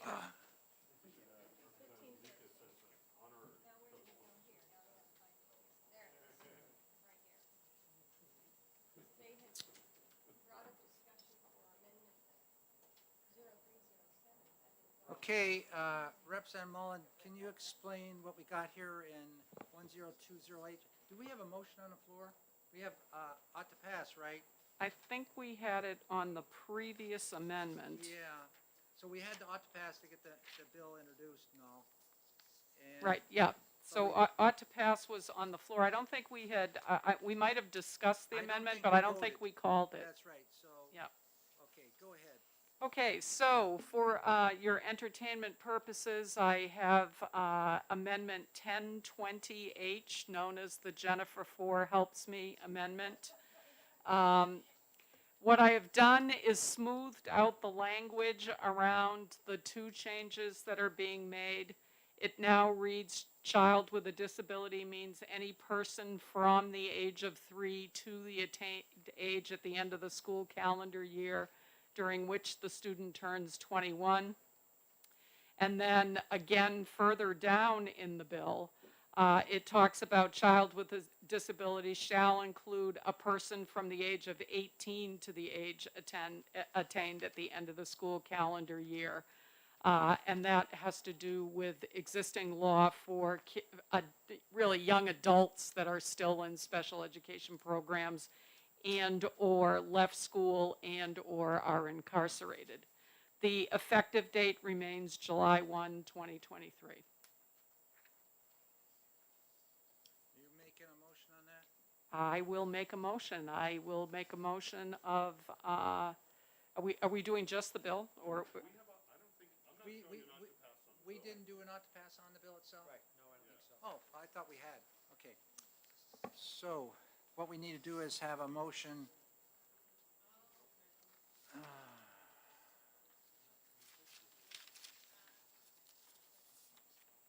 1513.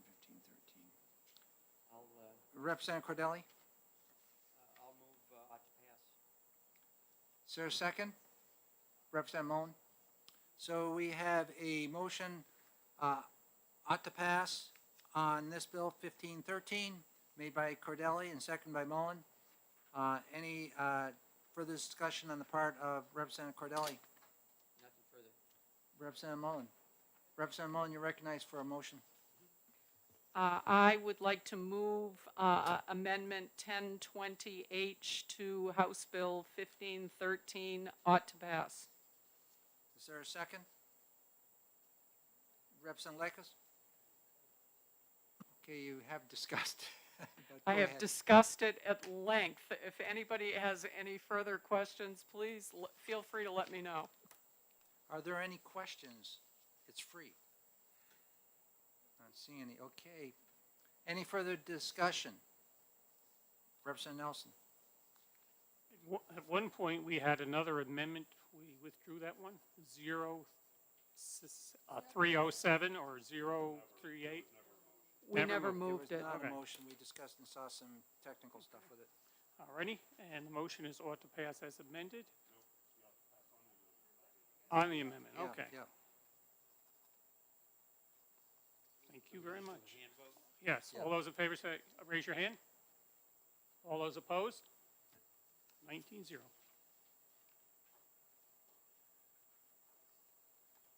You're going to make a motion, so you promised to get the blurb to me? Are you looking at me because I you am believe I can be counted on to get the verb? It's already been done. Representative Cordelli made the motion. Oh, okay. Oh, okay. I'm tired. I'm just.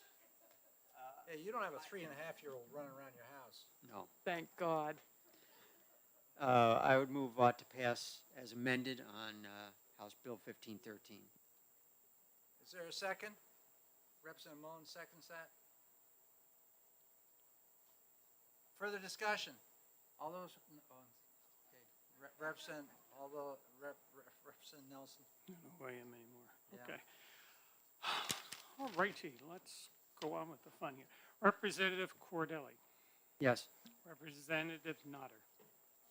Yes. Representative Johnson. Yes. Representative Lekas. Yes. Representative Burstein. Yes. Try it that way. Representative Hobson. Yes. Representative Ford. Yes. Representative Sodi. Yes. Representative Nelson, yes. Representative Luno. Yes. Representative Jack. Yes. Representative Cornell. Yes. Representative Tanner. Yes. Representative Ellison. Yes. Representative Mullen. Yes. Representative Woodcock. Yes. Representative Porter. Yes. Representative Hall. Yes. Representative Ladd. Yes. Okay. 19-0. Okay, what I'm going to start doing now is just working down. On consent, by the way. Good for consent? Okay, I'm just going to start walking down through it in the order, in the numerical order they come up in. So it looks like the first one we haven't done is 1131.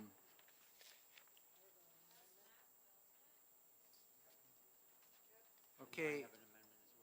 Okay, so let's have then plain discussion with no, amendment put forward for 5 or 10 minutes here.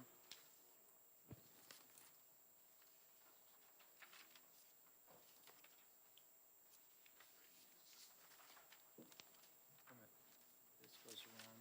Okay. Yeah, they punched holes. Very good.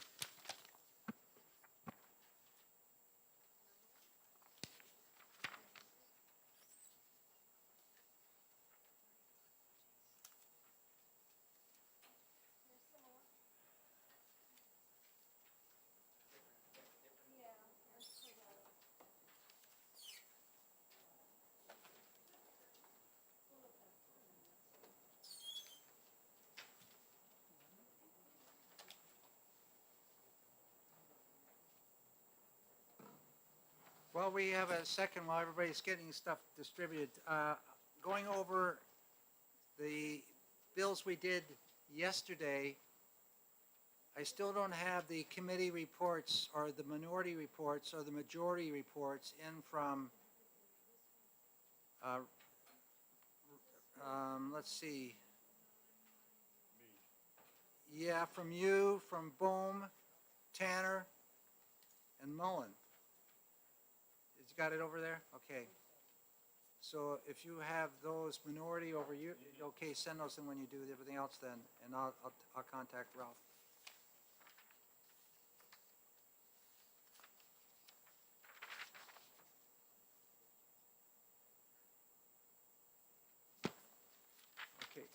Okay, I recognize, yeah, for discussion purposes. On Amendment 099H, excuse me, 998H,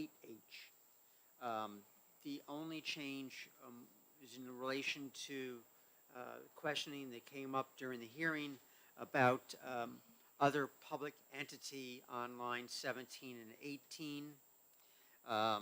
And we changed that to other public education agency. Which is defined in statute, and that includes schools, school districts, school boards, public academies are all defined within public education agency. So we felt that that fits in here and covers all the bases. And for, that's it on that part, on Yeah. that amendment? Yeah. So on the other amendment, Linda? Yes. Thank you. This is Amendment 1003H, and I too just eliminated the entity, so it says it, let's see, any person claiming to be aggrieved including Attorney General, may initiate civil action against the school district or school board in Superior Court. I just took out other entity, and then I dropped the third paragraph because, again, I see no reason that be there because the educator is just doing what the superintendent and school policy is, and they're just in doing their job. And the other thing is that I really am offended by taking the code of conduct and making it, a tool to attack. So that's why I took that section out. Okay.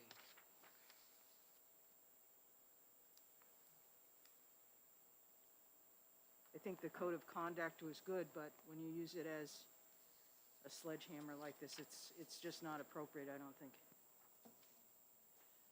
Is there any further discussion from committee members? Yes, Representative Mullen. Thank you, Mr. Chair. I'm going to go back to my concern that I expressed yesterday over the superintendent of schools being taken out of the chain of command, maybe in both of these at this point. No, sorry, just in Representative Cordelli's amendment. We had some discussion in here about the role of the Board of Trustees in a chartered school with regards to the daily operation.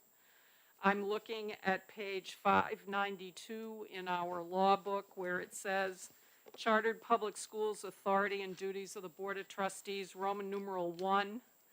Unless otherwise provided in this chapter, the Board of Trustees of a chartered public school, upon issuance of its charter, shall have general supervisory control and authority over the operations of the chartered public school. And then on page 600, under 194B, Roman 13, Chartered Public Schools Operations, it says, Roman 3, the Board of Trustees, in consultation with teachers and the principal, shall determine the chartered public schools curriculum and develop the annual budget. Roman 4, the Board of Trustees shall be considered the public employer for the purposes of collective bargaining. So I think that this portrayal that we had yesterday, that the Board of Trustees is only about the financial operation of a charter school, was not a complete picture. And so my concern is that you've got a school board from the public school making this determination and not the superintendent.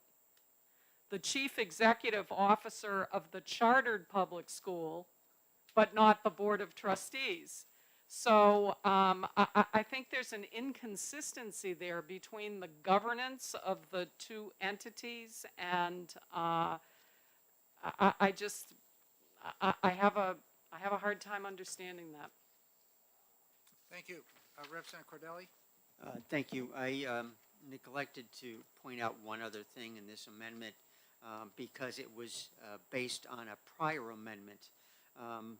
But in 998H, non-public schools are not included in this, whereas in Representative Tanner's Amendment 1003, non-public schools are included in that, and I think that that's a significant difference.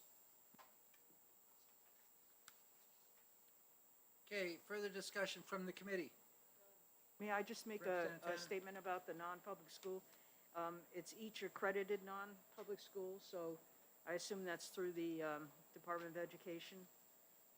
And it may be schools that are contracted with public schools, so that's right, why it's still there.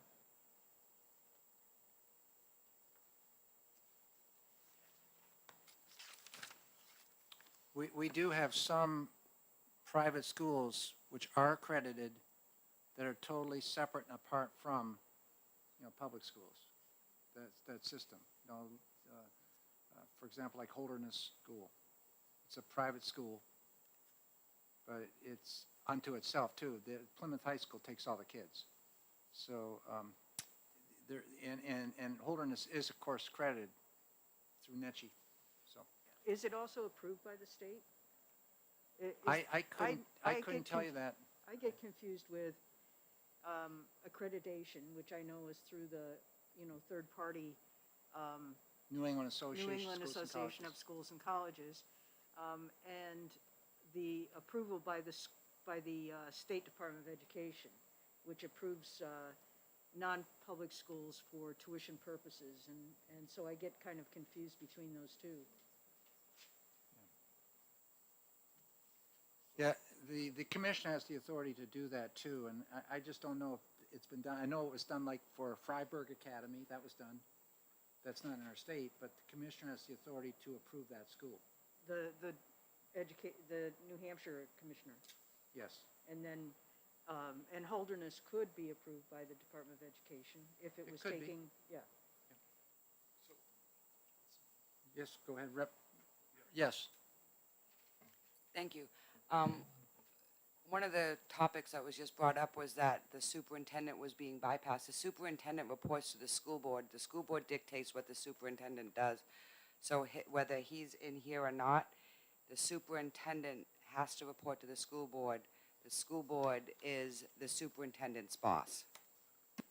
Right, I recognize that, Representative Johnson. Thank you for clarifying that. My question was not, my question was, it looks like we've got one head of building or one head of staff and not the board in charge in one situation, the school board and not the superintendent. In the other situation, we've got the person who's in charge, the principal, the head of the charter school, and not the board of trustees. What I was saying was that I would have thought that it would have been the school board and the board of trustees, or the chief operating officer and the superintendent, but not one in one situation and one in the other. Further discussion?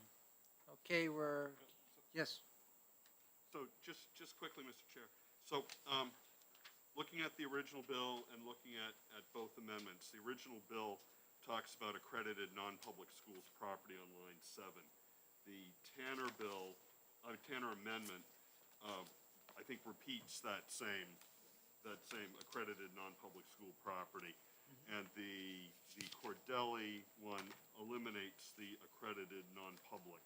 So it only refers to the school's property, referring to the what's discussed in line 5, 6. But on the original bill and on the Tanner amendment, when it talks about an accredited non-public school's property, does that mean NETCHI accredited, or does that mean department approved? It's wide open. There's a lot of accrediting organizations. It's not just the New England Association. You have Right. various Christian accrediting agencies, and Right. and it goes on and on. But I think in the context of what 1131 is looking to do, whether they're academically accredited is less relevant than whether they're department approved for providing the content of an adequate education, because that's the approval standards that we considered in 1671. That's the approval standard, right? You're approved to deliver an adequate education. Yeah. So in the original bill and in the Tanner amendment, would it make sense that they're really referring to approved non-public schools who can deliver an adequate education under Well, contract? to meet the minimum public standards for public school Right, approval. right. It's really approval, not accreditation. Yes. My No, I understanding. know you just took it, but. Go ahead, I'm- Representative Lakers. Do you have My a- understanding from the Board of Ed, some representative of the DOE was that approval is for the attendance part. Is it not? I mean, when they went to court over this, I was at the court case and they were saying that it was for attendance. So in order to say, so a kid isn't delinquent, they can go to a public school or they can go to a private school that's approved by the state. And the state said that's what they were approving it for, that it was adequate. And yeah, they have to fill out all kinds of paperwork and submit all their stuff and everything, but it's still a private school. I think And should we be putting laws like this on a private school? It's not a publicly funded, it's not an anything, it's still a private school. Should we be putting laws on private entities? I'd have to go back and look into the rules, but there's two different levels of approval. Now, you can have the minimum,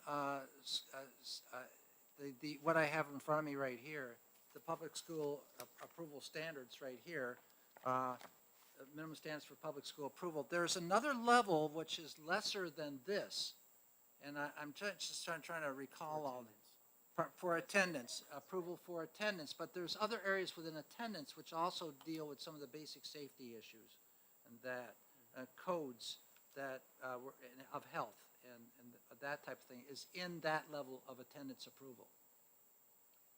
We dealt with that when we were looking at tuition programs in our schools. Yes, Representative Cordelli. Thank you.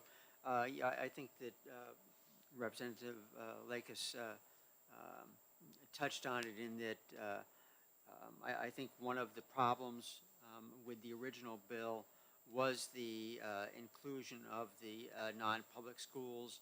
And I know in discussion with at least one of the sponsors, they agreed with that and that it probably should be removed.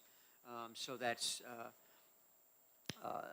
one of the things I tried to accomplish in these.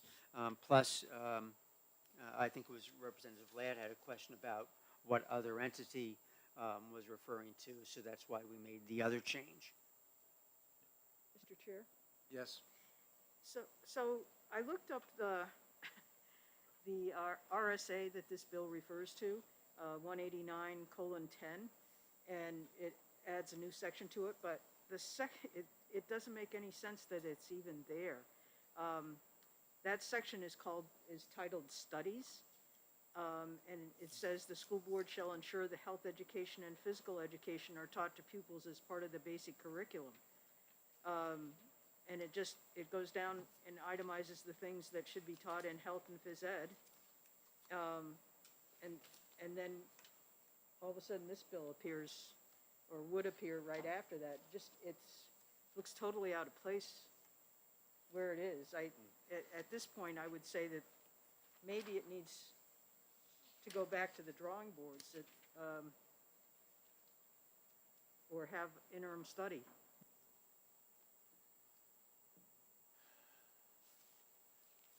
Well, I tend to agree with you on that. I think that what we've done with much of our statutory language, we pluck stuff into certain areas, and this is one which I've spoken to in the last several days quite often, that this is an area that we need to be parking some of the definition, further what these studies are. In fact, even when I was talking about 1671 today, I mentioned the word studies. We have the learning areas, but within learning areas you have certain studies, and that's where we parked health, physical education, some of the issues with health, and we've also now parked in personal finance literacy in there as far as how to embed it and how to tie it into your learning areas. So there's need to do. We also have instruction in there. The history of our country and some of the civics is parked in the 189 section. It would seem that this would be under safety or health and safety of the building or see, something. food and nutrition's there. You go on through everything in 189. 447 is the page I have. Yeah. Yes, Representative Lakis. It says new section, and it puts it after, not in, but after 189 as a new section, after section 10, the following new section. And so that whole section has all kinds of things, not just studies. whatever you want to make of that. I got that, and I understand that 189 is about school boards, superintendents, teachers, truant officers, and school census. That's the whole name of that chapter. So, but we're gonna see things right beside like this, and it's just makes it seem kind of convoluted and hard to follow, but you're right, it is a separate section.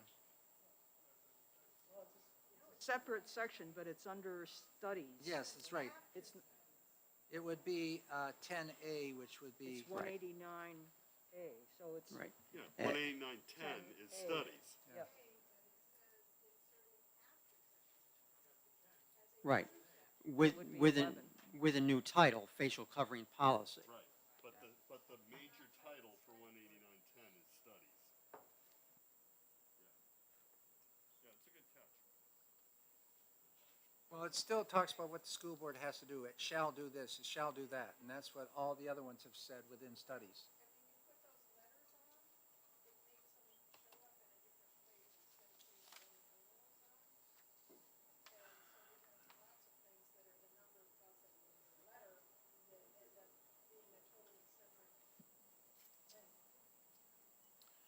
Okay, so we got to get beyond the discussion point here. We're gonna have to have a motion put on the floor so we can start moving here. So Representative Cordelli, do you have a motion? Ought to pass on House Bill 1113. Is there a second? Julius, Representative Saito, seconds. 1131. 1131, I'm sorry if I misspoke. Yes, Yeah, so, right, then I'll do the amendment. okay, do you care to talk to your, Just the fact that even in discussion with one of the sponsors, we recognize the issue of including non-public schools in here. And that generated the thought for amendment. further discussion? Yes, Representative Woodcock. Thank you, Representative. Just 2 points I'd like to reiterate. I concur with Representative Tanner on the violation on Section 3 that deals with teachers.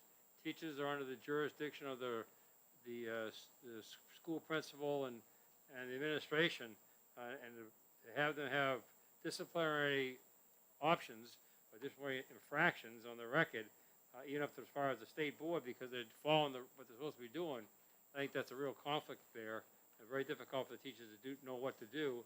And I also agree that it doesn't make any sense to me adding something that is a health and safety issue under a studies category when we know it's in the wrong place to start with. Thank you, Representative. Thank you. Further discussion? Yes, Representative Mullen. With regards to that teacher code of conduct, I mean, it specifically says that the State Board of Education is going to weigh in on this. And, yeah, I mean, there's a graduated ladder of disciplinary measures. Is that taken into account in this? If it's going to reference to that code, it would. Representative Diane, are you willing to come up and take a few questions?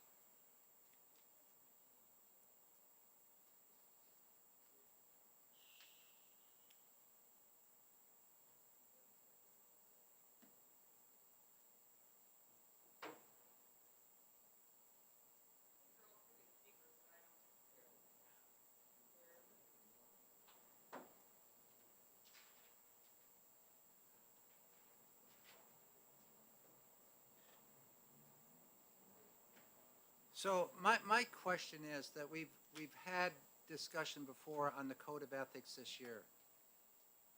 And yeah, well, the code of conduct, the other is assurance, but when we discussed the prior bill, it was decided that we wouldn't, as legislature, get into the business of trying to craft or write language. Now, this is not crafting any language. This is saying that you do this, you're going to have to, there's going to be this as a response possibly. how's this fit in with the code of conduct? Is it something which should be done another way than we're doing here, or is this an appropriate, of course, we can do legislatively, we can do it, but I'm just trying to find out where does it stand in terms of compatibility with what we did in the last bill.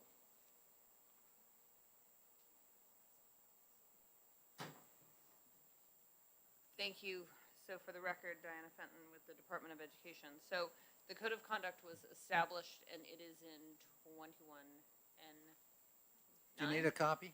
I do, actually.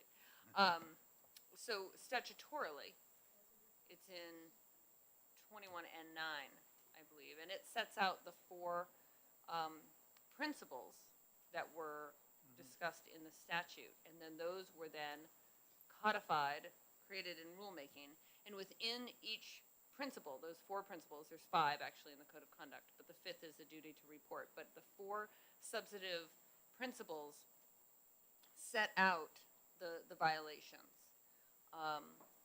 Advised to, for us to be modifying the code of ethics through Code of Conduct. this venue or through rulemaking? So to clarify, you would be amending the Code of Conduct. The Code of Ethics is not Excuse actionable. me, and I meant the code of conduct. Excuse I me. know you did. So ultimately, it is up to this committee, but rulemaking is what created the document that you have in front of you. Yeah. And it is rulemaking that allowed the department, if you think about what was passed by this committee in 2016 or 2017, it was four basic principles. And in fact, you were the sponsor of that, Representative Ladd. And you enumerated the four areas that you wanted the department to take action on. And you gave us the blueprint. And then the department took it via rulemaking, which was in the statute, obviously, and elaborated upon those. And we did so with our stakeholder partners. So, in keeping in that spirit, that is certainly one way this legislative body could effectuate this intent in paragraph 3, is to put it into rulemaking. Are there further questions, Representative Tanner? Thank you. Of Diane? Yes, Yeah. please. Do you think that, or I don't know how to put this as a question. Do you think that that any intent in the code of conduct was made to penalize a teacher for following the policies of the school district? So when the Code of Conduct was created, there was and there continues to be a very bright line between employment and licensure. And that is the way the Code of Conduct has been interpreted, and we have that discussion on a consistent basis within the Department of Education. There are actions that come before us for consideration which we deem to be employment. So I will give you an example.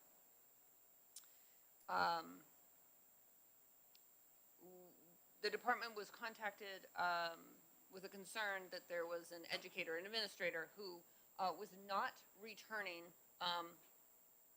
their phone call, their email, right? And the parent was upset, and understandably so. And the parent requested that the department look at this matter. The facts were very clear, and wanted action to be taken on that person's credential. And the decision was made that that's not the intent of the Code of Conduct. That was an employment issue. The district can deal with that however they see fit. If they see that as an issue of professionalism, they can deal with that. That's not a credentialing issue. When the Code of Conduct was created, it was created as a recognition of the importance of child safety, period. That's it. And we recognize that if departments deal with educators who should not be around children exclusively as a matter of employment, then those educators will go from district to district to district. And that is what the Code of Conduct was intended to prohibit. And that is, in large part, how the code of conduct has been and will be interpreted. We are held to our precedents of how we interpret that moving forward. And so, yes, I appreciate the question because we always go back to that delineating line. Is this employment or is this licensure? Another example briefly that I will give you, because I know we're getting to be near 4 o'clock. We had a gentleman who was accused of misappropriating those HVAC, like those big, whatever those are called, those air filters in the back of the room, shows my knowledge base. He took that from his school, allegedly. He took it from his school and brought it home and kept it for a while and then brought it back. And the district handled that. The district imposed whatever they thought was appropriate. The department reviewed it. We made a determination that that's employment. It's employment. It's not going to affect the license. And so we always keep that in mind. And that's a long answer to a short question. Yes, there will always be a line. I always use myself as an example. I'm a licensed attorney, but I'm employed by the state of New Hampshire and the Department of Education. And there are things that I do that could affect my employment, right? There are things that I do testify to. I can tell you my computer, which is state property, has a beautiful picture of my child when you pop it up. Super cute. It's adorable. I'm sure it violates an IT policy, right? But he's super cute, so it's okay. And this is being recorded. So I plead the fifth. But right, could that be an issue employment-wise? Yes. If I violate a dress code policy, yes. If I don't show up to work, yes. Right, Commissioner Edelblut can probably find a whole host of things. Employment, employment, employment. But it doesn't necessarily equal a violation of my license to practice law.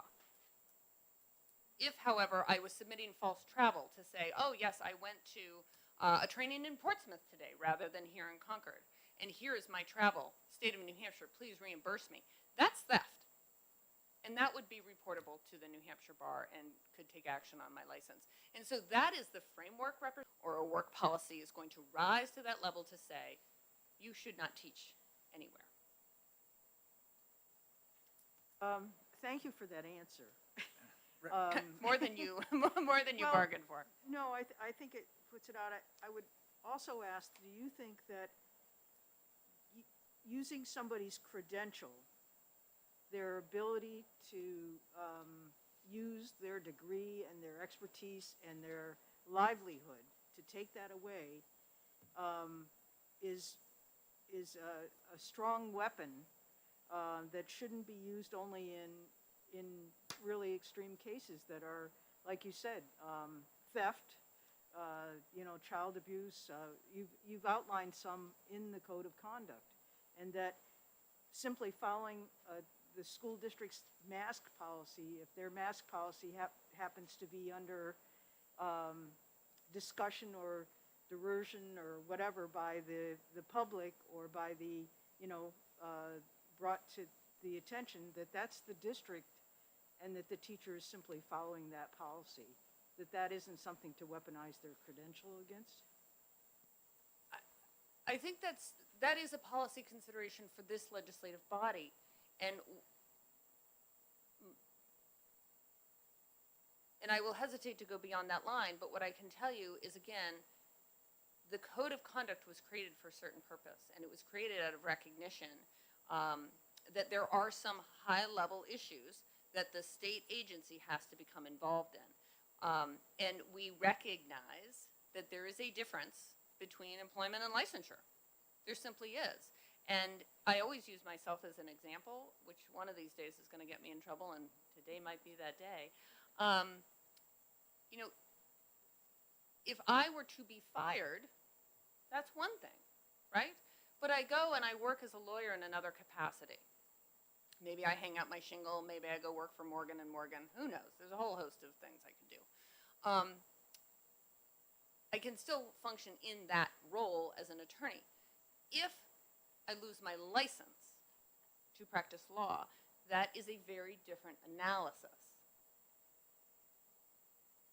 So again, we carry that same idea over, and all agencies that regulate licenses have that same basic analysis, and if you go to the OPLC, it's the same thing. Thank you. So, Diane, if a school board enacts this policy,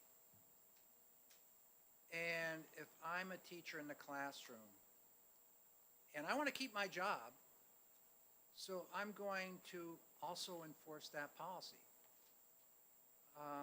So the teacher is the one then that's caught saying, you know, and going to be reprimanded because they're the one with the ticket, with the certification. But it is the teacher didn't instigate the policy. The teacher was doing what he or she's just been told to do by the boss. So can, in fact, in a situation like this, how would this code, the code of conduct be used against that teacher for something, one hand, you're damned if you do and damned if you don't. That's the situation the person's in. So how do we avoid that from occurring? I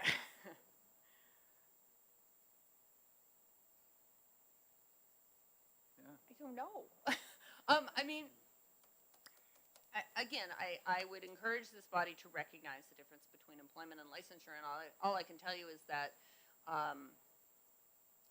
that's the design and the underpinnings of the code of conduct, and I think throughout this pandemic, the department has received numerous complaints on masks, no masks, all these different policies, and how they were handled at the local level.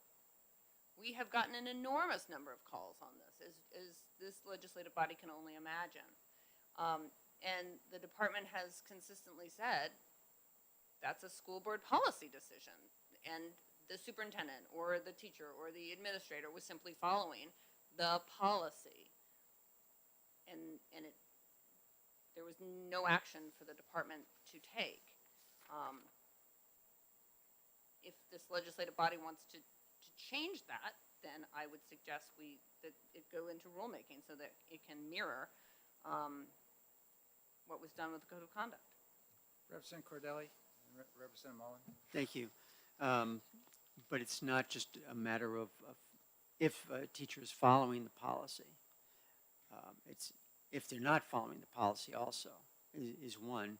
And secondly, in terms of a complaint to the department under the code of conduct, there are other actions that can be taken other than pulling a license. Is that correct? Oh, that is absolutely correct, yes. And thank you for that. We have three forms of sanction. I always say there's 4 actions and 3 forms of sanction. So the first action is we close out the case, no action taken, and we do that. The allegation's unfounded or unsubstantiated, what have you. A revocation is reserved in large part for individuals who are having inappropriate sexual relationships with students. We've seen that in the news. You've heard of those. And that is a permanent removal of that person's license. A suspension is a set period of time in which that person is removed from the classroom. And then there is a reprimand. The reprimand is a written warning. It's simply between the department and the individual, and the license, the credential, remains valid. And so we think of reprimands, I think of them as kind of the rumble strip on the highway, right? Just kind of guides you back into your lane, but the credential remains valid. Yes, we have that ability. Representative Mullen? Thank you, Mr. Chair, and thank you, Attorney Fenton, for taking my question. So I guess my follow-up question to that bit of information that you just shared is that when the department determines whether it's a reprimand or a revocation or a suspension or whatever, is that considered a disciplinary sanction by the State Board of Education? And if not, then what is the significance of the language justifies disciplinary sanction by the State Board of Education? So, Representative Mullen, looking at this language, I interpret this language to mean action taken under the Code of Conduct by the department. The State Board of Education is the global entity, if you will, that issues the credential. The department is acting on behalf of the State Board of Education, and we've had that discussion in other scenarios and other contexts that we act on, the department acts on behalf of the State Board. And so it is the State Board of Education that would kind of oversee all of that. And when that comes into play, we had a case in which the educator challenged the department's findings, challenged the offer of the discipline, and went to a hearing and then challenged that finding to the State Board of Education. And so the State Board had the final say. And that's our process. That is due process. That is how we build it in. But when I read this, to me, my interpretation falls right into the Code of Conduct, yes. Are there further, Representative Luno? Thank you very much, Mr. Chair. And thank you very much, Ms. Sun, for sticking with us this afternoon. So, question I've got sort of goes back to what Representative Tanner was asking about earlier, which is the section of law that this bill amends, which is 18910. And I was wondering, does the department actually have rulemaking authority under 18910?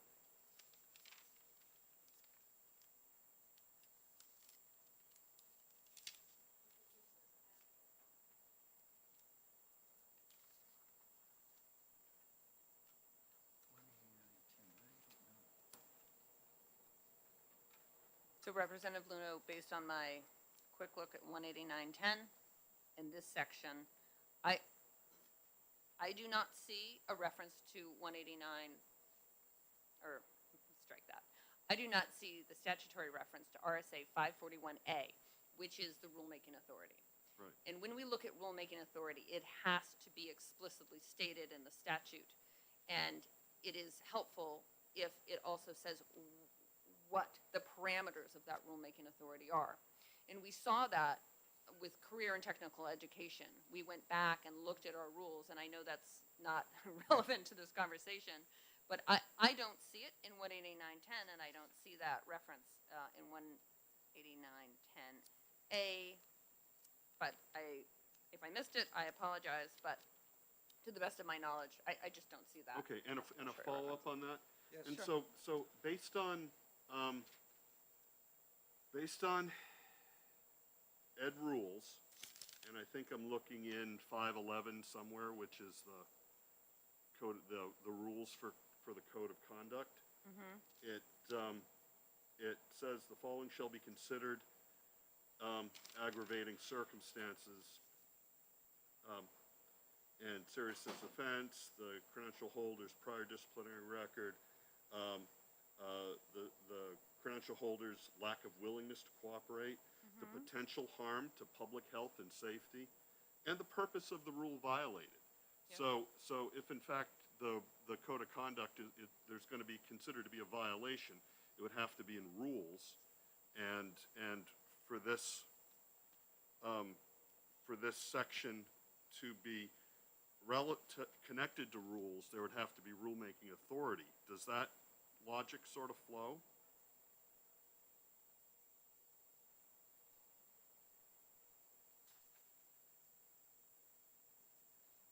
Would there be a connection if you're looking at the terminology Code of Ethics, which is in this bill, would that verbiage relate it back to 21N, which has 541 within?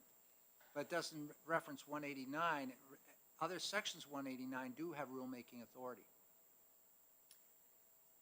So looking at section 3, because it references the Educator Code of Conduct, I would certainly argue that the 511s, the Administrative Rules 511, that talks about our policy that we follow when we administer the Code of Conduct. So I would certainly argue that the 511s are applicable because this references the Educator Code of Conduct. Are there further questions of the department? Representative Tanner? Yeah, I have just one more here. So if I take this bill and I kind of chop it down to its skeletal area as it looks to this section 3, the first part is that the meat of the bill is that that nobody in this listing shall adapt, enforce, or implement a policy that requires basically masks of students and other people. That's the meat of the top one. Down in section 3, it says violation of this section. So by an educator shall be considered a violation of the educator's code of conduct. So it's saying if I enforce or implement a policy that my school board has, under this bill, it becomes a violation of the code of conduct. It's rewriting the code of conduct and putting that specific violation in there. Is that how you would read this bill? Yes, I agree with that interpretation. Further discussion with Representative Lekis? So when it says educator, that includes the administrators, right? That is how we have interpreted the code of conduct, yes. So if a school board followed this law and did not implement masks, and a principal decided that in my school, or the superintendent decided in all my schools, we are going to have masks, how would that, I mean, wouldn't that be as an educator, and the violation would be because they didn't follow the school board and didn't follow the law, this law, right? How would that work? So based on that hypothetical, then yes, I mean, again, based on that hypothetical, the department could, in theory, take action upon the superintendent's credential. Yes, the code of conduct was written and intended to be applicable to both educators and administrators, and our actions have supported that interpretation, yes. Thank you. Further discussion or the department? With that, I'm going to just take a 5-minute break here, 10-minute break, and come back. I think some of us have to get up. We'll come back. There may be a portable flower mart downstairs.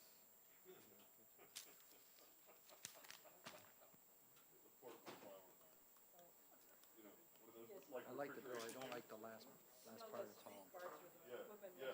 I don't like the reference to the losing your ticket. Violation, everything else I like.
Commissioners.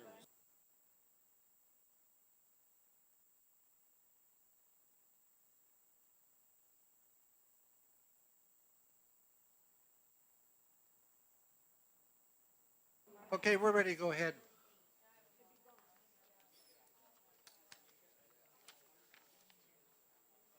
For purposes of moving, I'd like to have Representative Cordelli make a motion, please. Yes, I believe I already made an ought to pass motion. Is that On the correct? amendment? No, on the bill, so I would make a motion. Sorry. Thank you. I would like to move amendment 0998H ought to pass. Is there a second? Representative Julius? Is there a discussion from the maker of the motion? I think we've had quite a bit of discussion already.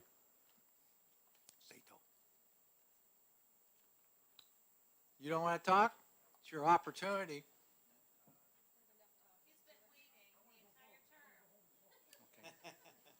Okay, no, is there further discussion? Yes. Thanks very much. So, it's my understanding that in the last few days, the department has told school boards or through their superintendents that that schools cannot have any are prohibited from any mask requirements. And I'm wondering if we need this bill, what authority does the department have to make that declaration? Is that a question to us right here today? I think that maybe you want to ask that question of the commissioner. Well, maybe I could ask it of the commissioner's attorney. Yeah.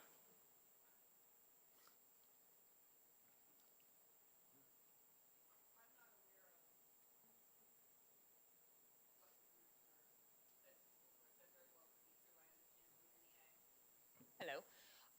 I understand from a representation from NEA that was recently stated. I'm just not aware of that.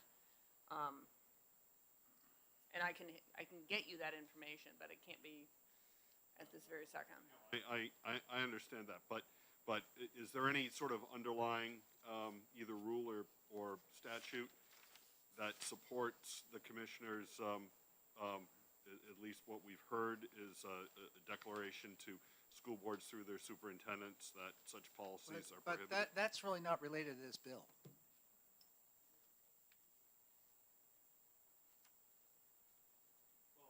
It is related to this bill because I think that's what this bill goes at, and the question here is if this bill is necessary, then the department overstepped its bounds, and if this bill isn't necessary, then why would we proceed with it? I think.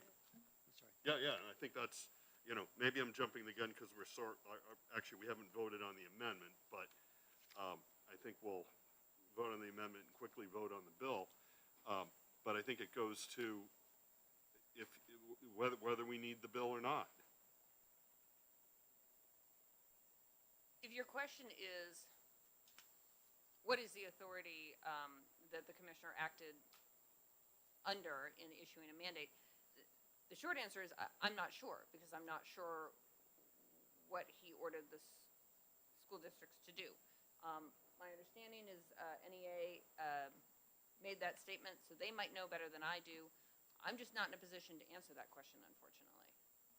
I don't know the context in which it was given. You don't know the context which the mandate that the commissioner made to school boards through their superintendents was given? No, I don't know Okay, anything. all right. I don't know anything about that. Okay, thank you. Okay, thank you very much. You're welcome. Representative Tanner?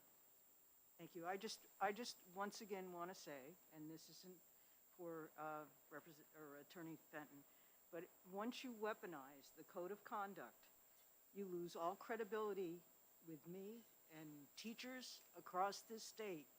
And what was sold to us as something that was going to be helpful, make kids safe, is now being weaponized for a violation of following the policies of your school. I can't wrap my head around why anybody would vote for this amendment with that particular paragraph there. Thank you very much. Representative Cordelli? Thank you. I think it's more an issue. Tired. I think it's more an issue of when they don't follow the policy. If someone mandates masks that is not authorized. And I think I don't know anything about the call that, the commissioner might have had with someone or some people. All I know is that the governor, departments of health, and the Department of Education said that mask use should be based on individual choice. But if a school or the teacher is mandating it in their school or their classroom, I think that's where the issue is, and that's why this bill is needed. Further discussion? I'm just going to state my position on it, that I think that an employee that's following board directive, if there's some kind of an action that's taken for whatever may be occurring, and if you are following that board directive, then the responsible entity should be the board, not the teacher. Because the teacher's in an employment status and they're doing what they was supposed to be doing. When I was in the service and my boss was a one-star general. I was with him 6, 7, 8 hours a day. When I was told to do something, I did it. And I saw some things which were not what I should be doing. But I did it. And that's what you're taught in the military. Now, this is not the military. We're talking about schools here and we're talking about employment, but it's a similar type situation. So I'm of the opinion, and I will publicly announce it, that if in fact that employee is told to do something and that's in accordance with that board policy, unless it's some kind of a borders criminal, I will probably follow through what I've been told to do. And I'll let the cards fall, and hopefully reasonable people would come in and say that the educator's not to lose the credential here, or to be reprimanded. I know there's 3 levels, and we've recommended through letter a 4th confidential letter placed in the file, or a confidential letter to the teacher or to the employee, because this is not just teachers. This is principals, administrators. Everybody has a ticket. So thank you. Mr. Chair? Yeah. So, with that, Representative Ladd, why wouldn't we move forward with Amendment 1003, 1003H, that eliminates takes the code of conduct out of the picture here. It still contains the right of private action for basically anybody to initiate civil action against a school, school district, or school board in Superior Court for injunctive, legal, or equitable relief. Why wouldn't we just leave it at that? Because when I look at the other amendment, which we're not talking about at the moment, I'm not supportive of this being applied to non-public schools. And so, I'm looking at both of them from, there's parts of each. And regardless how this filters out, we're going to have to live with it or vote contrary on the House floor, however you want to vote, your conscience there. But that's how I'd respond to your question there. I think it's, I'm oppositional to the part where we're referencing accredited non-public school. I don't think that's necessary to have in the bill at all. Okay, and I, no, I certainly recognize your position on that, recognize your position seems to be generally opposed to the Roman 3 section of it, certainly if it's used, if an educator is following school board policy. And I think we're probably running out of time in terms of amendments on this bill. But again, I think that's another indicator that that a committee with 103 bills and passing something that just isn't ready for prime time. It's neither one of these amendments may be ready, and I think it's very legitimate to vote your conscience on an ITL on this bill. Okay, is there further discussion? We do have a motion. Yes? I've heard it said before that perhaps the other body could clean it up if we just pass it. Yeah, and see, that's also contrary to, we try to send as much, because that other body sometimes doesn't clean it up. They mess it up more. So the other side of the wall, sometimes the other side of the wall, and good group of people, but it doesn't always work. For those who've been around, seen it a while, it's a crazy world we live in. So, any further discussion? Okay, I think we're ready to call the roll on this one.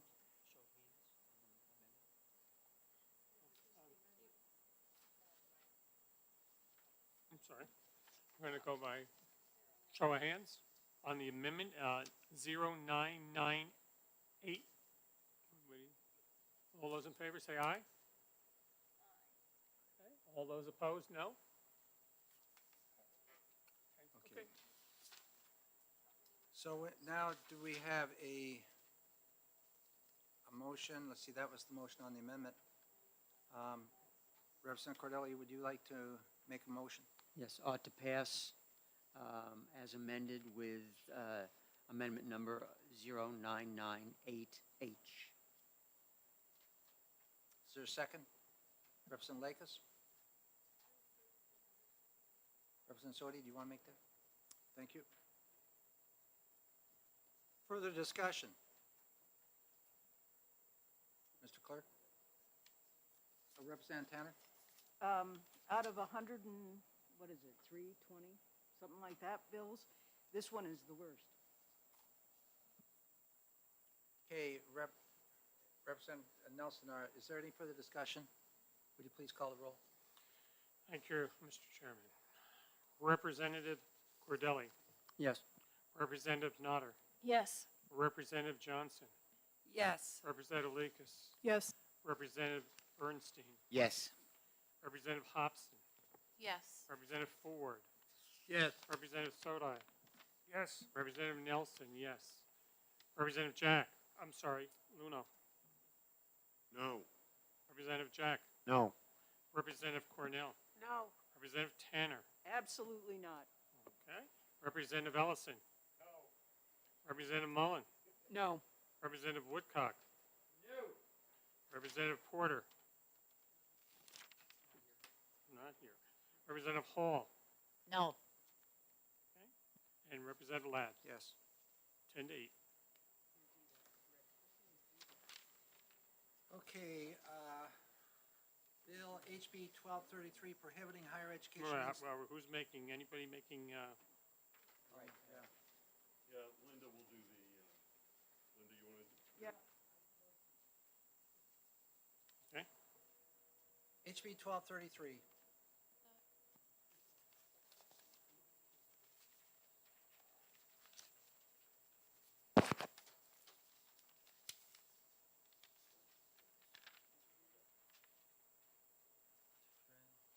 Representative Lakis, do you have a motion? I move in-room study. Is there a second? 1233. Okay, Representative Cordelli seconds it. Representative Lakis, would you like to speak to your motion, 1233? Yes, I very much liked the idea of this bill, but in hearings, we did hear that there were some issues with the way it was worded. It wasn't worded as well as some of these other bills where we have said, except for, where it was needed for visiting like nursing homes or whatever as part of instruction. And so I would like to see this cleaned up and hand it back. Further discussion? Yes, Representative Luno. Thanks, Mr. Chair. Yeah, I think just like, what was the bill we just did? 1131. This is a public school haters bill. And so I don't think it's worthy of interim study. I think it's worth a dumpster fire and should be thrown there immediately. So I'm going to support an ITL on this. Yes. I take extreme objection to that. This was prohibiting higher education institutes, so how that had to be a public school haters bill, I would love to know. Okay. Further discussion? Representative Nelson, we have a motion on the floor. Interim study on 1233. And it was made, the motion was made by Lakis, okay. And second. Okay. There we go. Representative, and the motion is Interim study. interim study. Okay. Representative Cordelli, Yes. Representative Notter, Yes. Representative Johnson, Yes. Representative Lakis, Yes. Representative Burstein, Yes. Representative Hobson, Yes. Representative Ford, Yes. Representative Sodi. Yes. Representative Nelson, yes. Representative Luno. No. Representative Jack. Yes.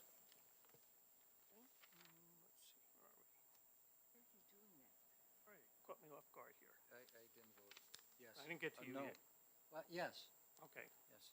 so we have a yes as Jack and a no as Luno. Is that correct? Everybody all set? All right. Oh, you haven't finished yet. I thought- Cornell. No. Representative Tanner. No.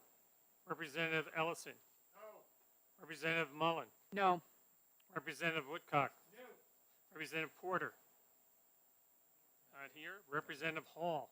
No. Okay, Representative Ladd. Yes. 11 to 7. Okay, next bill, yeah, ITL minority. who's doing that? I'll do it. Okay. Say that again, please. It's Luno's doing the minority ITL motion. Okay. 1241, next bill, prohibiting a school district from mandating a COVID-19 vaccination for school attendance. 1241. What was the vote on the last one?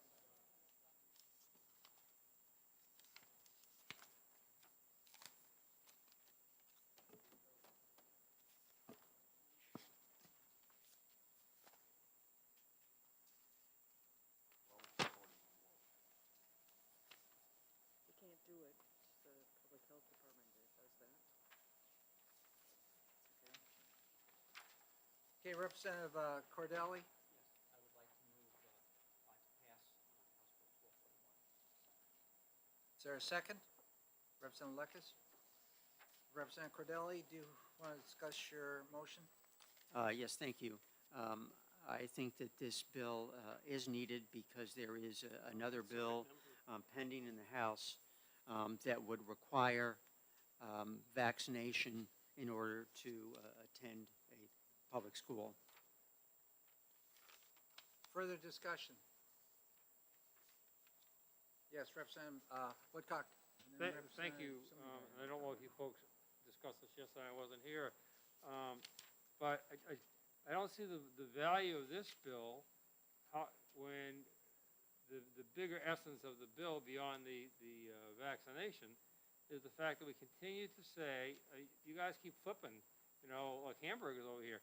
Your local control, your not local control, your local control, your not local control. Let's help local, let's not help local. I mean, I don't even know what side of the fence you're on anymore. This is another local control issue. It's the local schools, local parents, local schools, local tax dollars. It's a rule that should be made by the superintendent and the school board. It shouldn't be a rule that's made by us down here. It's a shame that you guys know what side you play on. Further discussion, Representative Tanner. Well, while I support Representative Woodcock's local controlled idea, vaccinations are usually under the purview of the Health and Human Services and not under education. So I think this bill is totally in the wrong place. Further discussion. Yes, Representative Cordelli. Thank you. The other bill that I was referring to that does mandate vaccinations in order to attend a public school is placed in the public health section of law. So I think that this is needed for that reason. Representative Luno.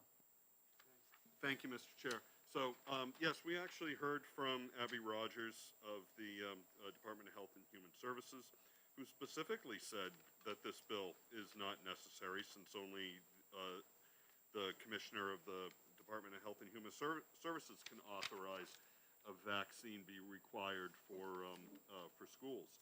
So, and that's done through RSA 141C:20. So, this bill is definitely not needed, and should be ITL'd. Further discussion. Not seeing any. Representative Nelson, are you ready? Not really. Not really? 1241, Yes. and the motion is ought to pass. Okay. All right, here we go. Representative Cordelli. Yes. Representative Notter. Yes. Representative Johnson. Yes. Representative Lucas. Yes. Representative Burstein. Yes. Representative Hobson. Yes. Representative Ford. Yes. Representative Sodi. Yes.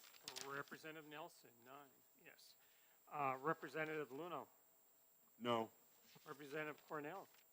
No. Representative Jake. No. Representative Tanner. No. Representative Ellison. No. Representative Mullen. No. Representative Woodcock. Representative Porter. Not here. Did I miss somebody's name? Paul, Oh, okay.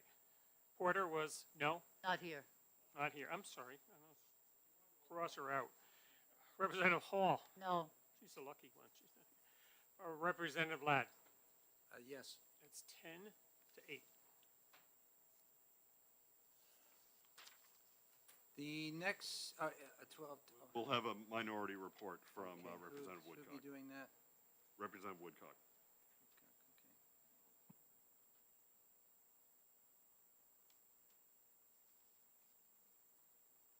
Okay.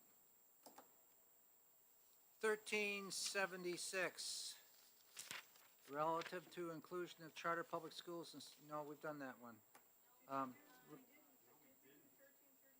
We did 1402, but I was looking at 1376.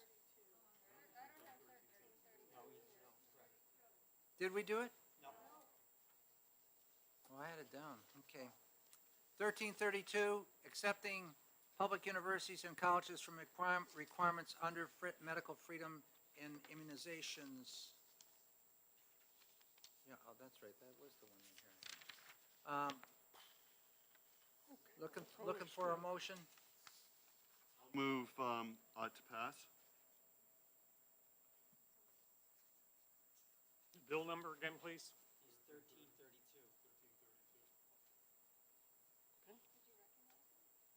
I did not recognize you, though.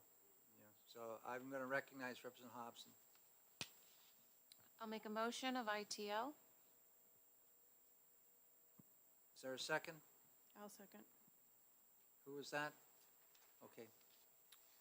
Representative Electus makes the second, Representative Hobson makes the motion of ITL. Would you like to speak to your motion?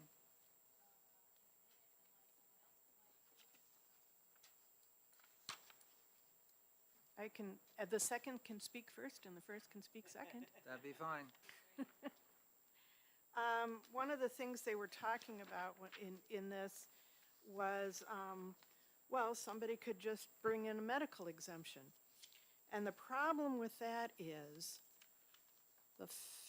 certain departments in the federal government have passed down to the heads of certain hospital associations that if any of their doctors issue a medical exemption, they'll be fired. So it makes it kind of hard to get a medical exemption. And I know that there was a nurse at Concord whose doctor did want her to have a medical exemption, couldn't give it to her. He knew she might be at risk, but on the other hand, if she didn't get the vaccine, she would be fired from her job. She got it, and they tell me she was within 10 to 15 seconds of being dead because she went into anaphylactic shock, which is what the doctor was afraid of. So threatening people with their jobs one way or the other is inexcusable, and in this case, you're threatening somebody with their chance of being able to even get an education to get a job, and that is unacceptable. Thank you. Representative Hobson, do you have? I will just add that in our Constitution, Part First, Bill of Rights, Article 4, right of conscience unalienable. Thank you. Further discussion, Representative Woodcock? Thank you, Representative. I just wanted to respond. It was interesting to hear Representative Lekas say threatening people with their jobs is unconscionable, but you just did it 2 bills ago with the teachers and masking. Code of conduct. Only if they disobey the law. Representative Ellison, did you have your hand up? Representative Tanner? Thank you. Certain jobs require certain prerequisites, and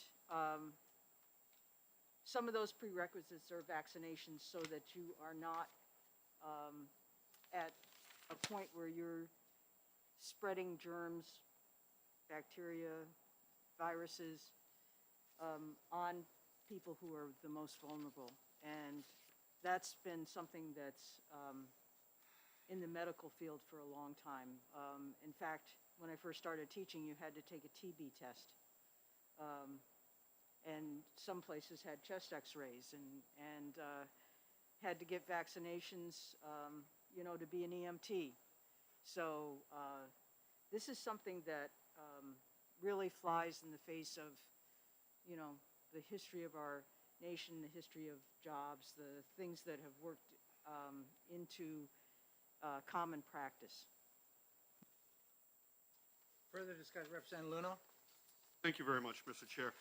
You know what's really exciting about some of the improvements that have come out during this session is that we're live streamed on YouTube and that these videos are going to be around for a while. So I know it was said a lot last session, people are watching, but people really are watching. And I think they've got a great opportunity, particularly today, to know who your representatives are and how they vote on important issues. And so people are watching, and I'm really glad for that, and I think November is really going to show the results of that. Thank you. Representative Hobson? Thank you, Mr. Chair, and thank you, Representative Luno, for pointing that out. I think it's very important to know how your representatives vote on important things that affect your medical privacy, your family and medical decisions. So I'm sure that my constituents, I'm here as a result of them putting me here. So that isn't why I wanted to speak. But I think that the other part that we're not paying attention to is natural immunity. There has been no validation for natural immunity. And if I'm not a scientist, I don't know who on this board is a scientist, but there is information that we don't have about whether or not this is a vaccine or a therapeutic, And I will leave the medical decisions to medical people, and I would like my family decisions to be my decision. Thank you. Representative Cordelli? Thank you, and just to follow up on that, I believe that there are numerous studies about natural immunity, and many that even have found much greater prevention when there's natural immunity as opposed to the vaccination. Further, just Representative Tanner? Yes, I'd just like to say that, you know, we're concerned with the enrollment in our colleges and universities. And I think parents may think twice about sending their kids to UNH or Granite State College if they realize that a lot of people are going there without the basic vaccinations. I grew up in an age when we had people in iron lungs because of polio. And now it's eradicated in the world almost because of, or smallpox. I had smallpox vaccination, and then when I went overseas when I was like 18, I had to have another smallpox vaccination. And smallpox is another very nasty disease that's been almost totally eradicated in the world, and it's because of vaccinations. Thank you. Further discussion, Representative Lakis? I didn't want to get into this, but you brought smallpox up. Smallpox was a true vaccination. If you took the smallpox vaccination, you did not get smallpox. If you take this vaccination, you can still get COVID-19. In fact, you can get it 3 times, as some people here we know. And so the point is, this vaccination does not and was never designed to keep you from getting COVID. It was designed to keep you from getting as sick. It was designed to keep you out of the hospital. And also, and this is according to the CDC, by the way, and according to the CDC, it does not keep you from spreading the disease either, which was why in the beginning when they brought it out, they said, please keep wearing masks because this will not keep you from spreading the disease. It will not keep you from getting the disease. That was not the design. The design was to keep you out of the hospital and to keep you from dying.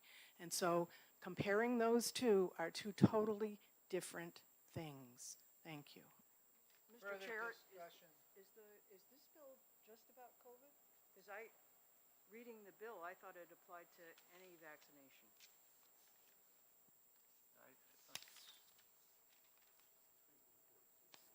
I think this one is relative to COVID. This is just COVID, from what I got. I don't have it in front of me, but as I recall.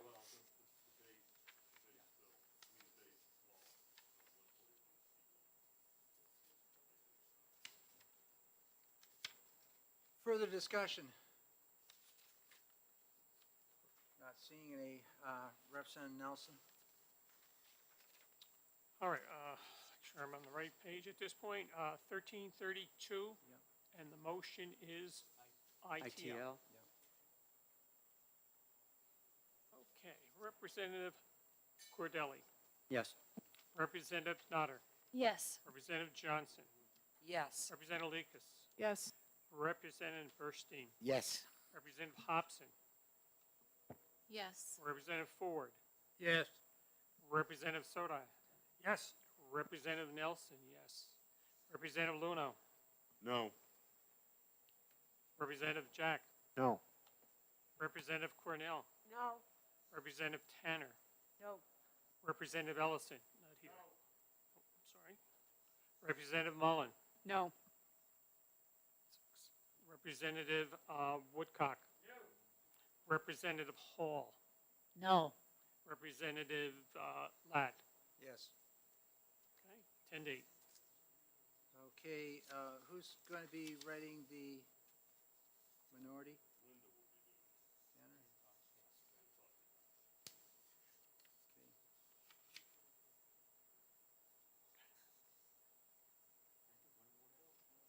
Yeah, I think this is the last one, 1376. 1376 is a bill relative to the participation in the education freedom accounts from program by students with disabilities. 1376. I have one here, 0439H. Is that the one you're talking about? Okay, I'm looking at an older one then.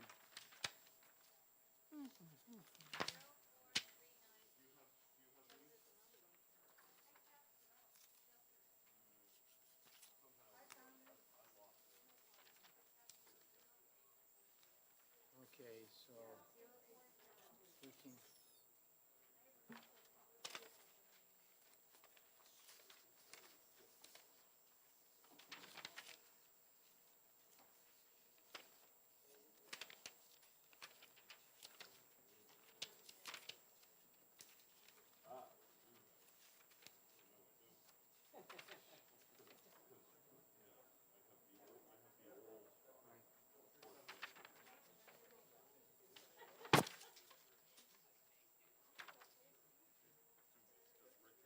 Is it 0840? 840.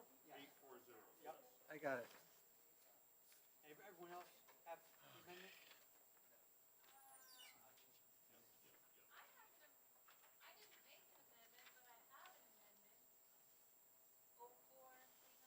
Yeah, that's the old one. That's an old one. Here's here's Yeah, 84. yeah. Correct. Okay, let's see where we are here. Okay, Representative Hobson, you're recognized for a motion. Do you have that down? I would like to make a motion for ITL. Is there a second? Representative Cordelli makes the second. Representative Hobson makes the motion. ITL for HB 1376. Representative Hobson? Well, I don't have a copy of that amendment, so I can only speak to Well, we're HB. speak to Bill, you know. Okay. Okay, so you guys are getting a lot of Deb today. My motion is ITL, children in approved non-public schools requiring special education services are still covered by IDEA in section I wrote section twice, sorry, USC section 1412A, using an individual service plan. Special education services that may have been offered and delivered by public school or sending districts or local education agencies are held at the school for the child for a period of time. In the event the child returns to their sending district, the child can pick up where they left off. So I believe the bill relative to participation in education freedom accounts by students with disabilities, there are rules already in place that explain to parents. The application shall contain the following. Number one, an explanation of allowable uses of EFA funds, the responsibilities of parents or guardians, the duties of the scholarship organization, and the role of any financial management firms that the scholarship organization may contract with to administer any aspect of the EFA program. And then number two, it notices as follows: participation in the EFA program is a parental placement under 20 USC section 1412. I'll end it there, Thank you. instead of reading the whole statute. Is there any further, is there any further, Representative Cornell? If I could speak to my amendment, the wording of which was given to me by Becky Fredette from the Department of Education, thinking that this would help with the students attending who are parentally placed with disabilities, and all it does is ensure that the scholarship organization shall provide parents of students with disabilities who are not enrolled in a private elementary or secondary school an explanation of their rights that such students have under IDEA and any applicable state laws. So all it does is ensure that parents receive a copy of what their rights are, which I guess from history, they don't always get a copy that's handed to them and explained. They're given a lot of information, as anybody who's ever seen special ed laws and rules knows.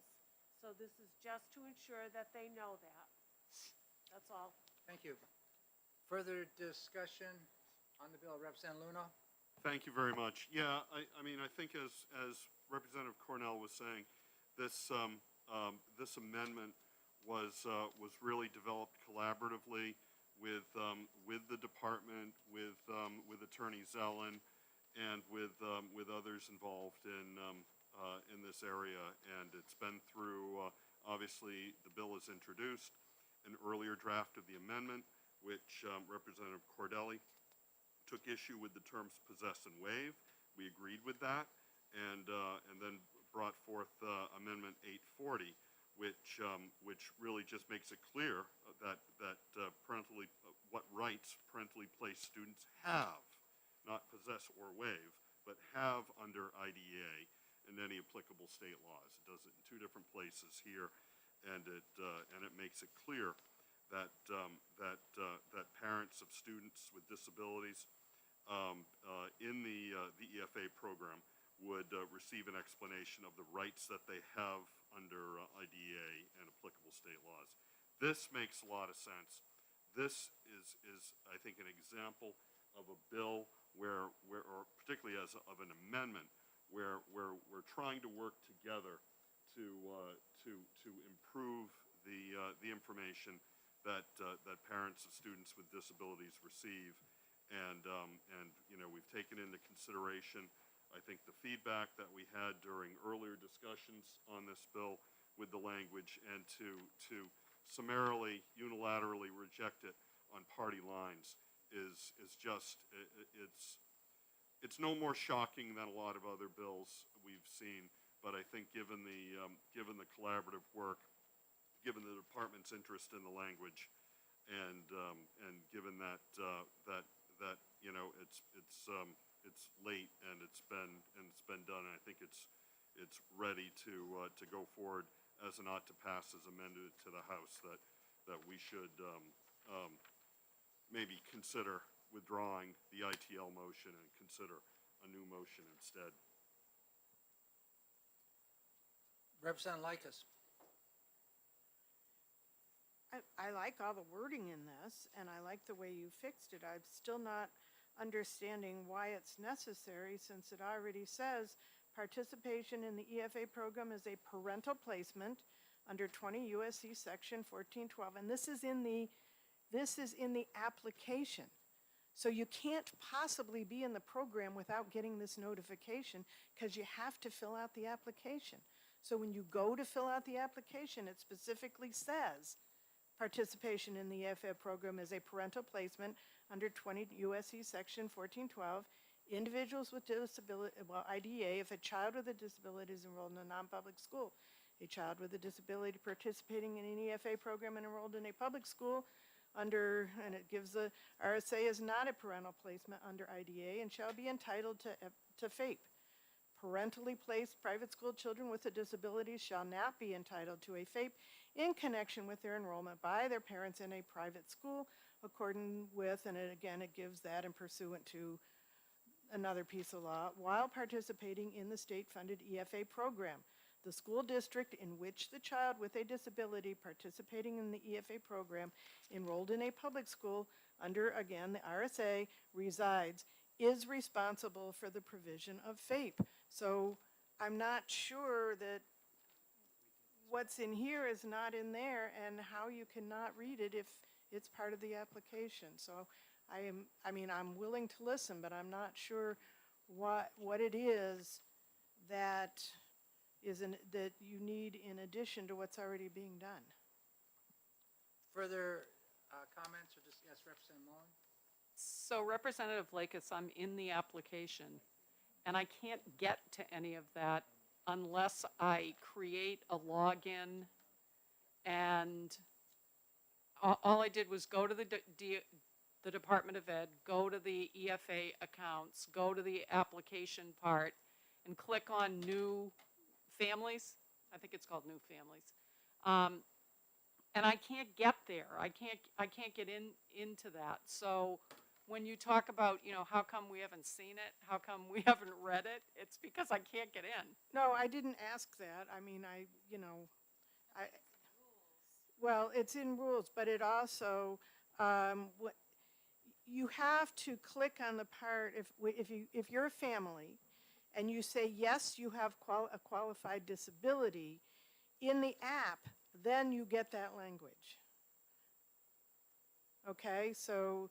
But you I know- would have to, I'd have to have a login and get in that far to the process to be able to see it. Well, you have to say, yes, I have a disability. Yep. And that immediately, the app immediately brings up a different section, and you would read it there, and then you have to click something, you have to actually click something that says, I have read this requirement. Okay, so that's what I'm saying. You can't possibly, No, I hear what you're saying, and I guess if I were at the point where I was ready to commit to an EFA and actually fill out the application, that would be easy enough.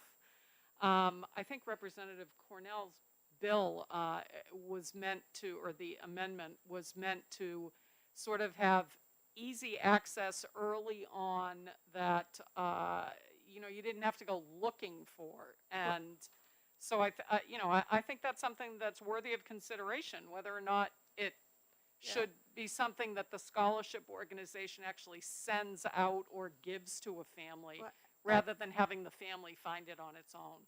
actually, to continue on, you could have gotten there. All you needed to scroll and click yes to qualify. You didn't have to be logged in. You didn't have to anything. So when you're just curious, like you just were, you could have gotten to that just by clicking yes that you had a disability. And if you want to do that.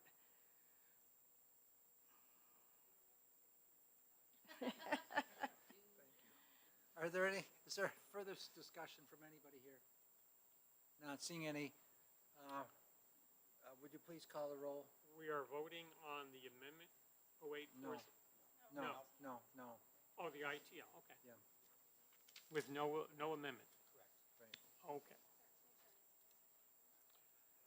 Representative Cordelli. Yes. Representative Nutter, excuse me. Yes. Representative Johnson. Yes. Representative Lekus. Yes. Representative Burstein. Yes. Representative Hobson. Yes. Representative Ford. Yes. Representative Sodi. Yes. Representative Nelson. Yes. Representative Luno. Absolutely not. Representative Jack. No. Representative Cornell. No. Representative Tanner. Absolutely not. Representative Ellison. No. Representative Mullen. No. Representative Woodcock. No. Representative Hall. No. And Representative Ladd. Yes.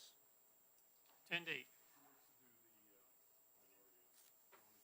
Okay.